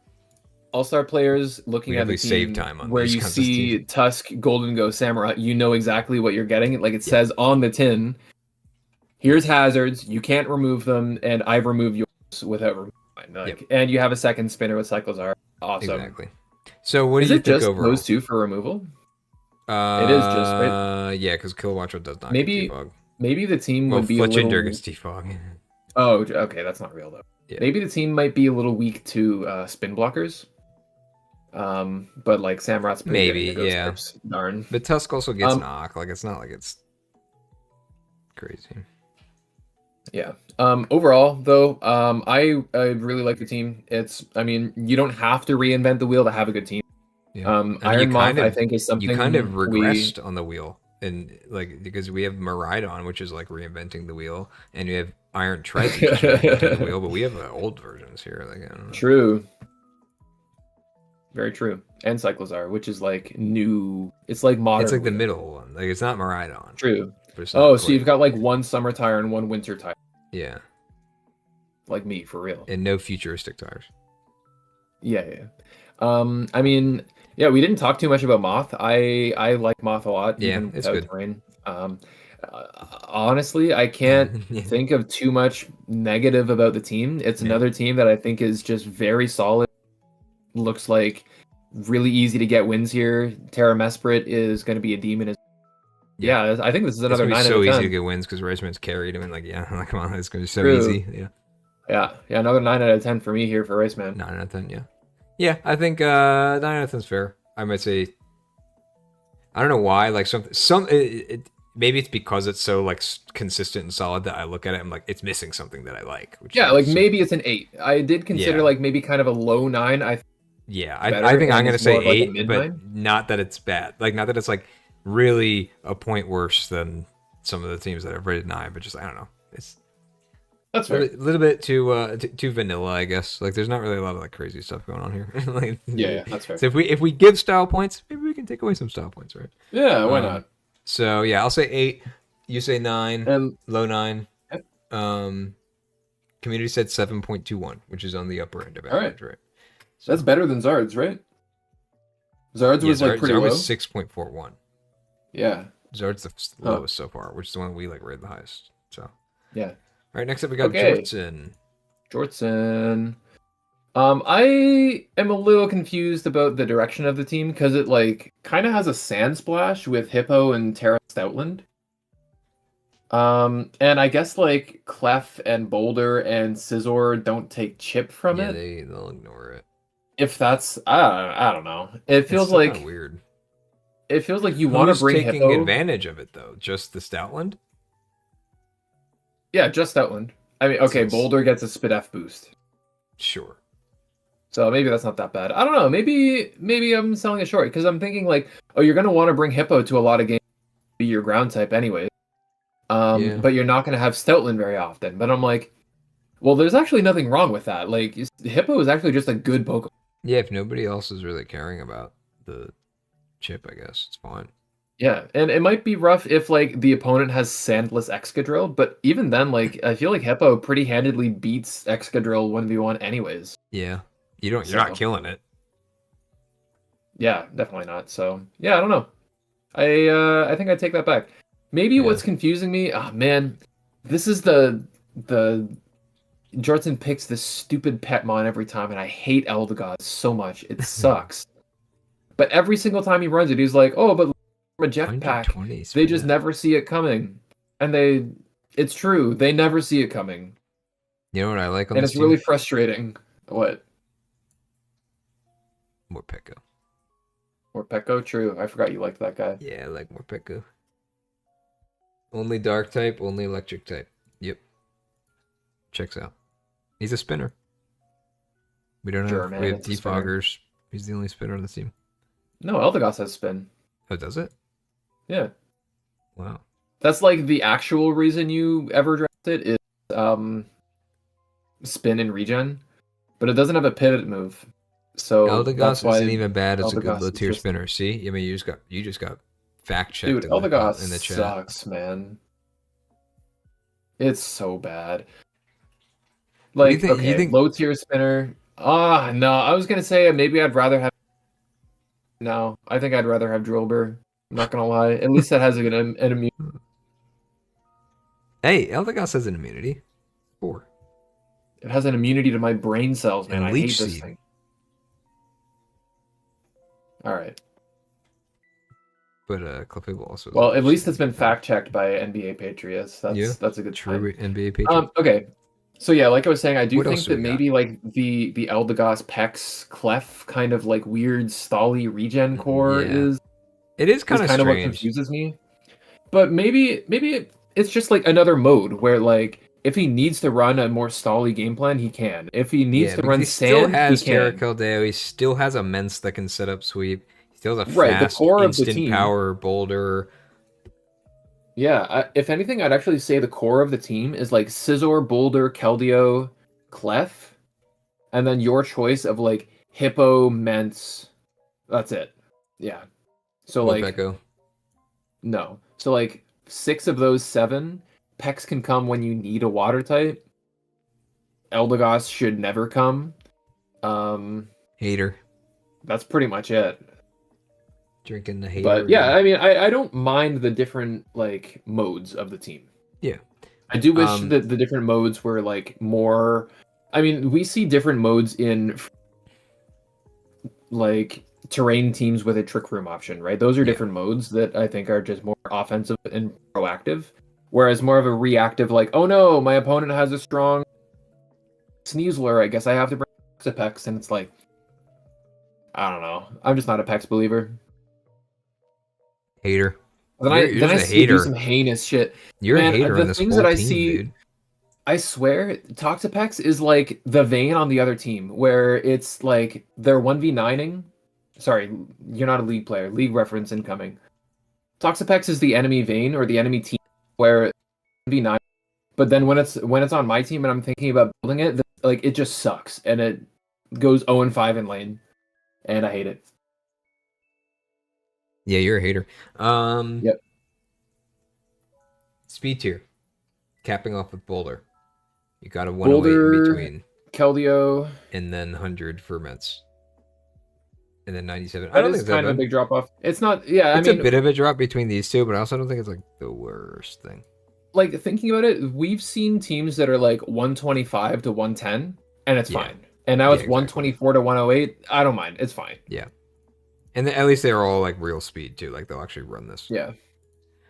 And then 100 after that, and then like a couple 90s. Mence, you have to respect Mence's speed for sure. Yeah, as well. Definitely. So it's not like a fake, but it's Yeah, it's not a fake 100. You're still counting it. You've got to creep it with your 105s. Hazard game. I mean, obviously, if Pex, Hippo, like I think you're pretty solid on setting hazards, rocks. Pex, Hippo, Clef. Clef. I think it's just those 3, right?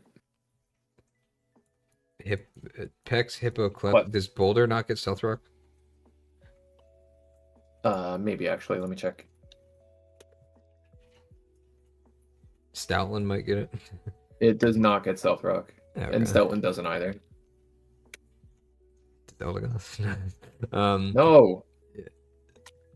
Yeah, I mean, I think that's still solid. Like Clef can pretty much run it if nobody it's just else, weird, really man. Nobody else can. But it's just weird, and I know I'm gonna kick myself at the end of the season when Jortsin wins this friggin' season, because I swear whenever I say anything bad, he just goes on an absolute tear. Dude, you must really wanted to win because you've been a hater for the past. Dude, I've been the biggest Jortsin hater and also Jortsin believer for the past like 5 years of my life. Trust me. It's crazy. I love this guy so much and I hate him so much at the same time. It pisses me off, but I love him. Like Jorts. Yeah. They're so comfortable, but I hate them. True, dude. What do you give it? I want to hear your hater score first. No. Okay. It has a good basis for a team. It's pretty stationary, I think, outside of Clef Scizor. U-turn. Like Mence. Hippo, Pex, U-turn, Mence? What? Yeah. He clicks U-turn. Hippo and Pex in particular, and like Eldegoss, I feel are asking to be abused. Yeah. Maybe not actually. No, Hippo is not that abusable. Pretty offensive. I don't know. It still clicks Stab Earthquake with 112 base attack. So. I'm just a hater. It's a 6 out of 10. All right, ready for the dagger. I'm giving it an 8. Okay. And I will not elaborate. The community all right. gives it a 6.72 though. So you might be happy. Will they elaborate? I don't know. Ask all right, the chat. Community, why did you give Jortsin a 6.72? Ask the chat. That's pretty good though, right? That's above average? It's or at least close? Average. It's average. Yeah. Right, but I feel like every team is just average. There's only like a few outliers that are like much worse or much better. Yeah, which I think is fine. I think it's okay to say, hey, you suck. You're way below average. Yeah. You're like part of the pack that drafted a competent team. Yeah. Exactly. With this many responses and people who don't always like look into it super closely, I think like if you got the average vote, it's like your team's safe enough, right? Like your team's safe enough. But if you specifically went like way higher or way lower, it's like you did something right or something wrong, right? Like very right or very wrong. I see a Terra Articuno here. True. Curse. Maybe it will click Curse. Yeah. Who knows? Terra Prim is pretty interesting too. Weird. So, yeah. So there was also the option to run Terra Scizor over Prim. Do you think that that's the right call? Sorry, we're talking about Azzy's team now, by the way. Yeah. Wait, how would you run it with the Articuno, or is it like if so you it wouldn't be with Articuno? You would have to get something else. So do you think Articuno warrants changing your captain from Scizor to Prim? I think it would warrant changing your captain from Scizor to Gengar. So is that a yes? Like, do you think Gengar Terra is better than Prim Terra? I think so. Okay. Well, okay. But then it doesn't warrant this. Okay. If everything could Terra, Prim is a better Terra captain than Gengar. Like if you're playing a game where it's like there's not Terra captains, then like you could say like Prim's a better Terra user, right? Maybe. Okay. I think in the context of a draft team, Prim's typing is usually more important than Gengar's. Not that Gengar's typing isn't important, but it's Terra, like on Gengar specifically, like it's not bulky enough to consistently spin block. It's not. So I think it's like you're fine with making this a Terra captain. Yeah, with Terra, I think Prim is kind of just going to be either Terra Fairy for extra Draining Kiss damage and healing, or it'll be maybe like a Terra Poison to coin flip the gunk shots aimed at it, or like Terra Ground to coin flip the Thunders or the Thunderbolts or whatever aimed at it. Yeah. So that its calm mindsets just have an extra out to win a game. Otherwise, I don't think it really uses Terra like supportively. I think it'll definitely just be pretty selfishly. And in draft, I think it kind of like you want it to be a little more supportive, right? It's just like it's just kind of like an opportunity. I don't know, but like Scizor wouldn't use it supportively either very often, right? It would. I mean, Terra Ghost Scizor is actually pretty cool, supportive, but I think Scizor inherently though benefits more from like removing its 4x weakness and still being Scizor. Yeah, and just being like Terra Steel Scizor. Yeah, if it wants to, yeah. Whereas Prim is like, again, I think it's a mon where you're drafting it to be a Mortar Fairy. Yeah. It's the same thing I was saying about like Tapu Fini too, where it's just kind of like It's cool, but also like, wouldn't you kind of want to keep like a Tapu Fini on your team, just like for what it checks? Now we do have another fairy on the team with Mega Gardevoir, which actually, honestly, ironically, kind of makes it like. Normally, I would say having the second fairy for the Prim that the Terra Captain, I would like to see a different like bulky fairy.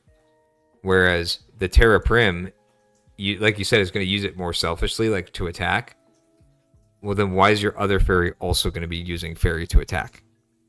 Right? Yeah, I see what you mean. So, I think I would actually definitely prefer Terra Gengar here over the Prim. And maybe like, if the we're not Articuno... we're not considering Gengar for the team though. Like you need Prim on the team. Gengar's on the... Wait, what are you talking about? Wait, Gengar's on the team? Gengar's Hold on, my dock right is kind of laggy right now. Next to it literally is. It's not next to it on the rosters page. It was actually the last pick. Oh, was it? Okay, yeah. I'm looking at the roster page where it's literally the exact same point amount directly underneath it. Yeah, I just honestly didn't even see the Gengar. Yeah. Oh, so you were thinking all this time, like, well, you could swap them out for a Gengar. Yeah, well, because well, wasn't the team with Terra Gengar also Terra Articuno? Oh no, I thought you were. I don't know. Just like making that callback to the Terra Gengar that we like conversation. No, but we talked about Terra Gengar like three times already. Yeah, I understand now. Yeah, I'm getting it. But that being said, if the Terra Articuno like isn't living up to the meme, yeah, maybe you do the Scizor with like Shuckle or something. I don't know, like just to the sake of having a Terra Scizor. Or, I mean, we gotta keep the Drover. He's the goat. So you can't really like get rid of him. Yeah. Hello, Chestnut. Chestnut's cool. Yeah. I'm looking at some actual criteria here, and again, I mean, speed is actually okay. 119 is like a good default to have. Good. I'm fine with. Yeah, 119 is very fine. The highest. Unfortunately, it's like the lowest of the very fast mons, right? It's like the slowest of those. I'd say like, because nothing really has 118, 117 speed until you get to Valiant, and then it's 115s. Yeah, but we've seen. But then Roaring Moon is like, speed. Yeah, and that's like fine. I think 119 is the bare minimum for it starts to get very. Yeah. 120 is nice just because there's specifically two 119s that like to cap their teams with Roaring Moon and Cinderace. Well, and yeah, the fact that you underspeed all of the like 120 pluses that most teams gun for early on, like Gren, Torn, and Meowscarada and stuff. Plus the fact that you speed tie the Cinderace is pretty tough in a lot of matchups. You have to run. It keeps you very honest, right? And like, so you don't get away with running Adamant on Moon very much. Kind of same with Cinderace. But it's fine, honestly. The 119 is still very good, and I'm it's a I'm not have pretty elaborate context for it to not be as good. Yeah. And then not a huge drop off. We got 110, 100. All these are like. What do you think about Mega Gardevoir? Well, I told you what I thought about it with the Terra Prim. I think it's a little bit redundant. Yeah, I'd like just like maybe not in general, but because like Azzy has used Mega Gardevoir, and it seemed like fine, and some people are really high on it, and they say like, "Oh, this is really strong." I mean, it's 165 special attack with an ability that boosts your like main stab even more when you use Hyper Voice. Dude, this thing has worse defenses than Hoopa. It's frail, and I remember I think Metro ended up drafting it in like 2 seasons ago, and I remember maybe it was like the season after that she was considering drafting it again. And the thing that I think about it, Gen 6, Gen 7, great mon. Like it does what it wants to do better than a lot of other mons.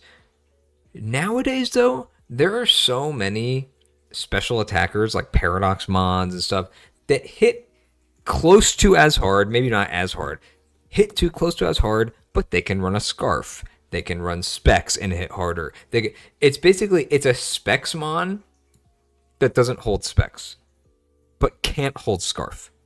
And I think that's kind of where I kind of like lose it a little bit. Again, I don't want to underrate it because it's a strong Mon.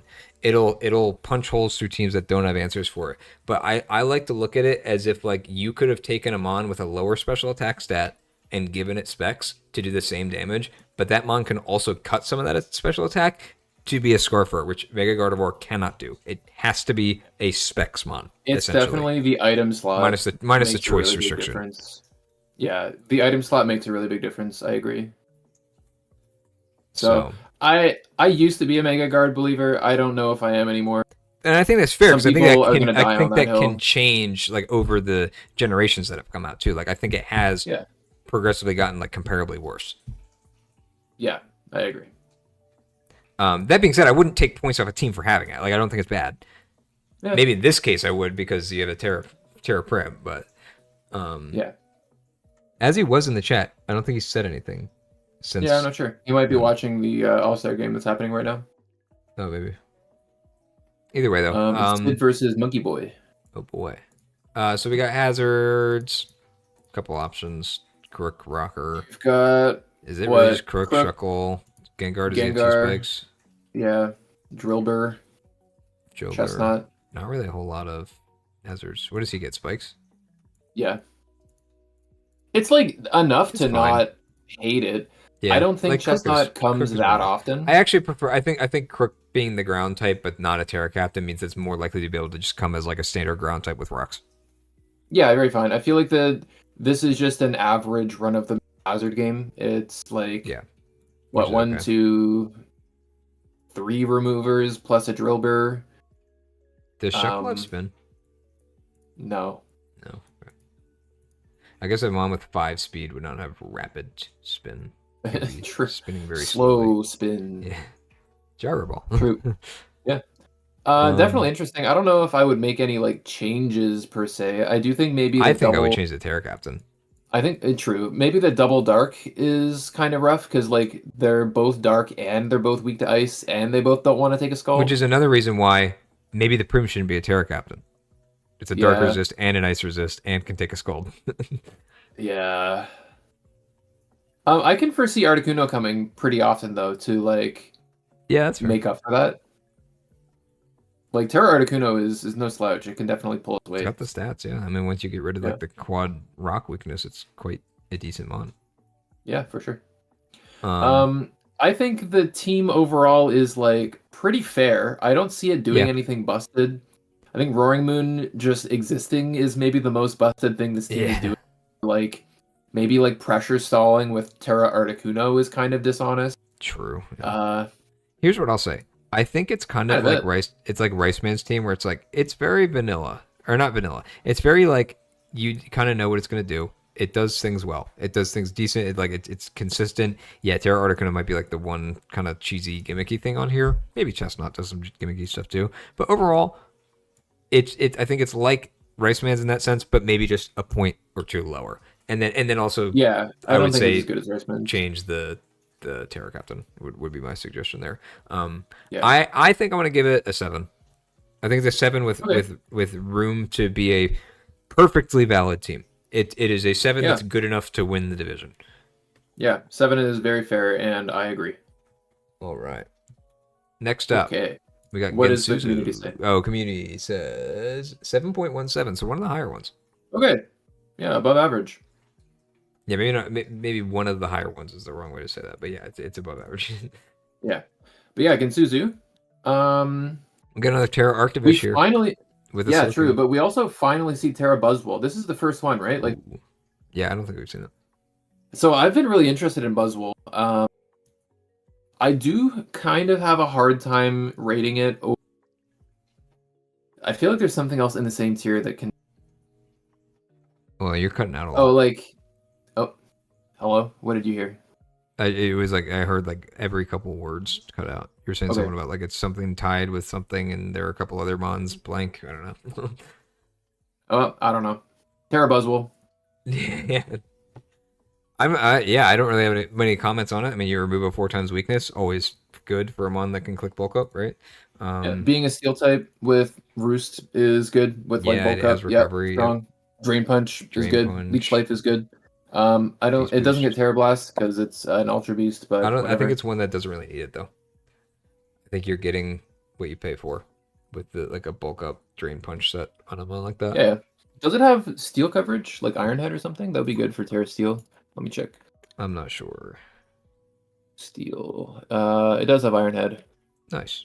Yeah, so I think that works out fine. It's like decent. If decent you don't like tier. It's Moxie. If you don't like it, Hydreigon's legal, right? No. Oh, it's not legal. Okay, well, never mind. You better fucking like it then. Then you got the Arctivish down here, maxing out the points, pairing it with the Slowking. I know you said that you're not super hot on the Arctivish, which can't say I disagree. No, it's like I mean, I haven't seen it's definitely much fine of it. Yeah, we got a Raikou here who's not a Terra Captain. So I think that again in the PGA, the most recent PGA season where I teamed up with Gensuzu, he had a Slowking with Arctizolt. And I think he just fell in love with it. Real. And I think that's more real. Though. Yeah, Arctizolt, even without Terra, I do think is more real than Terra Arctivish. I'm not gonna lie. Yeah. The 5 points is like just kind of nice math, and it works out. I have no problem with this. I have no problem. Yeah, it's fine. But yeah, here's a Raikou without Terra. That's fine. Capping your speed. Yeah, Raikou, Ogerpon, Lando, Hydreigon. It's like. It does seem a little bit condensed. Oh, also Tinkaton too. Sorry, I missed that. Yeah, it does feel a little bit condensed towards like, I mean, I want to say between like 90 and 115, but that is the 25 speed difference. So I don't know if that's really like condensed. That there's a much broader spectrum beyond that though. So I think even though it is a lot of stat points, it's still like narrow in the spectrum of like what it could be. Yeah. Yeah, so like offensive, even like something like a Mega Mawile and Saluna is just running max HP against you. There's no reason for it to invest in speed at all. Yeah. Even Trick Room is actually pretty good into this team, other than like unless it's something that's Slowking 1v1s, but I don't think that's too many things. Arctivish without the snow anyway. Yeah. I would say that honestly, it still has a lot going for it, and it's very hard to rate a Terrapagos team poorly. Yeah. For looking for hazards, though, just considering the Terrapagos... Rocks. There's Lando, Terrapagos, Hydreigon, Ogerpon, Tinkaton. What is it? There's 5 setters, potentially. Yeah. I do agree with what you said. Hazards. You did say in Hustle that Ogerpon Fire is like a spiker in technicality, and I do kind of agree with that. Count it as... Yeah, it kind of has better things to do than set spikes a lot of the time. But you got it. But it is fine. You can run it. It is fine. Yeah. It's not like I think it's different when it's like you have 4 other setters, and then like once in a while, like maybe there's this one matchup where spikes just look really good, and you can spare it on your Ogerpon. Cool, make it work. Yep. When the only possible threat you have for hazards is your Ogerpon setting spikes, and you're fucking like I don't know. The Drillbur. I know that wasn't the team that had nothing, but like the other mon's like something less than 3 points. It's like, then I think it's more of a problem because they're not going to be intimidated by that. True. Something we haven't talked about for a little while is a defensive profile where like Slowking is so good, especially defensively, and honestly Tinkaton is pretty good, especially defensively. And then you have Fizzdef mons like Terra Buzzwole and Lando T with Intimidate. And it definitely spreads your like defensive abilities really well. Yeah. It's very good. It also kind of has the opposite effect. Though. No, it doesn't. But it also has the opposite effect of like, I know that these 2 Pokemon will be checking the physical, so I can prep against these 2 Pokemon, right? And these 2 will be checking the special attackers. It is very telegraphed, like who's checking what. Yeah, as opposed to like we mentioned before, things like the team that had the Mega Blastoise stuff that has like very even defenses, like good but even defenses, can be specialized for so many different things, and it's hard to read that kind of strat. Like the ball is more in your court as opposed to this, where like you're not gonna want like Lando to be your Spadef answer or Buzzwole, right? And you don't want Tinkaton to always be your. Tinkaton can be defensive, but you don't want Slowking to always be Fizdef. I mean, Raikou could also like be a little Spadef answer in some cases too. Yeah, at a certain thing. It's not Terra though, which hurts a little bit. No, but like with leftovers, it'll take like Hurricanes pretty decently, right? Because it just has decent Spadef. Yeah, I know what you're saying. I don't think I would take like a whole point off for it, but I agree. Yeah, it's like it's a good thing because you have very good blanket checks, but it's also it leaves the prep in the opponent's hands. I think to can I find a way to beat these two Fizdef mons that I know are my physical attacker? Right, and having one of them be a Terra captain is pretty good. I think that to make that challenge a little bit harder. Yeah, that is true. That is true. So overall, I'm interested in the team. I would say, yeah, it is. I would say, like I want to say like a maybe like a low 8 would probably be what I would go with. I was thinking the same. It's like I almost want it to be like a 7.9 just to differentiate it from other 8s.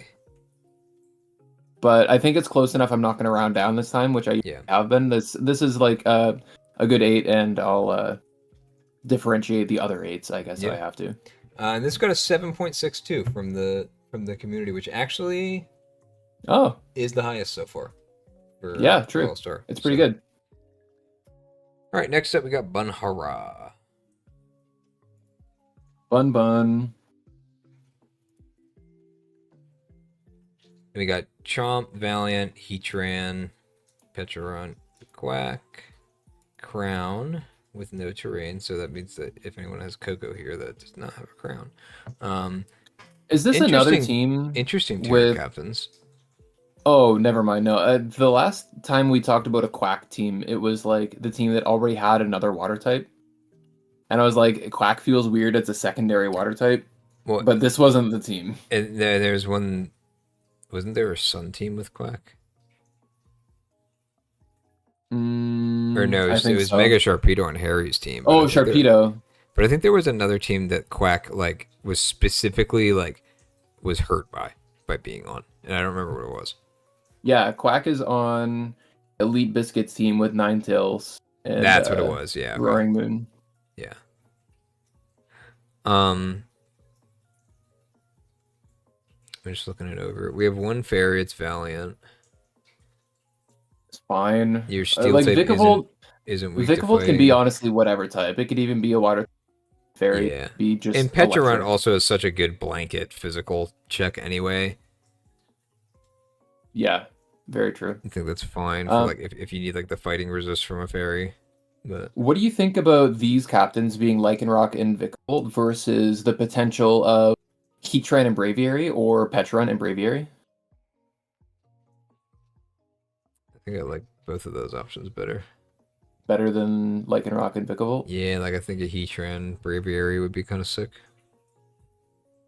I do like the webs that Vikavolt brings, and I think having it be a captain does make it easier to bring Vikavolt to more games, because this team actually does really like webs. Like Crown, Heatran, Quack, Chomp, Valiant, they all really like the webs here. Like I'm thinking of like a Life Orb Valiant in Trick Room, or sorry, in web. What beats this, you know? Yeah. I wouldn't say that this combo is bad. But now that you mentioned that it's a possibility and the points work out perfectly for it, mostly because I'm curious about what a Terra Braviary would be. I think that'd be kind of sick. True. And also I think it's pretty cool. We just know that Terra Heatran's good. I'm perfectly fine with seeing this play out as it is right now, though. I don't think there's any reason to change it. Yeah, I agree. But and as he's in the chat, he said, low-key surprised how much you guys dislike my Terra Prim. Yeah, fuck your Terra Prim. True. I don't hate it, man. I think it's fine, and I think it's fine in a vacuum. I don't like it on your team though. I don't know if you heard what I was talking about. I think it's just going to use it more selfishly, where it's like, oh, it's when Terra you have Ground, another, so you can't kill me. When you have a different Poison, fairy so that just hits things hard. Yeah. Anyways, Yeah, I mean, Lycan is Lycan the fat? No. There's Valiant. Valiant, yeah. Oh, I always forget that Lycanroc Dusk gets slower than Lycanroc Day. Yeah, but they still have Accelerock. Yeah, it does, which is really, really strong. Yeah, and it's just tough calls. Like, I wonder why did they make like? Well, I guess it's just a signature move. I don't know. Lycanroc just feels like a weird Pokemon to make signature moves for. I don't know. It was Maybe like I'm tripping. It was one of like the cover mons of. Not cover, like it wasn't like a cover legendary, but like it was one of like Ash's mons. Like it was. Yeah, in the anime and stuff. Yeah, it was a popular mon. I mean, you get a bunch of like wolf loving. But like, why does Dusk not have a move? It has Accelerock, doesn't it? Or sorry, Night. Why doesn't Night have a move? I don't know if it has a specific move, but like its whole thing is like being a counter user. Yeah, it evolves from like from whatever it's called, Rockruff by getting counter, doesn't it? I don't know if that's it's the time of day when you evolve it. It's friendship at night, and then it gets counter when it evolves. Yeah, I remember that. Yeah, that's what it is. Yeah. But Dusk is meant to be stronger than the other two because it's rarer. Because you have to have the special ability. Yeah. Like own tempo, I think it is. Yeah. But, I mean, other things to look at. The double fighting on Valiant and Quack. The thing is, they do very different things. So I'm not worried about it like offensively, but I do think that defensively fighting is a bit of a liability a lot of the time. It's nice that you have 2 dark resists for the Petron and Iron Crown. And that you don't have to rely on Valiant to be the fairy in regards to dark types, which is nice. And again, you can like fairy your Vikavolt to just be a little bit more annoying. Yeah, the other thing that fighting is like good as a resist for is rocks when you don't have any rocks weaknesses besides the Terra, Vikavolt, and then the Braviary, because like your steel type, your fire but like type the fighting type is neutral. the spinners, so yeah. So that's fine. Is Quack like? Wait, this removal is not great. No defog. It's just Braviary Quack. Yeah. And Braviary not as a captain is kind of tough. It does have Defiant, so maybe the idea is set webs with Defiant. No, I feel like if Braviary were a captain, we'd be saying like, well, it's kind of a missed opportunity that has to run defog whenever it shows up. It's like, yeah, no, you're right. Both ways. I guess. See, I'm not the only hater, man. You're a hater too. And well, yeah, I would be. I'm playing devil's advocate there, where it's like I know for a fact that that's what we would say if it was a Terra captain. Yep. Because we've said it about other mons. It's like, well, you don't want your Terra captain not to come in at defog. Yeah. It's like, but at the same time, like, are you gonna bring this one just whole other divisions of that? Yeah. Yeah. So. I don't know. Otherwise, I'm looking at a ground weakness. I don't think Heatran is supported very well defensively. Yeah, it's not a Terra captain. Like, the water switch doesn't want to take Scald. Levitate. So, okay, if Chomp is ever in, the switch for an ice type is probably Heatran. I guess Crown can do it too, though. So, like, there is help there for ice. Also do. And Quack. Yeah. But I was thinking of this line where, like, Garchomp switches in Tran to take the ice, but the Icemon is also a water type, or just has water coverage. Yeah, or is then most one. You can't take a Scald on anything. True. Yeah, I would like to see better support for a non-Terra Heatran.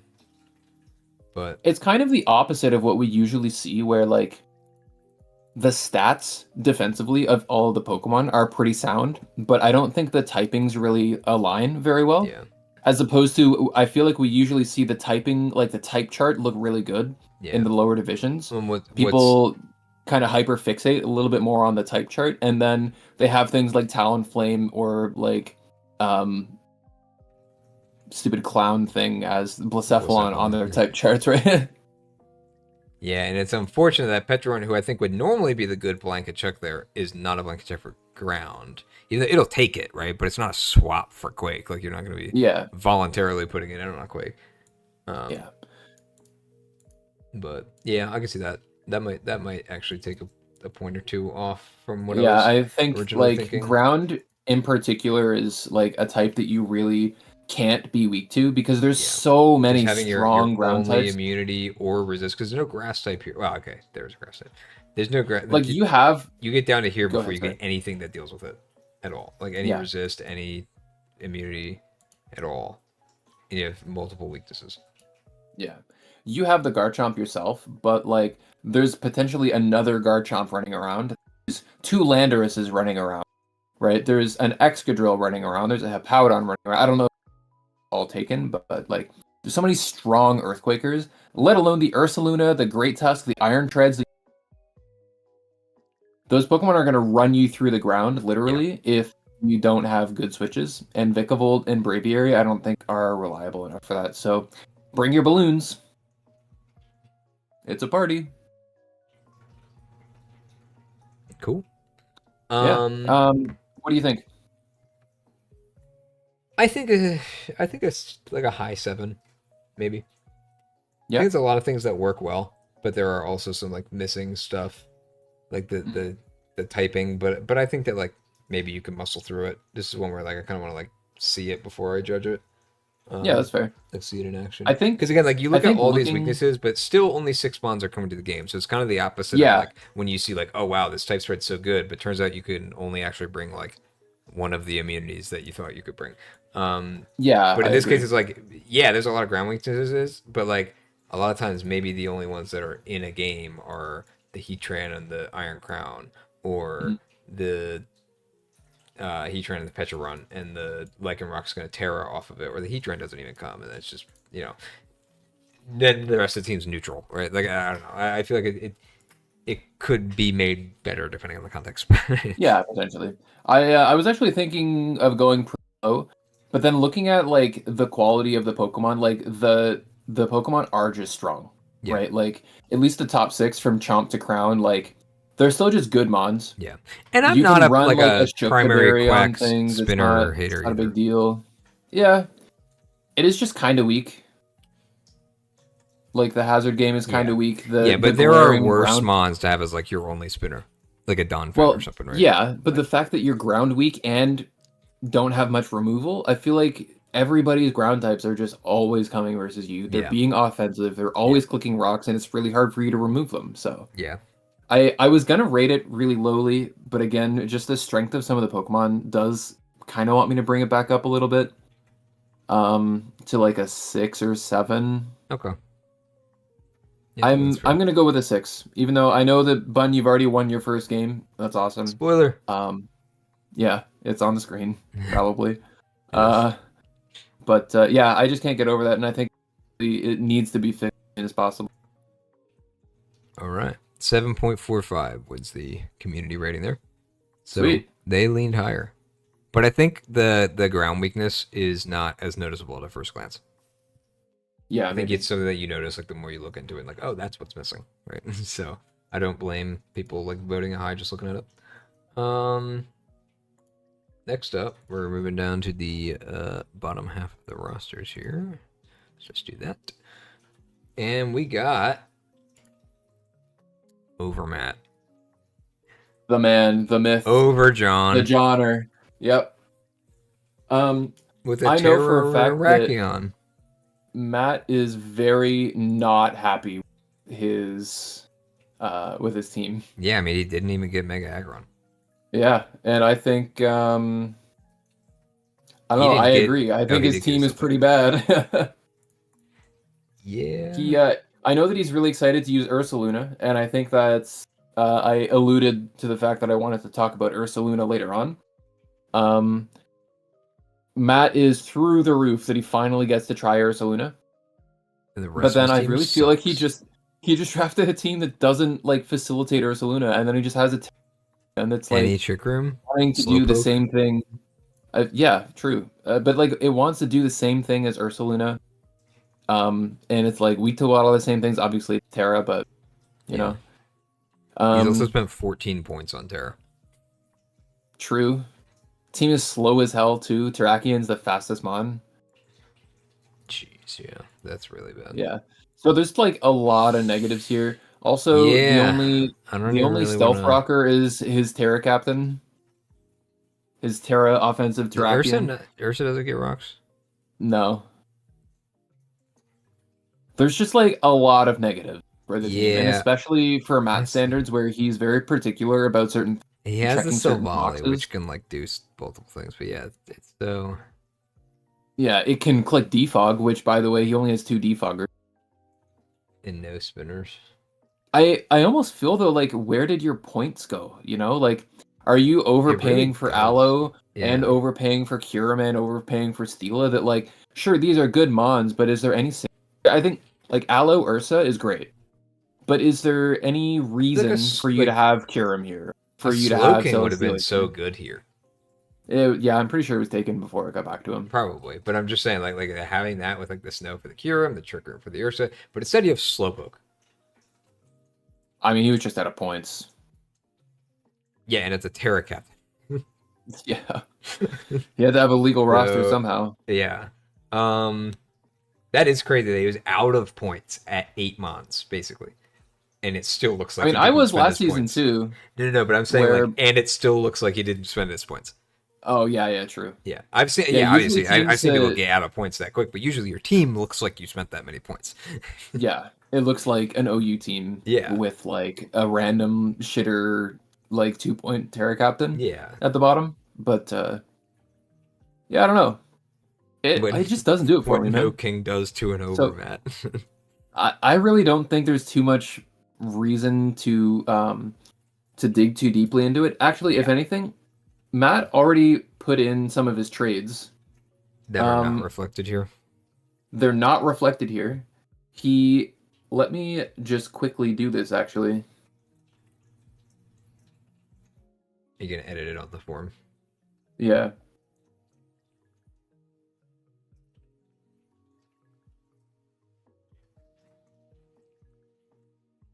Damn, I was hoping this could be a quick one where we're like, yeah, this one's a 4, and then just move on.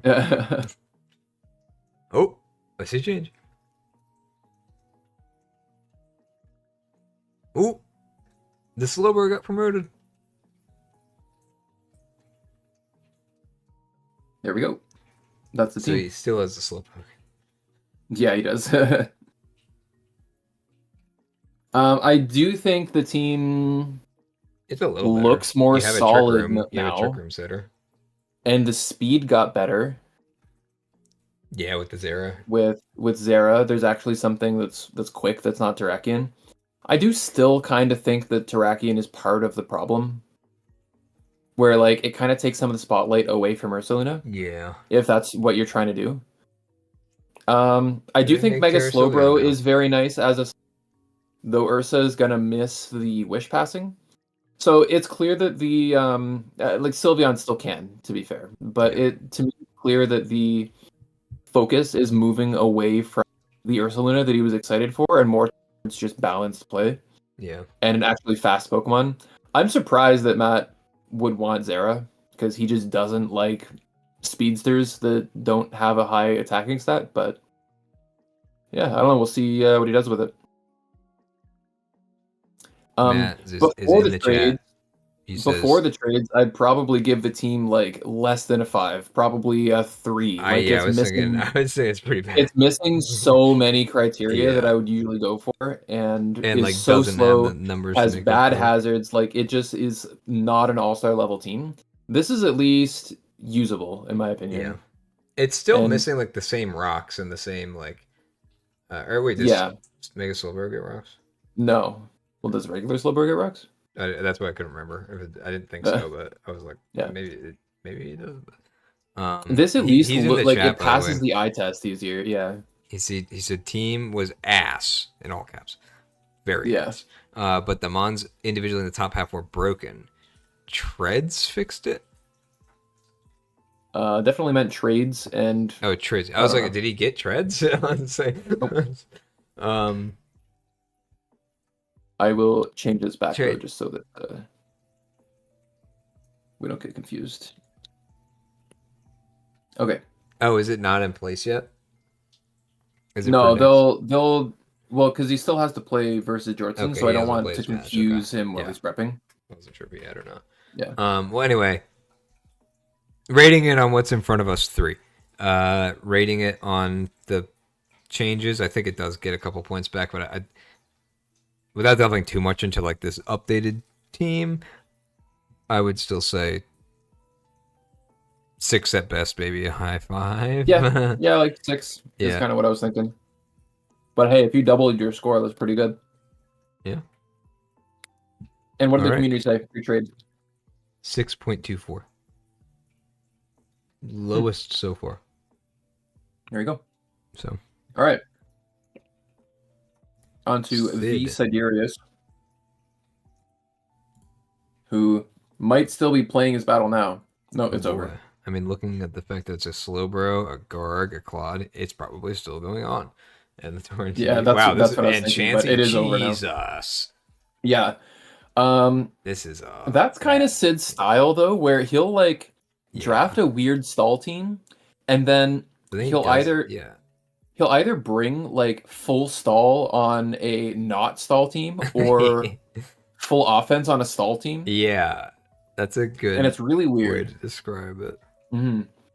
Because like you could see like a plot torn SD Weavile like DD Altaria coming with like Meteor Beam Nihilego, and you're like, where'd the stall team go? There's a lot more here than it looks like. It's surprising because it's got a lot of stall mods. This is a team that you're like, wow, you use your points appropriately. Yeah, like you have a full stall team here, but then you also have a Weavile, and you also have a Mega Altaria. You also have a Nihilego. And not that I agree necessarily with the direction of the team. I will never draft full stall. Like that's not that this is again. This isn't necessarily full stall, but there's a lot of pretty close to full stall for a draft. Yeah, yeah, for draft. This is like the closest you can get to relevant stall. Yeah. Terra Garg, scary. Yeah, very scary. We've seen it before, and it was I think even better when we had 25 points. Because it's just a really good captain, and then 12-point captain, really solid as well. Yeah, it might have even been 12 before it was 13. Yeah, I think it got raised in price after. After maybe you saw the light. Yeah, I did see the light, so I raised it 1 whole point. Yeah, maybe I don't remember exactly, but Fire Spin, Parish Song, Marowak. So if I were to guess, I'm not even okay. Well, I am now. I was gonna guess that the speed tiers are probably pretty whack, of like a bunch of high tiers and then a bunch of. And it's actually I'm right. Not as bad as I thought, though. You go 125, 121. It's big jump from 121 to 103, and then you're in the 80s, like 80, 66. Yeah. Yeah, it's pretty Altaria is like the only semblance of any mid-speed tier. Yeah, like Marowak, Alola. Trick Room with a Marowak. Yeah. That's kind of it, though. But it's a Terra Captain. I'm really interested to see. Because, like, not only have we not seen it as a captain, we just rarely see Marowak, Alola. Yeah, and I think, like, the only times that I've seen it are in, like, random, like, low-tier metas on ladder, and it's, like, Terrifier Flare Blitz, because it gets its special item, right? It gets like the Bone Club or whatever that like boosts. Yeah, I don't know if it's like Thick Club. I don't know. Does it boost like its attacks or does it boost like its crit chance? I forget what it is. It's not crit chance. It's league. It's the damage from its attacks. The damage, yeah. I think it's technically its attack stat. It basically gives it huge power. Right. Yeah. So it hits so hard. Yeah. And I think that it reminds me of when he's done Trick Room with like the Mega Camerupt. True. And I think it'll like throw people the same way. Where it's just like you kind of like you prep for so much for this team. And then you get hit by the Terra Marowak in Trick Room. And it's although something kind of makes me think that like is Marowak better than Mega Camerupt here again? As a Terra Captain, I think. They're both basically itemless, but Camerupt hits like about just as hard with sheer force, but is a lot bulkier. And it doesn't have recoil. Yeah. From like Flare Blitz. I think the drawback is that Marowak can have Rockhead. Oh, I guess I can. Yeah, you're right. But then you'd have Terracotta, right? Like let's say I don't know what the points are, how they work out, but like if you swap this out 1-to-1 for a Mega Camerupt, it's like there's nothing else that goes with Garg except your Cottony. So I think these two together, I think work pretty well. And really, when you say hits almost as hard, okay, does it hit as hard as Terra Fire Flare Blitz? Or does it hit as hard as regular Flare Blitz? That's what I'm not sure. I don't know. Let me do the Mew test here. I'm curious. But in the meantime, though, I'm just going to look through hazards. We got Claws, pretty reliable. Garg, good rocker. Bringable as a Terra Captain a lot. Chansey could rock. I think you're solid on hazards generally. Removal is Torn Defog, who might not want to run it. Altaria, who definitely doesn't want to run it. Like Mega Altaria, I mean. Removal's not great. Removal's not great for a team with the Marowak, an Altaria that can't hold boots, a Weavile, and a Torn. I've done the calc. That's short for calculator, by the way, if you're just tuning in. Yeah, so what's calc short for? Oh no. I don't know. Quick, run a calc. Calcer update. Okay, so Marowak does do more damage. As Terra. As Terra, yes. Yeah. Hold on, let me... Marowak. Alola. Which I don't think that's super surprising. Without Terra, it's pretty similar. Okay. So, I mean, Cameron just doesn't use your Terra slot, really. Yeah, but again, like, if you had... In this specific team, if you had Mega Cameron and said, the coveted Terra slot that we're not using is going to Connie. So... Yeah. So might as well not be using it in that case.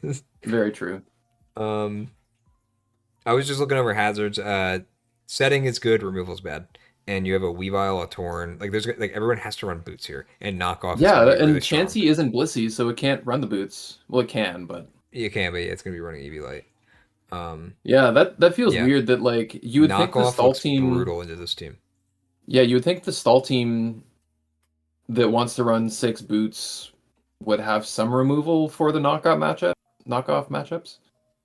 Yeah, I don't know. Match off. That does seem odd to me. I would like to see some more removal here. That's not just Horn and Altaria. Ground weaknesses. Cottony. Yeah. Yeah. Actually. At first I was thinking very like, wow, this team is really cool. I still think it is like good. It does still do a lot of things, and it has the stats to back it up. But it feels like it's more that like certain strategies have synergies, good matchups than like certain types. Yeah, the more I look at it, the more I'm kind of like, we're missing something here. I think that's kind of just fat teams in general, though. Honestly,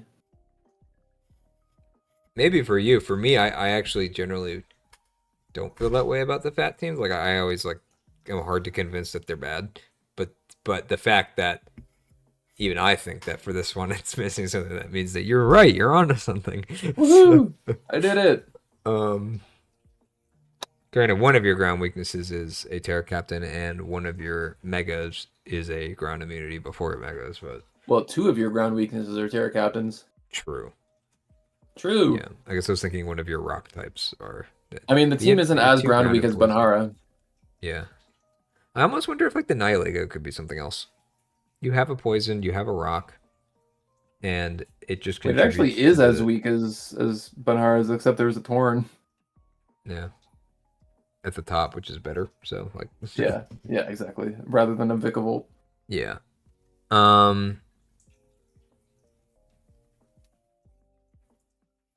So I'm having a hard time judging this though, because first of all, I think Terra Garg is such a wild card. Where it is so like you can kind of just pick a type and it should do its job every week.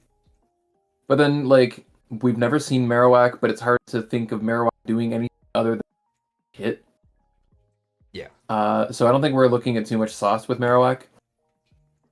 I don't know how often I don't think it needs Trick Room is coming. honestly. Yeah. It's so hard with Terra. I'm I actually think I'd really like to sold on the see. Terra Marowak. Like of all the things on this team, I Yeah, think it that's looks what got cool. most sold. I think I'd like to see more, like, rather than running full stall, I'd like to see kind of just a Torn Weavile plus a couple pieces, like Torn Weavile. Honestly, just the top 4, and then Garg Altaria seems like a very good, very reasonable core. Problem is you don't have an electric community in those 6, so maybe that gets kind of tough. I'm just not a Claude believer. Oh, I hate Claude. I think you can keep the Claude. But and I was saying that like swapping out the Nihilego, but then you have like no special attack unless you want to run Mega Altaria special attack. Well, Torn special attack, Slowbro special attack, like hit your Hurricane though. Like good luck. It's a Bleak Windstorm, okay? Still misses. True. Can never be me. Yeah. So I would think that like you would swap out the Nihilego for another like solid special attacker though, and I think you'd be fine. When I say swap and like keep, by the way, I mean like bring to a match. I'm talking about free agency though. Like when I'm talking about the Nihilego, I think that you could swap this out for a different mon, and it shores up a little bit of your ground weakness and your overlap, and you're not getting rid of the Claude with the ground type. So. Yeah, I just hate Claude. I don't know. Bastard. Claude is up there with Corv and Milo for me. You just hate fat mons, dude. Yeah, but again, maybe it's just the Claude players, just like the Corv players. What do you think about Quagsire? And the Milo players. Sorry? What do you think about Quagsire? Quag is like, okay, it kind of sucks, but like, it doesn't suck any more than Quagsire. Yeah. All right, well, I would say overall, my opinion kind of changed the more I looked at it, like especially that hazard issue I don't really love. On the other hand, I trust Sid with like some of these plans. Like I think he'll make them work, even if he didn't make any changes. And I'm also really sold on the Terra Marowak. So I think that I actually think some extra points. And the Terra Guard is also solid. I like the Terra Captains. I think that gives it a point for me. Yeah, that's fair. And I would say low 7, maybe high 6, because there are some glaring weaknesses, but I also generally like the team. I think it's still pretty fun. Yeah, very fair. See, I actually have the opposite problem of you, where you trust Sid to make it work. I don't trust Sid to bring the right Pokemon. In the sense that, like, he gets in his, not gets in his head or anything, but like when he gets an idea, he just runs it. And I wouldn't put it past him to just like run Cottony and Chance like Clodsire and just run full ball like 5 games this week or this season. But what I'm saying with that is maybe not that he would still make it work, team. Right? Yeah, exactly. Or it's like it's such a wild card that like the weakness doesn't matter. Like the problem that you see in Team Builder suddenly isn't an issue because he brought something that you just didn't even think was possible, right? And that's when I mean like he can make it work. Like he will make a team with these mons that is like convincing enough to win a game, right? But maybe not in the way. Yeah, but I don't think he's doing himself any favors by doing that. Like if we're just judging the draft, I don't think that it like is a draft that the point of this is to bring all of the low tier stall, not low tier, but like there are offensive pieces.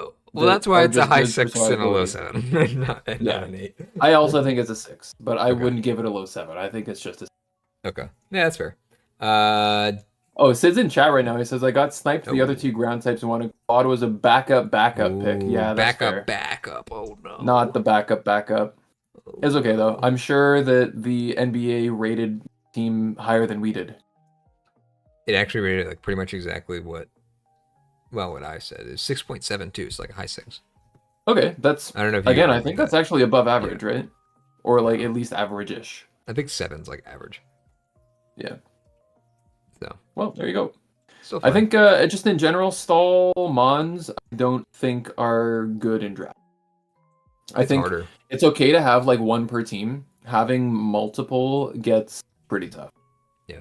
All right. Next up, we got a Bax Gloking team with Tinglu and Mega Aggron. Awesome. And Vaporeon and Togekiss. And Terra Jolteon. Wow, this is another double this is EV a strong team. It is double EV. I don't think we talked too much about the first one, but I think another team has. I don't remember though. Anyway, there was a team like I'm too last season that had a Vaporeon and a Sylveon that we talked about for a while. Oh, maybe that was like a low tier team or low division team. No, I mean like literally last season we talked about it. Yeah. I think I remember. Maybe that's what I'm remembering. What's funny is that like I also distinctly remember that, and like it almost feels recent, but it was definitely last season. yeah. Like we're so fried right now that it's like we just skipped 6 months of our lives. So anyway, though, I mean we have bulky steel, bulky water, which I think are both fine in this case. Yeah. Your fairies, like honestly, Aggron, Vaporeon, Togekiss is fine enough combo. as your only fairy. The Terra Mienshao cool. You're using all your Terra points. Jolteon's a great lower half of the Terra team. Superior. I mean, we could have pulled what was his name? The guy in Truant. Maul. Yeah. I mean, and just include this as a third. Could have just threw it on there anyway. Yeah. Yeah. Or really, maybe it's just the secret third Terra captain that you Terra during the game. Yeah. So, but only if you Terra grass and say it doesn't matter. Yeah, it doesn't matter because it's just grass. Yeah, so like it doesn't change anything. Yeah. So what do you think? Last time we saw like a Jolteon, it was with Moltres Galar. I think Mienshao is better. Where? I like that it's physical and special. Like I generally prefer that they're like different. Yeah. Because when you have the power of, I mean, assuming that they have Terra Blast, when you have the power of like any move as a stab cover, or not any move, any type as a stab. Decently hitting like 80 base power move. I like the flexibility of being able to have that for a specific physical check or a specific special check. And Mienshao does get Terra Blast. I checked. Yeah, it does. Yeah, but I'm just saying in general, like generally speaking, if something gets Terra Blast, I like to have that duo that like you will always have a Terra Blast of any type of either physical or special, and I think that usually works out pretty well. So if, let's just say Jolteon's best Terra types, in my opinion, are like some combination of like ice, grass, fairy, water, flying kind of deal, like what do you top couple types would be, just thinking generically? For Mienshao? Yeah. Unironically, Terra normal could go kind of hard. Normal, true. Like a normal fake out. Yeah, like fake out return. Yeah. True. Even a Terra bug U-turn, like banded Terra bug U-turn, just spam with regen. And then you kind of don't care about taking the rocks chip because you're regenning it. Yeah, right. A lot of the time. And you're fast enough to be U-turning out before anything else hits you. I think Mienshao is probably less of a like a I don't know its coverage well enough to say like, oh, it needs this move like to make it complete. But maybe even like Terra Rock for like a certain like a flying type that's annoying that you don't want to rely on. I don't know if it gets like Rock Slide or Stone Edge or something, just like being able to hit that solo. Kind of like Rillaboom in that sense, where it's like it just like it's nice to have that rock option to just hit like the ice. Well, I guess it doesn't need to hit the ice type in the same way, but like a fly, it's a good answer for flying type. That's like not necessarily just the electric answer or the ice answer. But even electric, actually, now that I think about it, would be probably pretty decent on it too. I feel like this might be a little too cute. Like it does have Stone Edge. I feel like Terra Dark is probably pretty strong. Knock. Yeah, like just the boosted knock. Like Stone Edge, I don't think needs the boost to beat a lot. No. I wasn't saying to use Stone Edge. I mean like instead of your less than accurate rock move. Like if you want to just do Terra Blast Rock. Okay,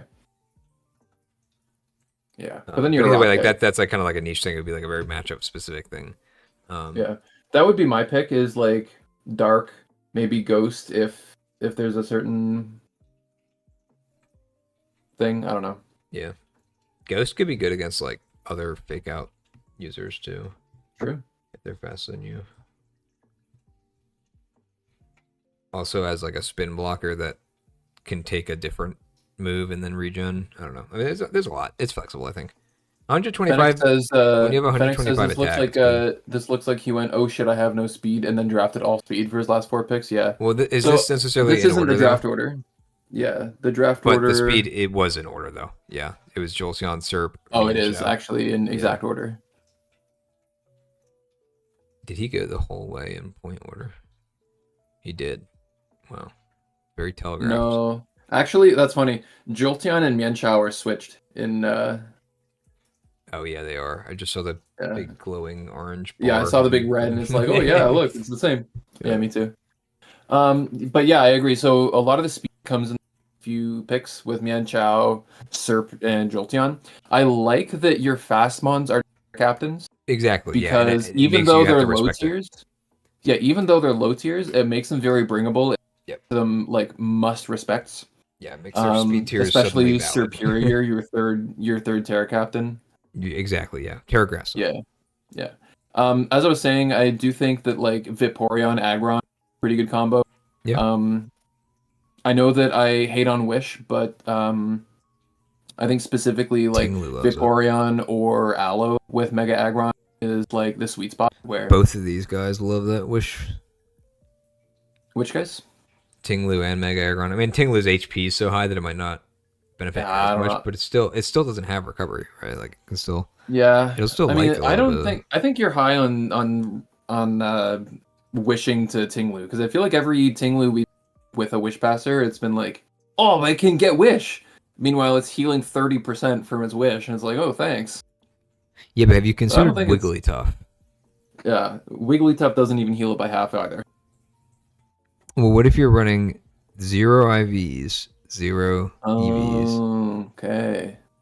Then it will heal. Now we're getting somewhere. Half, maybe. But like Vaporeon specifically, just being a water type with high Spit F, I feel like makes that transition a lot more natural. Yeah. The transition from Vaporeon to Tinglu, I guess, is good on electric types. And that's, I think, the most important thing you have to think about for wishing is the transition.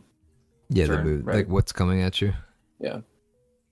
And so you can't just be like, oh, I want to wish this thing. It's like, I'm going to click wish and heal something depending on what my opponent. And you even get to cover like the potential toxic when Mega Aggron's a target for the wish as well. Yeah, true. So.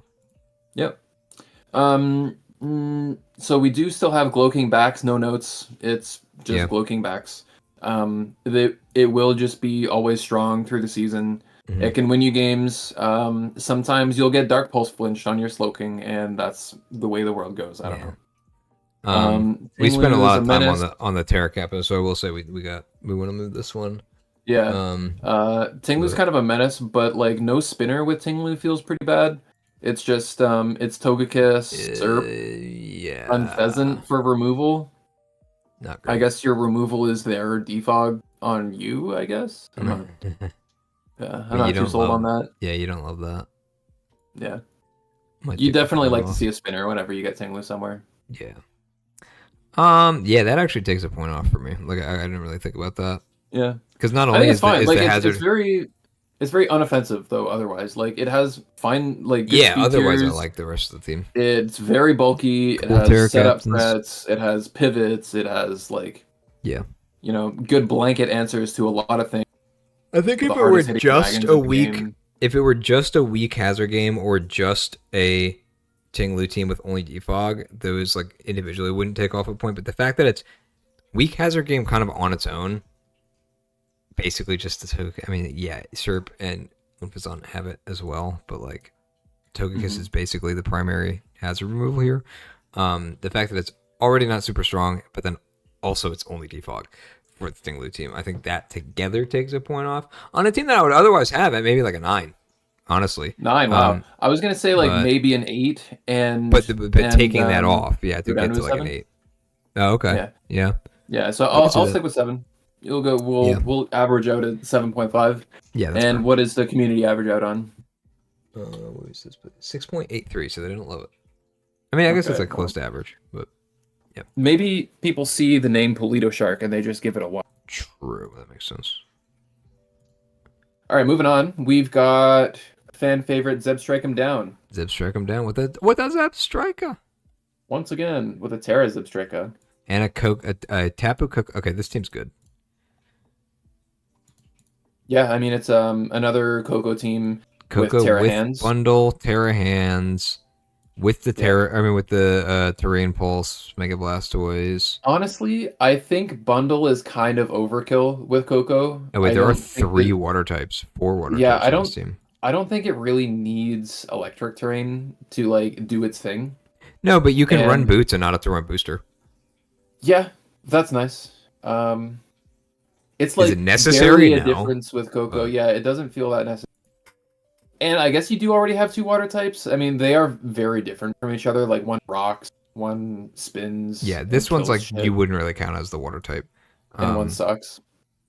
Wait, 4. There's a Whiscash. Yeah, that's why I said there's 4 water types. Oh my god, and yeah. 2 of them are Mud So Boys. one spins, one rocks, one is Whiscash, and one sucks.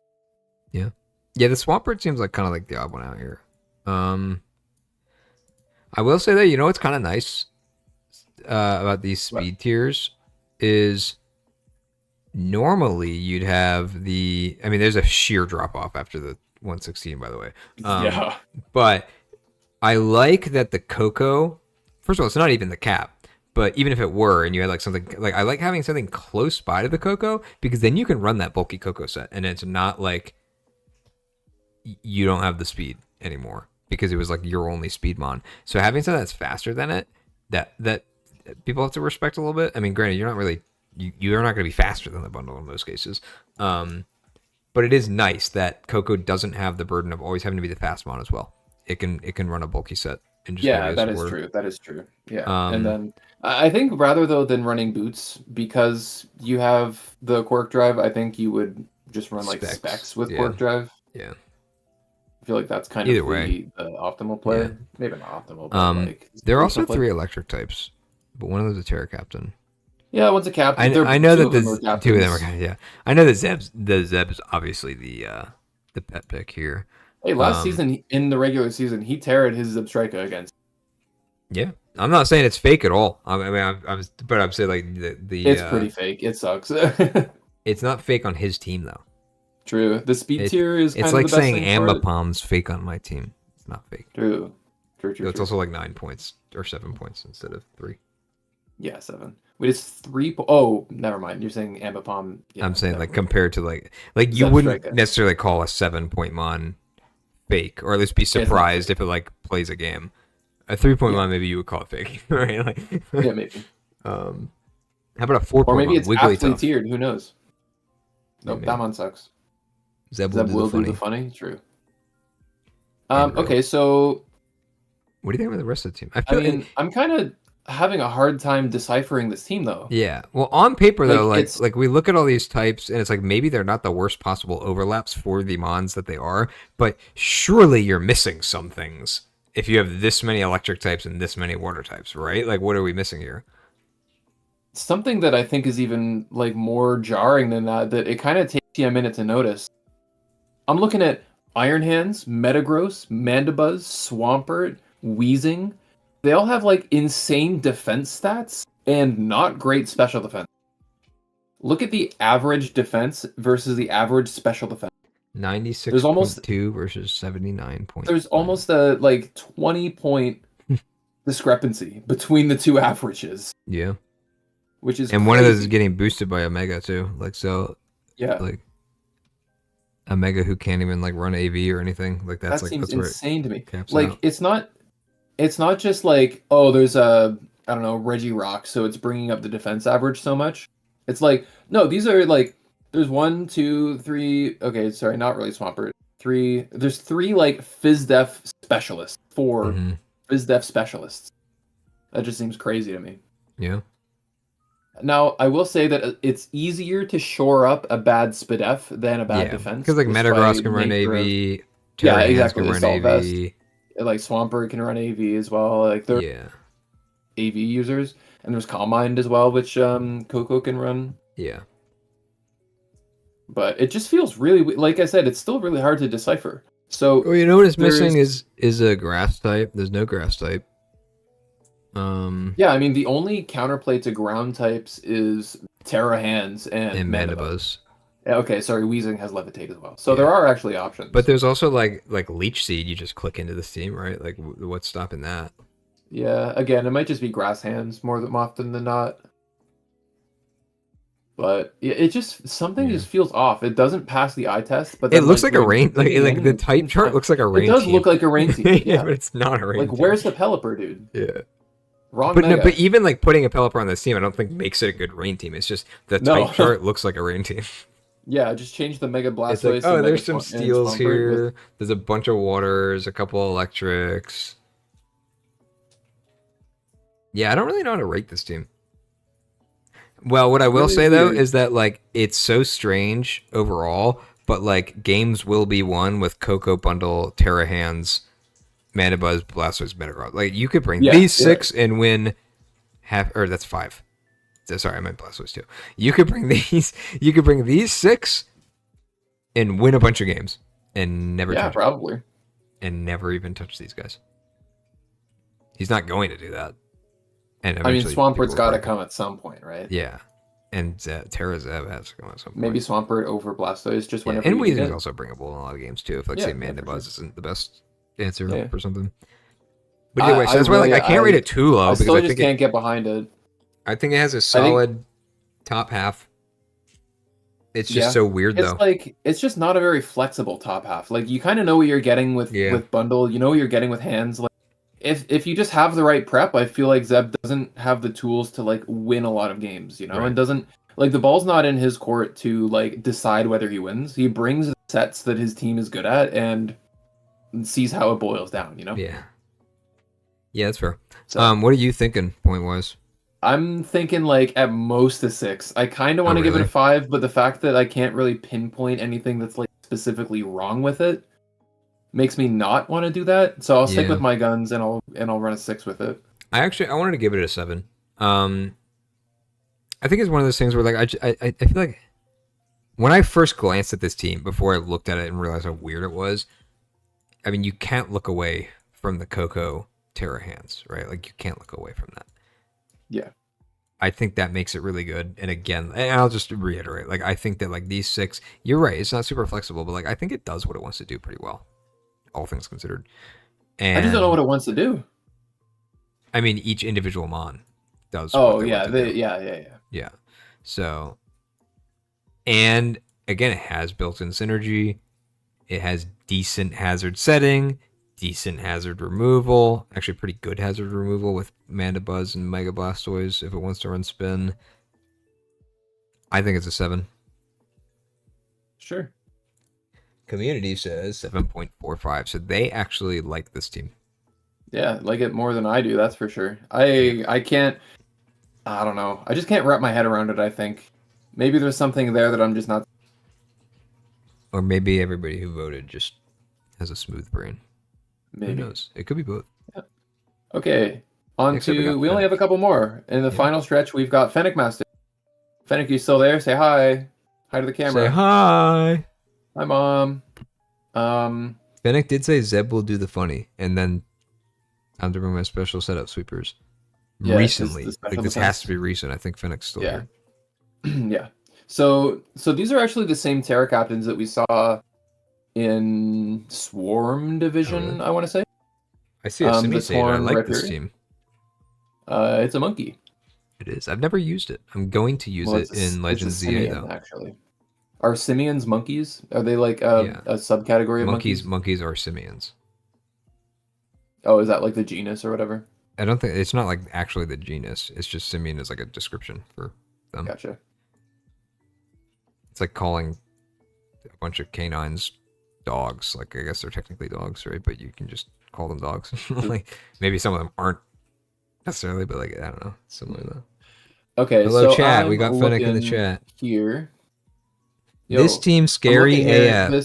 Say it to her face, Azzy. This is another team though where like it is scary. That's true, but each of the Pokemon have to be.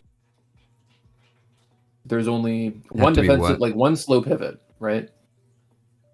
Have to be what? Corv, and it's Corv again. You said they have to be what? Well, wait, pivot is Finny.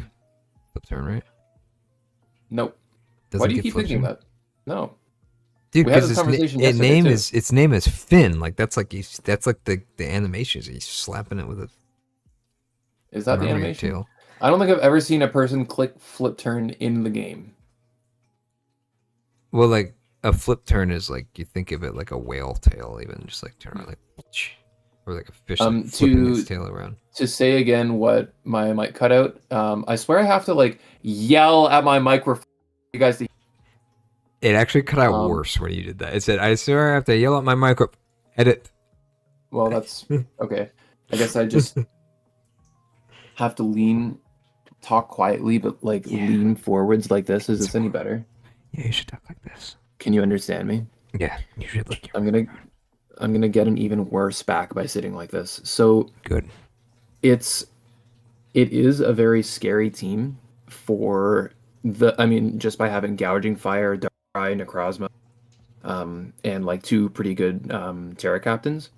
But the fact that there's only one like slow pivot that interchanges and is the middleman for each of these things means that you're not really running them as breaker sets. You're just running them as like setup revenge Pokemon.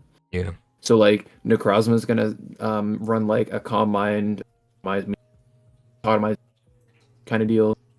Darkrai is just plot, like Gouging Fire is just DD. It can be banned, but like those breaker sets are best utilized when you can decide when they come in without having to sacrifice something, because the sweepers have to try and go for game, right? As opposed to like claiming one every time they're in. Yeah. Because what's gonna happen when you claim one with Gouging Fire? If you're like abandoned Gouging Fire, are you just back to your Corviknight, or are you hoping that your Goodra can handle them? Like, or Finny. That's kind of my problem with not having slow pivots. Terra Rhyperior. Yeah, Rhyperior. But then it's like same thing. Rhyperior is kind of a different story because you can choose what it beats on their team just by picking its type. But I think that's fair though. I think that's like a fair way to say that's it helps shore up that weakness a little bit. Either way though. Yeah, it is. I see what you're saying, but I also think that it's like it is just a very. You got immediate power in Gouging Fire and Darkrai. You have setup potential in Gouging Fire and Necrozma, and even Darkrai if you're going to like Nasty Plot or something. Solid defenses with the Finny and then the Corviknight and the Goodra. Because what I like about the Goodra and the Corviknight, where it's like maybe it's not like worth spending, the total of what is it, 27 points across these two steel types. I do at least like that Corviknight's not weak to fighting and it's immune to ground, and then Goodra is not weak to fire. Yeah. So they do not really overlap with their weaknesses. Yeah, I don't think they share a weakness. Yeah. But they also like share a bunch of weird neutralities. Right, like ice. Yeah, fairy. What else? Kind of fairy. That kind of thing. Well, sorry, not fairy. Yeah. Sorry, but yeah. Ice is the main one though. That like you have two steel types. That's all I can think of anymore. But yeah. But the Finny resists it. Yeah. But yeah, it's like a good team. I don't know. It's like we've spoken. We're about at that point. Yeah, no. I think it's fair though. We've spoken about Torn Rhyperior before. I think the captain combo is great. Fine. Perfect. Yeah, I think it's one of the best combos. Like I've mentioned before, I've used Terra Tornai in PGA and had a lot of fun with it. Terra Rhyperior is good. Yeah, and we've seen Terra Rhyperior 100 times. So yeah, I mean, what do you think? Like, true. Would you say like an 8? I'm not sold on the like Goodra Hisui. I swear, if Goodra was this could be something else. If we could have turned. Oh, am I gonna do it and say Milo? Corv Milo? Oh no. Am I gonna do it? The team just really needs a pivot. The team really needs a pivot, and I don't know really what need to turn Goodra what is the like Fini doing for this team? Okay, Fini Necrozma is pretty good, but it stops Darkrai from clicking Wisp. It stops Darkrai from clicking Hypnosis. It stops Gouging Fire from clicking or from benefiting from Burning Bulwark. Even Goodra Hisui likes to. And it also weakens Gouging Fire clicking like Outrage. dragon. Yeah, exactly. It's like a grounded. You have two dragons. You have two dragons. Yeah, in the terrain, it just feels kind of weird. Yeah, so, I can see that. I can see swapping this say out I get around that. for a different water type, and then swapping Goodra maybe for a different fairy then. Yeah. To replace. No, I have seen Feeny Necrozma a bunch. It does, I guess, stop Necrozma from like T-waving and toxicking. It's not the end of the world. It also stops it from getting status too, which is exactly nice. It's usually an indicator of I plan on using Necrozma as a setup sweeper. Yeah. You can't paralyze me, and you can't toxic me, and I can set up on your face. As opposed to like the utility Necrozma that would spam hazard status every once in a while, right? So speaking of hazards, Necrozma, Goodra rocks. Nope. No. Just Rhyperior. Yep. Not a great hazard game. Nope. There are at least 3 removers if you count Torn, but I think Torn should just be mostly offensive. Yeah. Who's the Finny? Yeah.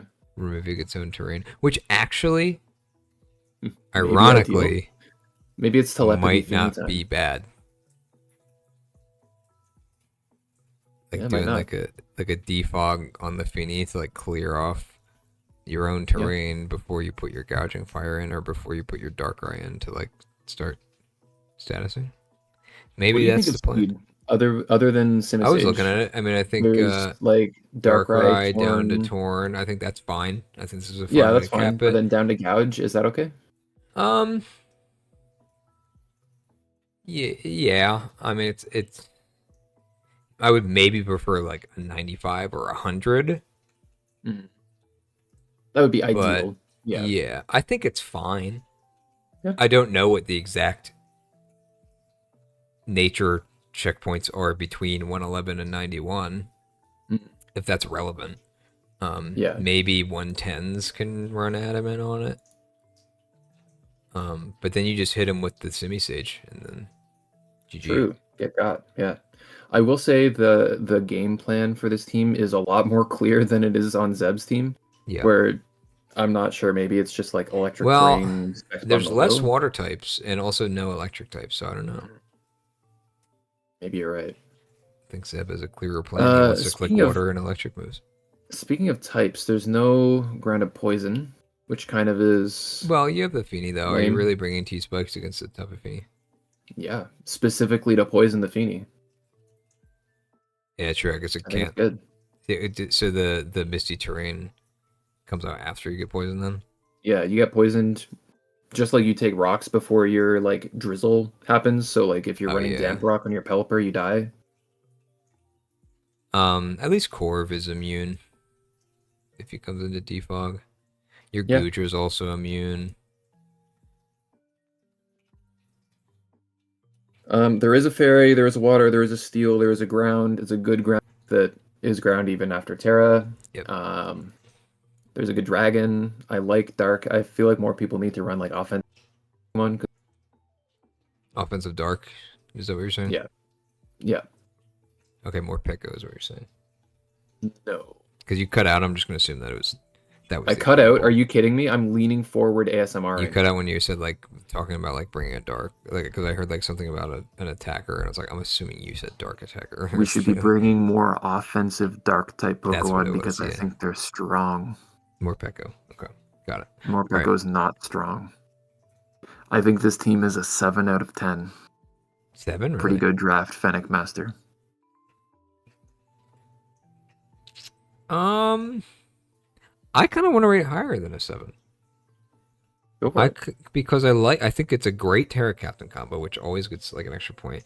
I like the top end of offense. I like the flexibility. Maybe and honestly, the only anti-synergy, like I don't think is the end of the world anti-synergy. I don't think I'm as against the Feeny on this team as you are. I wouldn't be opposed to changing things around, but I think it's fine. And like you said, like the Necrozma and Feeny at least go well together. And it has a Simisage, which is an extra point. So I'm gonna say 8. True. Well, there we go. 8 points for the Shimmy. There we have it. The Shimmy God. And what did the community say? Oh yeah, community said 7.83. Damn. Is it the highest rated so far? It is. No way. That's the highest rated. Well, in All-Star. Is the highest rated in All-Star. Crazy. So. Damn. Yeah, I was thinking, like, wasn't Afonso rated crazy high? But yeah, wow. Yeah, it's Hustle, yeah. Sheesh. All right, we're on to Skyhops. We got 3 left. Speaking I see of 3, we've got triple normal. I like this team. This and double fighting. Wait, hold on. This is a wild team. What is and I remember Skyhops ran some of it past me. Is it a serious team or is it a meme team? So it's a serious team, but it's also like a serious in a Skyhops way, in that like he just thinks about and assesses the game very differently from everybody else. So yeah, Terrascarm is just the best Terra legal on his roster, I guess. Isn't Terra Treads legal? I mean, if you're pairing something with a Munchlax, I think anything that is allowed to be Terra can probably pair with it. Like, yeah, no, I do think Terrascarm is kind of cooking. I think it's pretty good. Kind of in the same way of we've seen like Terra just Chanty and Lucy. Sorry? Didn't we see Ira do or Stella, I guess, do the Terra Skarmory, or was that the Terra Lando that she maybe did? I don't remember. Somebody did Terra Skarmory, and like we were like really shitting on it, and then it ended up being like, wow, it's actually kind of good. Yeah, and then so I mean, maybe not cooking in the sense of like you're inventing a new wheel, but more like still kind of right. You have Treads to be the new wheel that was invented. Exactly, as we discussed earlier. Yeah. Okay, we do have something that I had a big problem with for this team was I feel like Lele Lop is kind of weird. Like Lop kind of wants to get rid of your fake out. Yeah. Fake out isn't okay. At least Sneasler doesn't have fake out for Lopunny, so it's not a massive problem. But it just kind of removes that option. Yeah. Where the rebuttal is like, oh, I'll just play around it, right? But like, sometimes you don't get to choose when you can play around it, right? Sometimes you die, and sometimes trying to play around it. Yeah, and sometimes trying to play around it will like cost you a mon or the game. Yeah. So, but with Sneasler, it's a different story. I mean, again, sure, you at least it has Sneasler, but it's not a problem. Yeah. I just don't like this. Like, I don't like this combo. You're spending almost 40 points on 2 fast, frail, physical attacking fighting types. Yeah, I agree. So because we've seen that with dragons, right? Where like you kind of just use one dragon, like setup dragon to break for the other setup dragon. Yeah, it makes sense.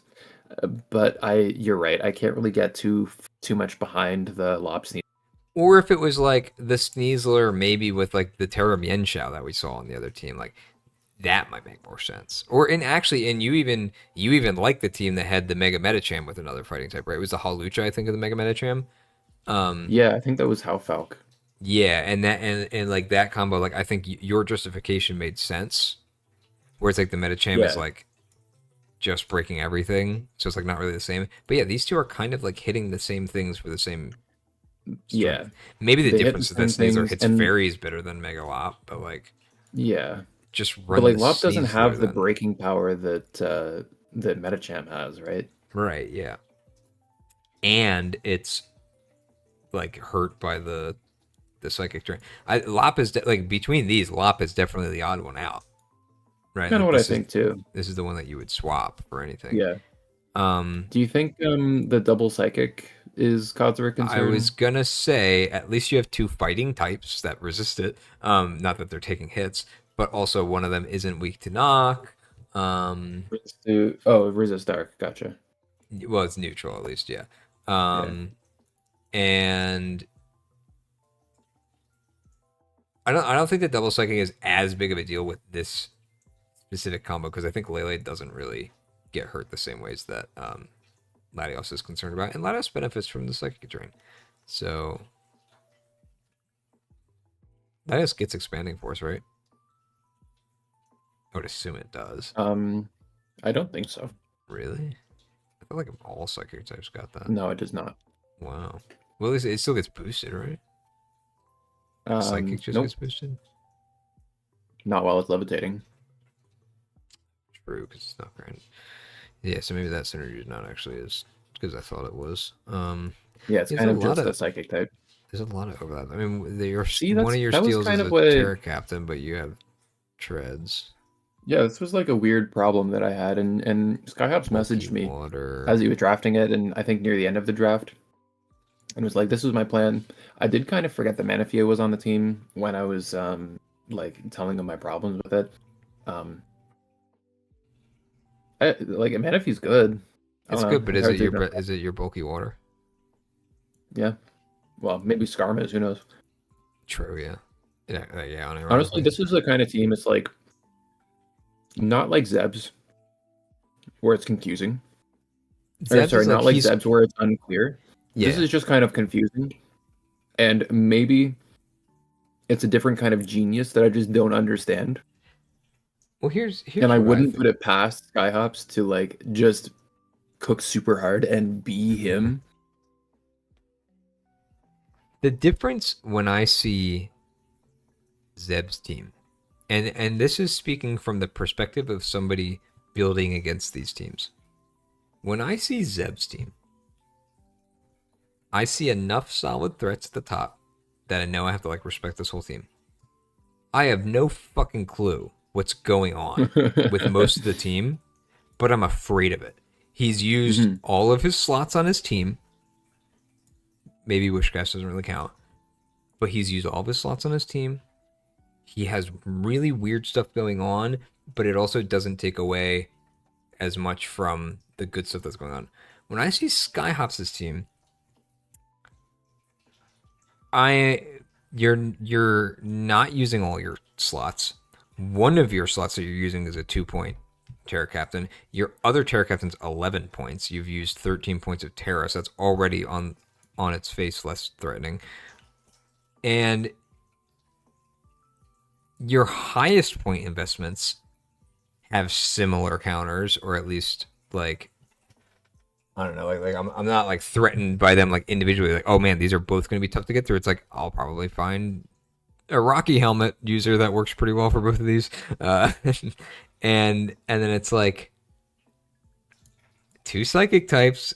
Guess I better have a good dark type here, maybe. Like, I mean, I know Lele will hit a dark type, but like I don't know. I feel less like threatened by the confusion, like that I like need to like get something together, or else this is gonna get out of hand quickly, and more like I'm gonna be playing cautious, but also like until something looks like it's going wrong, I'm not really concerned, right? Like it's because like I don't know. It's a weird. I think you've got to be proactive against this team, though. Like as soon as you start to try and play reactively, I think that's where the random bullshit go of like. Yeah, well, I'm not saying play 100% reactively, but I mean like like as soon as you're like until the game plan stops working, I should say. When like if you're playing cautiously, you kind of are just playing reactively. Yeah, and that's when like CM Blissey just kind of wins. Okay, maybe not. Like, maybe not playing cautiously, but building cautiously. Yeah.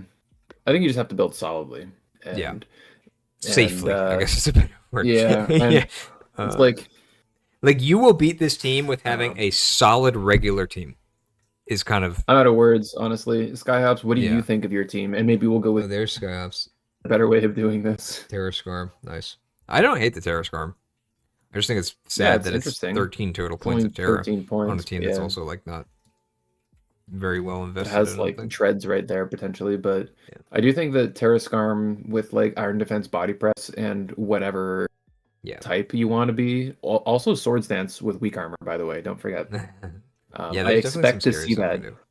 Seriously, I expect to see that from Hops this season. And I think the drawback of if it were a Terra Treads is that that's your ground type, and like we could probably be saying like, well, you don't want your ground type to be a Terra one that goes off Terra, right? But my team, you guys just here's Fennec says you guys just don't see the vision. True. Skyhop says my team is fast and hard hitting, and I want to be as offensive as possible at all times. Well, I'm very offended. So. But then you drafted Skarm Bliss. How can you say I want to be as offensive as guys. possible? I have a great idea for a fast and hard-hitting team. Drops Blissey in front of you.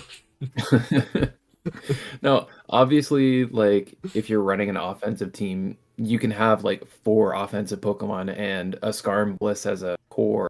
Like this is gonna be a core. Scarflele every game, isn't it? I think it'll be Specs Lele every game, and like SD Scarm. That's why I was saying like he wants to be off. I think actually just be offensive Scarm. Bliss is an HO mon. What the? True. Calm Mind Blissey, yeah. Let's go. I think the idea is like T-Wave rocks like Healing Wish kind of deal. Yeah, kind of like slows everything down. But then again, it's like, how many opportunities are you giving the enemy team to set up? Yeah. Speaking of hazards, we have rocks. Yeah. There's a good amount of rocks. There's 3 rockers and a T-Spiker, and Scarm sets spikes too. Yeah. Yeah, hazard game is fine. One of the best spinners. 3 removal options within 9 Pokemon. Like that's pretty good. Yeah, I think hazard game is actually pretty good here overall. Yeah, it's like at least average. Yeah. And you can't really look at like sheer numbers because some drafts have like 11 Pokemon with a Drillbur on them, and it's like, okay, maybe you have 4 spinners on your team, but like they're Delibird, Drillbur, and like I don't know, Mothim as a defogger. But like those don't actually count, you know. Drillbur. All right. Yeah, we've spent some time on this one. I'm at 22 minutes. I might not have reset it between this and. Yeah, I don't think so. I can't give this team higher than a 5. I am gonna pretend like I see the vision, but just don't believe in it. Therefore, it gets a 6. Wow. Okay. We'll see. Skyhops. I'm very excited to see it. You've gotta prove me wrong here. The audience has spoken, and Skyhops is a 69. Nice. 6.90. So, yeah. It's almost average. Okay. They see the vision. We're on to our final second 2 teams. Final. Yeah. I thought you were gonna say the final team. I was like, don't get too comfortable. We have. Can you tell we're tired? I'm pretty tired. Yeah, I'm pretty tired too. When did we stop stream last night? Like 1? 12:30, I think. 12:30? Yeah. I don't think I got to bed until like 1:30. Yeah, it was late. Was up at 6. Hell yeah. Work at 7. 11-hour shift. Yeah. Got off work at 6. Hell yeah. Home at 6:30. Streamed at 7. Hell yeah. 6-hour stream. Do you get work in the morning? This is my life. You would probably have overtime though, right? You're working that many like 1 week. No. You don't? Oh, you're Canadian. No, I only work 4 days a week, so.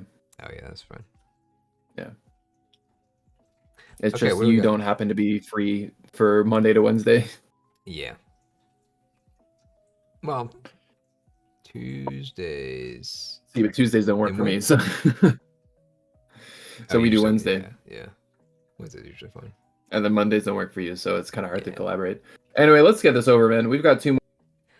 We spent a full minute so far, and we haven't started talking about the team. I know, crazy. That's a minute I could have spent sleeping, dude. That's blitz mode. Okay, we got a Blacephalon. Okay, we've got camelConvention. You love this team. It's got a Blacephalon. Yes! I love Blacephalon. Yes! I love it when my only fairy type is an Enamorous, and maybe when my only flying type is an Enamorous too. It checks the boxes. Yeah. There's the box. Oh, sorry. I said Enamorous was the only flying type. That's disingenuous. I'm sorry. True, Amolga.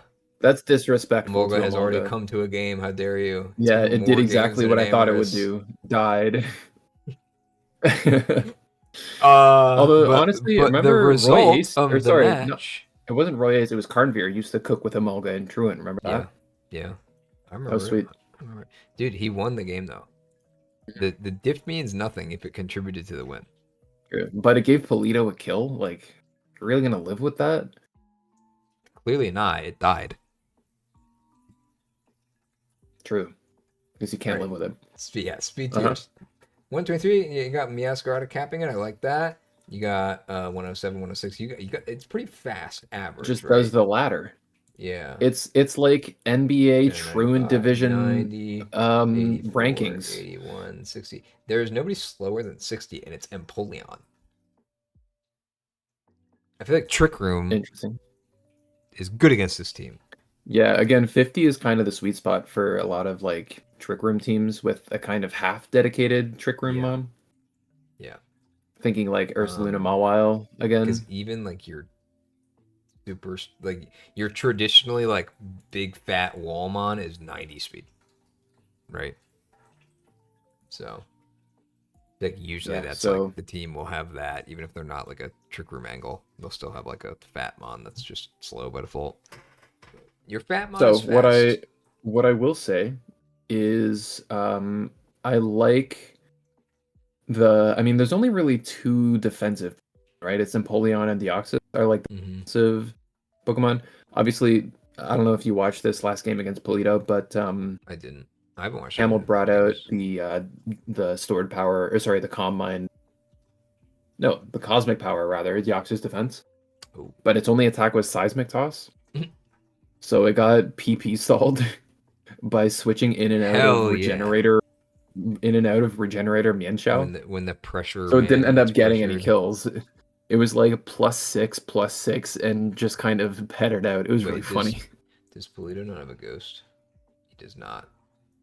Yeah, that's why. So yeah, that was really funny. But I mean, just looking at the Deoxys and Empoleon, they're pretty sturdy. And pivot into the good breakers. That's something that's really important for an Amorous. Yeah. Mega Kangaskhan is a Pokemon that I'm also always interested in looking at because some people swear that it's like way under tiered here, but then we also go like seasons without seeing it drafted. What do we have banned? It's complex banned? It's Seismic Toss. Seismic Toss is banned on Kangaskhan. No, not Power Up Punch. Just Seismic Toss. Okay. Yeah. And Power Up Punch is good. Yeah. Well, yeah, and I think I remember hearing that Camel thought that it was under tiered here. I don't remember. It might be. I don't know. Yeah. Sorry, what were we saying? So we have the Zygarde with the Quad Ice weakness. We have Meowscarada is weak to ice. We have an Amoros is weak to ice. We have talked before about the Empoleon holding like maybe like how you don't like how your water type and your steel type are 1-mon. So like puts a little bit of weight on him. Yeah, he's a quad ice resist. He has a quad ice resist, but he is the only ice resist besides the 53 HP, 79 Spit F, Terra Captain Blacephalon, who won't even be staying fire all the time, for a team where the top 3 tiered mons are weak to ice. What do you think about that? Well, again, I mean, I do think that it's nice that Empoleon specifically resists Ice and Fairy for Zygarde, and I think Empoleon is a really good part for dragons in particular. Yeah. And I don't think, like, even though Meow is weak to Ice... Right, I guess it doesn't really matter. Like, it doesn't really matter. It's like Weavile's weak to fighting, right? Yeah. I guess it does just bait those moves more often, and so Empoleon I would think that like if you're looking at the type chart, you're gonna like load up more on like your choice ice beam, or like your specs ice beam users, right? Like potentially. Not because I mean, ice beams are gonna kind of tickle. But... Sure, yeah. But one thing that I do like about this is that Deoxys is an example of a mon where it's like, forget the type, it'll resist what you want it to resist. Yeah. So it's Empoleon doesn't have the full burden of like all of these things because Deoxys can't do it. What I'm more worried about than Ice, though, ironically, is Fairy. Like, it's also the only Fairy resist outside of Blacephalon. But it doesn't 4 times resist that, right?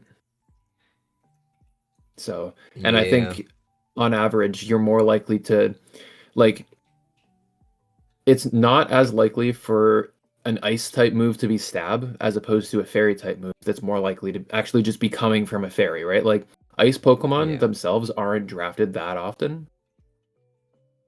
And even then, like, most of them have coverage. Like, it's It's mostly like when Ice Beam is coverage on Pokemon, let's just say Porygon Z or something, that it's like not very strong as opposed to an Enamorous clicking Moonblast, right? Right. Now, Well, it's obviously, also you like have Camel has the Enamorous base power difference too. Yeah, that's true. But like Camel, I know the Camel has the Enamorous, but let's say Enamorous versus Zygarde, you obviously have to switch into your Empoleon. You're gonna take a lot more from that stab Moonblast than you would have if it had Ice Beam coverage, right? Right. So. Yeah.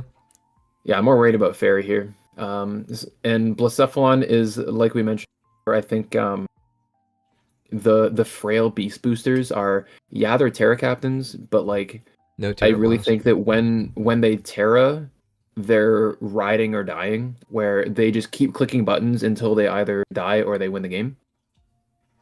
So like yeah, it's not always going to be a fire type technically, but I think as soon as it's not a fire type, it's not very be switching out to like make that matter. Now, Deoxys and Kang are pretty tailorable to be able to take Fairy kind of okay because they have pretty good, obviously pretty good defenses. I would hope you have good defenses in your name. It's only got 50 HP though, so it sucks. Yeah, true. I think Kang might have higher effective HP. I'm not sure though. Maybe. Yeah. I don't know. Does offensively get Sludge Bomb? Just out of curiosity. I don't think so. Kind of move that it would get, I think it has something weird like Gunk Shot though. Does it? I'm just curious because you know, no Terra Blast, but like maybe like an offensive like Terra Poison Blacephalon. No, it doesn't have a poison move. Yeah. Unfortunate. Yeah, it's too bad. Offensively though, I think as we saw in his game against Polito, we can see offensive Deoxys. I've even been owned by Goder ran Specs Psycho Boost Deoxys defense against me, and it just killed my Ursaluna. So it's like you can get creative, right? Yeah, and Psycho Boost is just a high base power move, so like you can like get creative with it, and Mega Kang can Doesn't be. It miss? Is that what it's like? What's the drawback of it? It's Psychic type Overheat. Oh, it drops it. Okay, yeah. Because I feel like I've fought that before too. And honestly, even like Empoleon, especially with competitive Empoleon, does have a good special attack stat. Yeah. Slitherwing, Blacephalon, like everything is very Camel, according to this draft at least, is a very offense first minded player. And I think it's fine. Like I think that's a good. I think it's a good team for doing that, and you're not leaving too many gaps.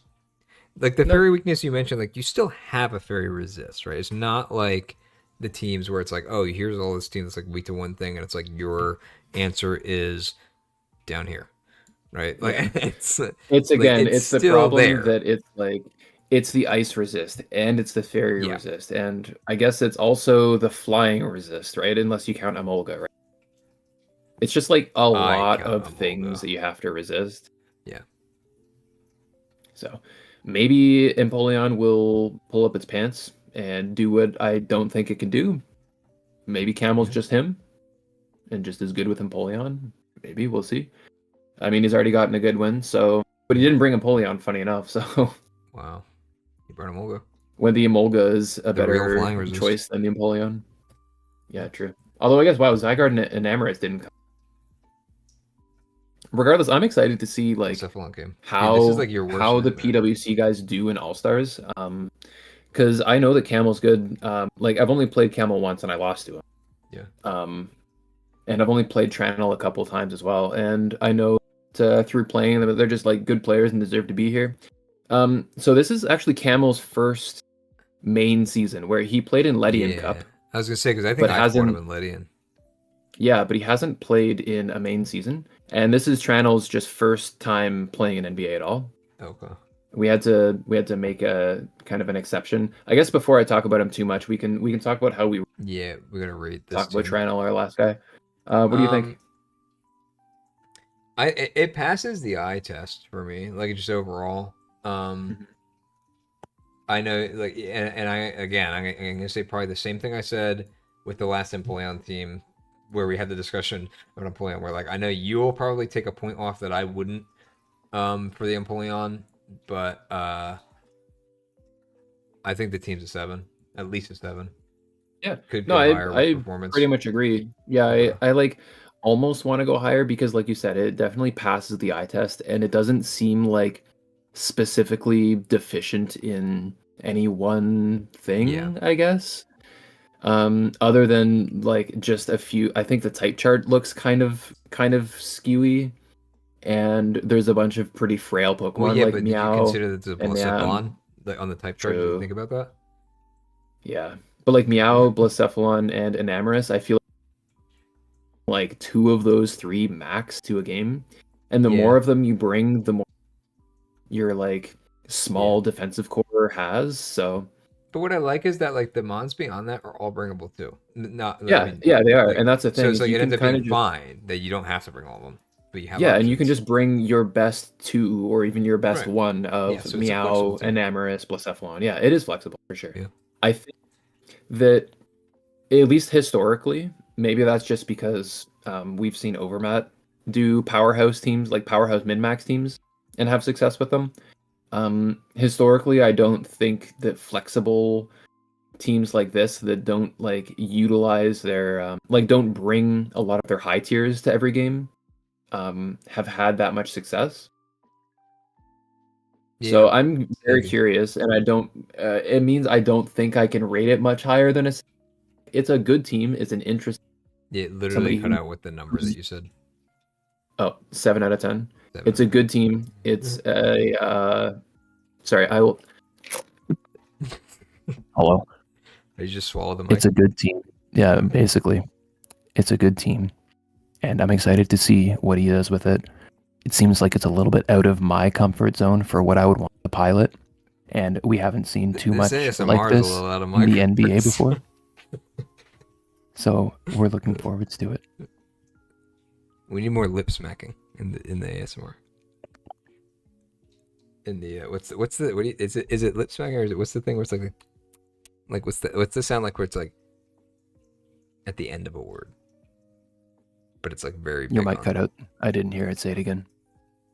It's like at the end of a word, but it's like a lip smack, but it's like I forget what it's called, but it's like very it's like an ASMR. I have no idea. Like, I don't know. It's weird, but it's what sends the chills down your spine. I don't watch enough Amaranth to know that kind of detail. I know. Yeah, it's I don't know the word, but that's all. Anyway, let's move on to our last floating team here. Oh, wait. Community rating for Camel. Camel was 7.38, which is very good. That's pretty good. Okay. All right, last team. Trannel. We're moving on to Trannel. Relicanths. The PWC owner. And once again, somehow the PWC guys got the back wheel. I swear I streamed these live in the Discord call. Did not wait any of them. So there was no forcing the back. I like the Garm. Yeah, you like Garm? I am so... It's Pokemon like Darmanitan, Galar, and Dracovish, and things like that I just have a really hard time analyzing, I think. Because their viability is so dependent on what else is drafted. Yeah, that's fair. And it's very matchup dependent as well. Now, Darm has a little bit more sauce going belly Salic berry sets. But yeah. I was actually just looking into it a little bit because I was replaying through Sword actually because I just haven't played it in a while, so I started a new file. And I was looking at Garm a little bit because I didn't use it in my first playthrough.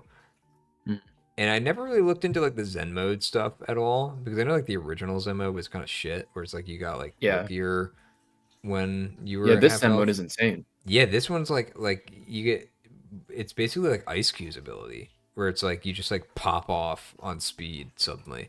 Yeah, and it's the good typing too with the ice fire, the only ice fire mon. It's, I almost wish I knew about that because I ran Garm in one of our Nat Dex seasons. I think it was 2 or 3. But it was always just guerrilla tactics like Scarf or Band. It was literally just like whether it's Scarf or Band was the question that I asked. I think one game for fun, I brought a punching glove, punch Garmanitan, like power up punch, and then like ice punch, fire punch. Like it was just all punches. Sounds bad. It was bad. I don't think it did anything though. I think I won without using it. Damn. But either way, no. Regardless, it's extremely threatening though. Like, yeah, I think it's pretty cool. You sub, you belly drum, you proc your Salak, your 135 speed or whatever it is, +1 fire punch so that you don't kill yourself with flare blitz, recoil. But the fact of the matter is that, like, the basic Pod weak to Accelerock, by the way. True. The basic like guerrilla tactics set with Scarf is so threatening to some certain Pokemon. You bring it in and pretend that you're about to, click the Icicle Crash that's when you get your turn sub. or whatever. You get your sub for free, and it's I hate it. I almost want to call it uncompetitive. It's not actually uncompetitive, but it's like I think it's that it's preying on your opponent to make a certain play. Yeah. And like think a certain way that it just really like pisses me off. I don't know what it is specifically about it, but I just hate that kind of... You hate the Afro. It's probably the Afro. Yeah. Yeah. Something about it just really pisses me. So I don't know. I'm just here's glad the trade-off though. I know about it then. Here's the trade-off then. Yeah. You miss Icicle Crash on the Bandit set and then you die. Oh, well, no, dude, just run Ice Punch. Yeah, you could just run Ice Punch, but then you make contact. Oh, no. Mm-hmm. Oh, yeah. But then you can't flinch. But to be fair, Icicle Crash never flinches anyways if you're all... So. Yeah. Yeah, good point. Sure.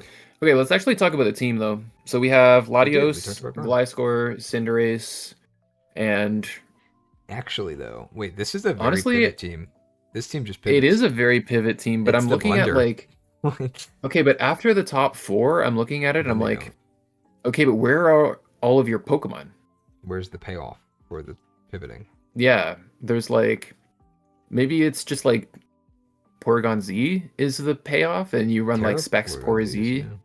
Yeah. Do you think Breloom likes Terra? Like, it feels weird. It's like worth it on Breloom? Not saying like surely any Pokemon gets better with Terra theoretically, but like I'm wondering if like I think it'll mostly just be Terra fighting. Yeah. Or like maybe Terra Rock. Yeah. Remove the flying weakness pretty much. Yeah. Yeah, I don't know. We haven't seen too much of Terra Breloom before. I think somebody's used it one time. I can't remember who. I don't remember. It almost feels like a MartinRadKau kind of mon, but I can't put my finger on it. Yeah, I guess like Technician, is pretty Terra cool. Fighting, Mach Punch Band would probably be like the best benefit it gets, right? Yeah, Pory Z is cool. Something my eyes are just like attracted towards the Darmg and Mega Beedrill offensive pivots that take 25 from rocks. And Cinderace. Yeah, it can at least hold an item. Like you're not gonna run Boots Darm. But it can hold an item. Probably, sure. And like the removal there are removal options. Klefki? It's Klefki, Gliscor, Latios, and Cinderace can court change. Yeah. Oh, sorry, Beedrill can defog too, I'm pretty sure. True. Yeah. What do you think about Klefki being the only fairy and the only steel? Well, I think Klefki just sucks. So what do you think about it being the only fairy and the only steel?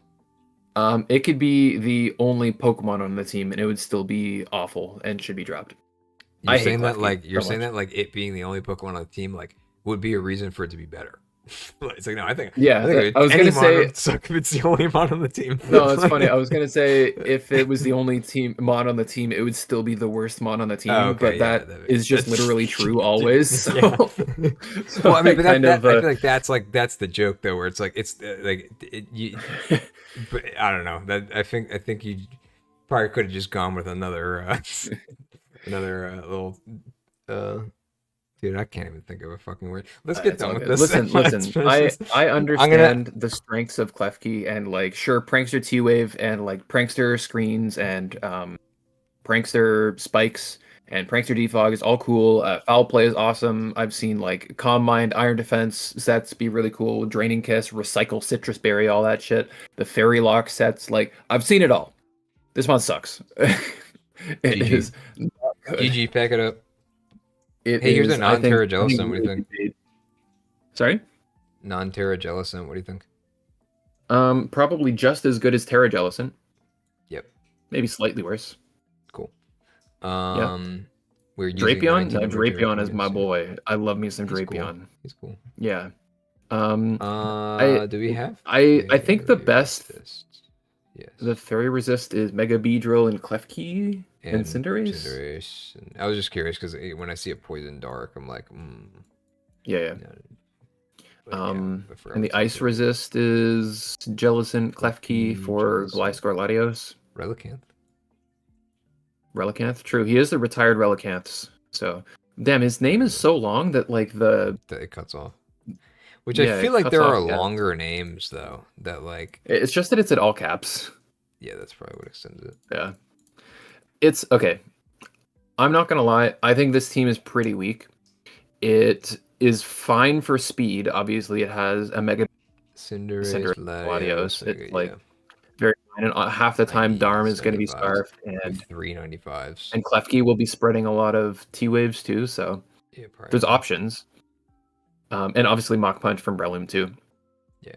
So speed is not this team's downfall. I feel like there's no backbone. Like and I feel like hazards aren't the issue either. It's got to be like Gliscor, Klefki, yeah, Jellicent. It's not the worst backbone. I think there are worse backbones in this division. I think I'd rather like Gliscor Mawile than Gliscor Klefki. Mega Mawile. Okay, base Mawile sucks. Yeah. It sucks more than Klefki. Well, wait, probably. but at least it gets Stealth has Rock, Intimidate for the whole game. It has Intimidate and Stealth Rock. Oh no, and Knockoff.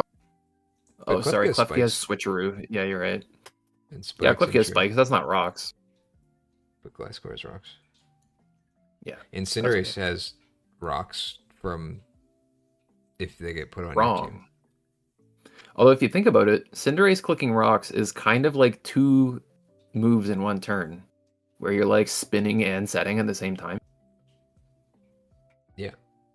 That's just value. Well, not if you already set rocks. Just don't set rocks. True.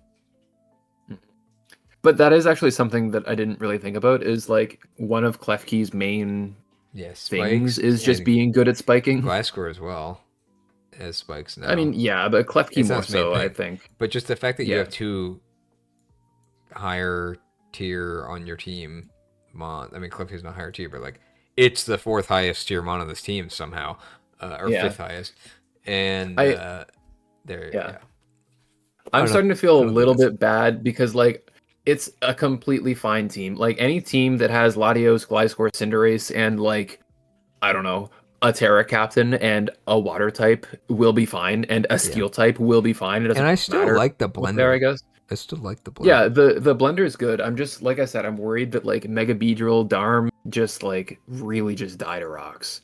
Yeah. And the removal isn't that great. It's like removal that can remove but doesn't want to have to remove. Yeah. It's removal that in every form punishes your spikes that you set up. You're either clearing your own spikes or you're giving them to yourself. So yeah. So it's hard to say exactly what should change. It doesn't vibe with me. It doesn't really pass the eye test for me personally. Yeah. And I think I probably would rate it in the couple of the division, probably a 5 or a 6. Yeah. What do you think? And I'll probably match it. 6? All right, we'll go with a 6. I like the guard. It's definitely fine, and there are there are offensive capabilities here. Definitely lacking defensively. Yeah. Speed is great. Hazards, like setting is fine. Removal control is kind of off. Yeah. All right. A little bit worried about this is the lowest rated in the division. It was a 5.86. 5.86. So we overshot it this time. Didn't we? All right, wait. Usually We always overshoot? overshot. Yeah. We always overshoot it. No, never mind. Yeah. I'm so cooked, man. But it's rare that we overshoot it with a 6. True. So I don't think that's happened before.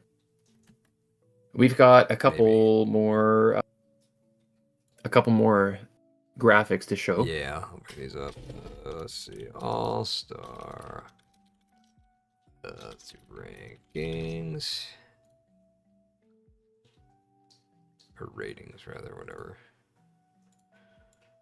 That. So here's the numbers.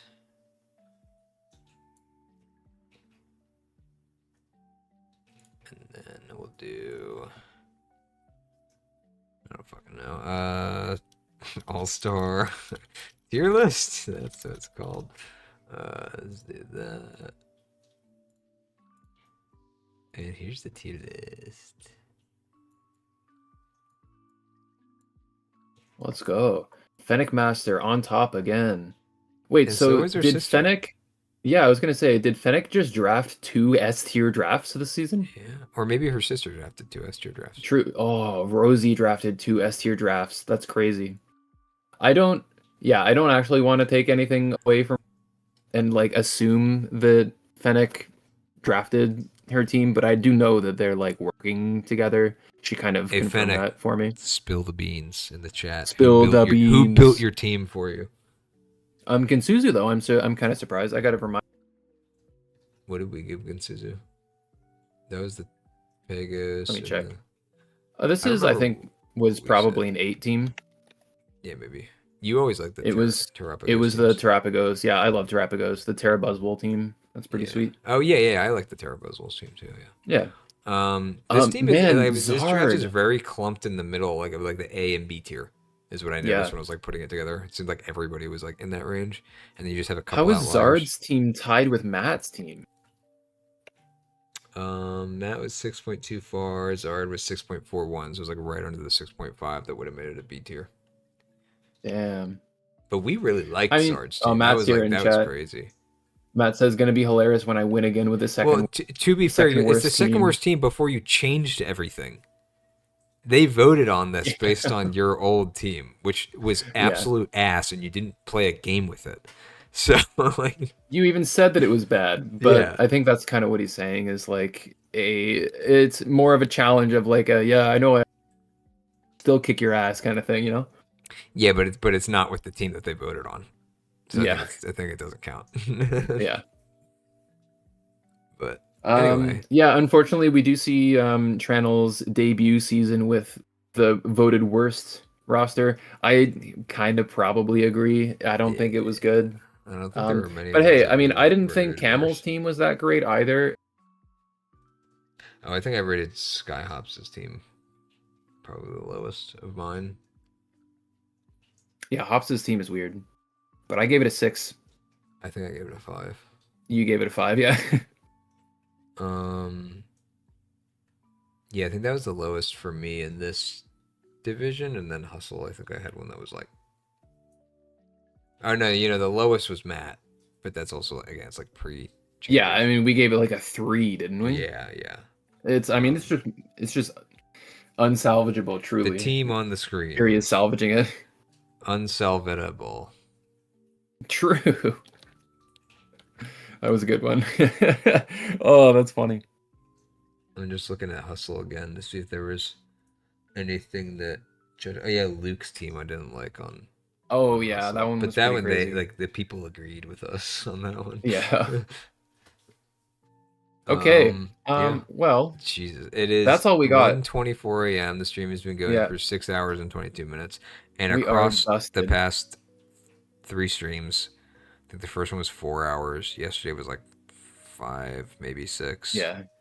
We did over 12 hours of roster reviewing in the past 3 days. Man, how do like actual full-time streamers do this? I guess to be fair, they're not. Day. Yeah, that's true. And they're also not like podcast styling it the whole time. They're just kind of playing games or like just like going over news and media and shit. So yeah. Reacting to YouTube videos. Yeah, sitting there silently while the YouTube video plays. Yeah. That's when they roast their boys. Man, It would be so funny to just live out a day as XQC. Yeah.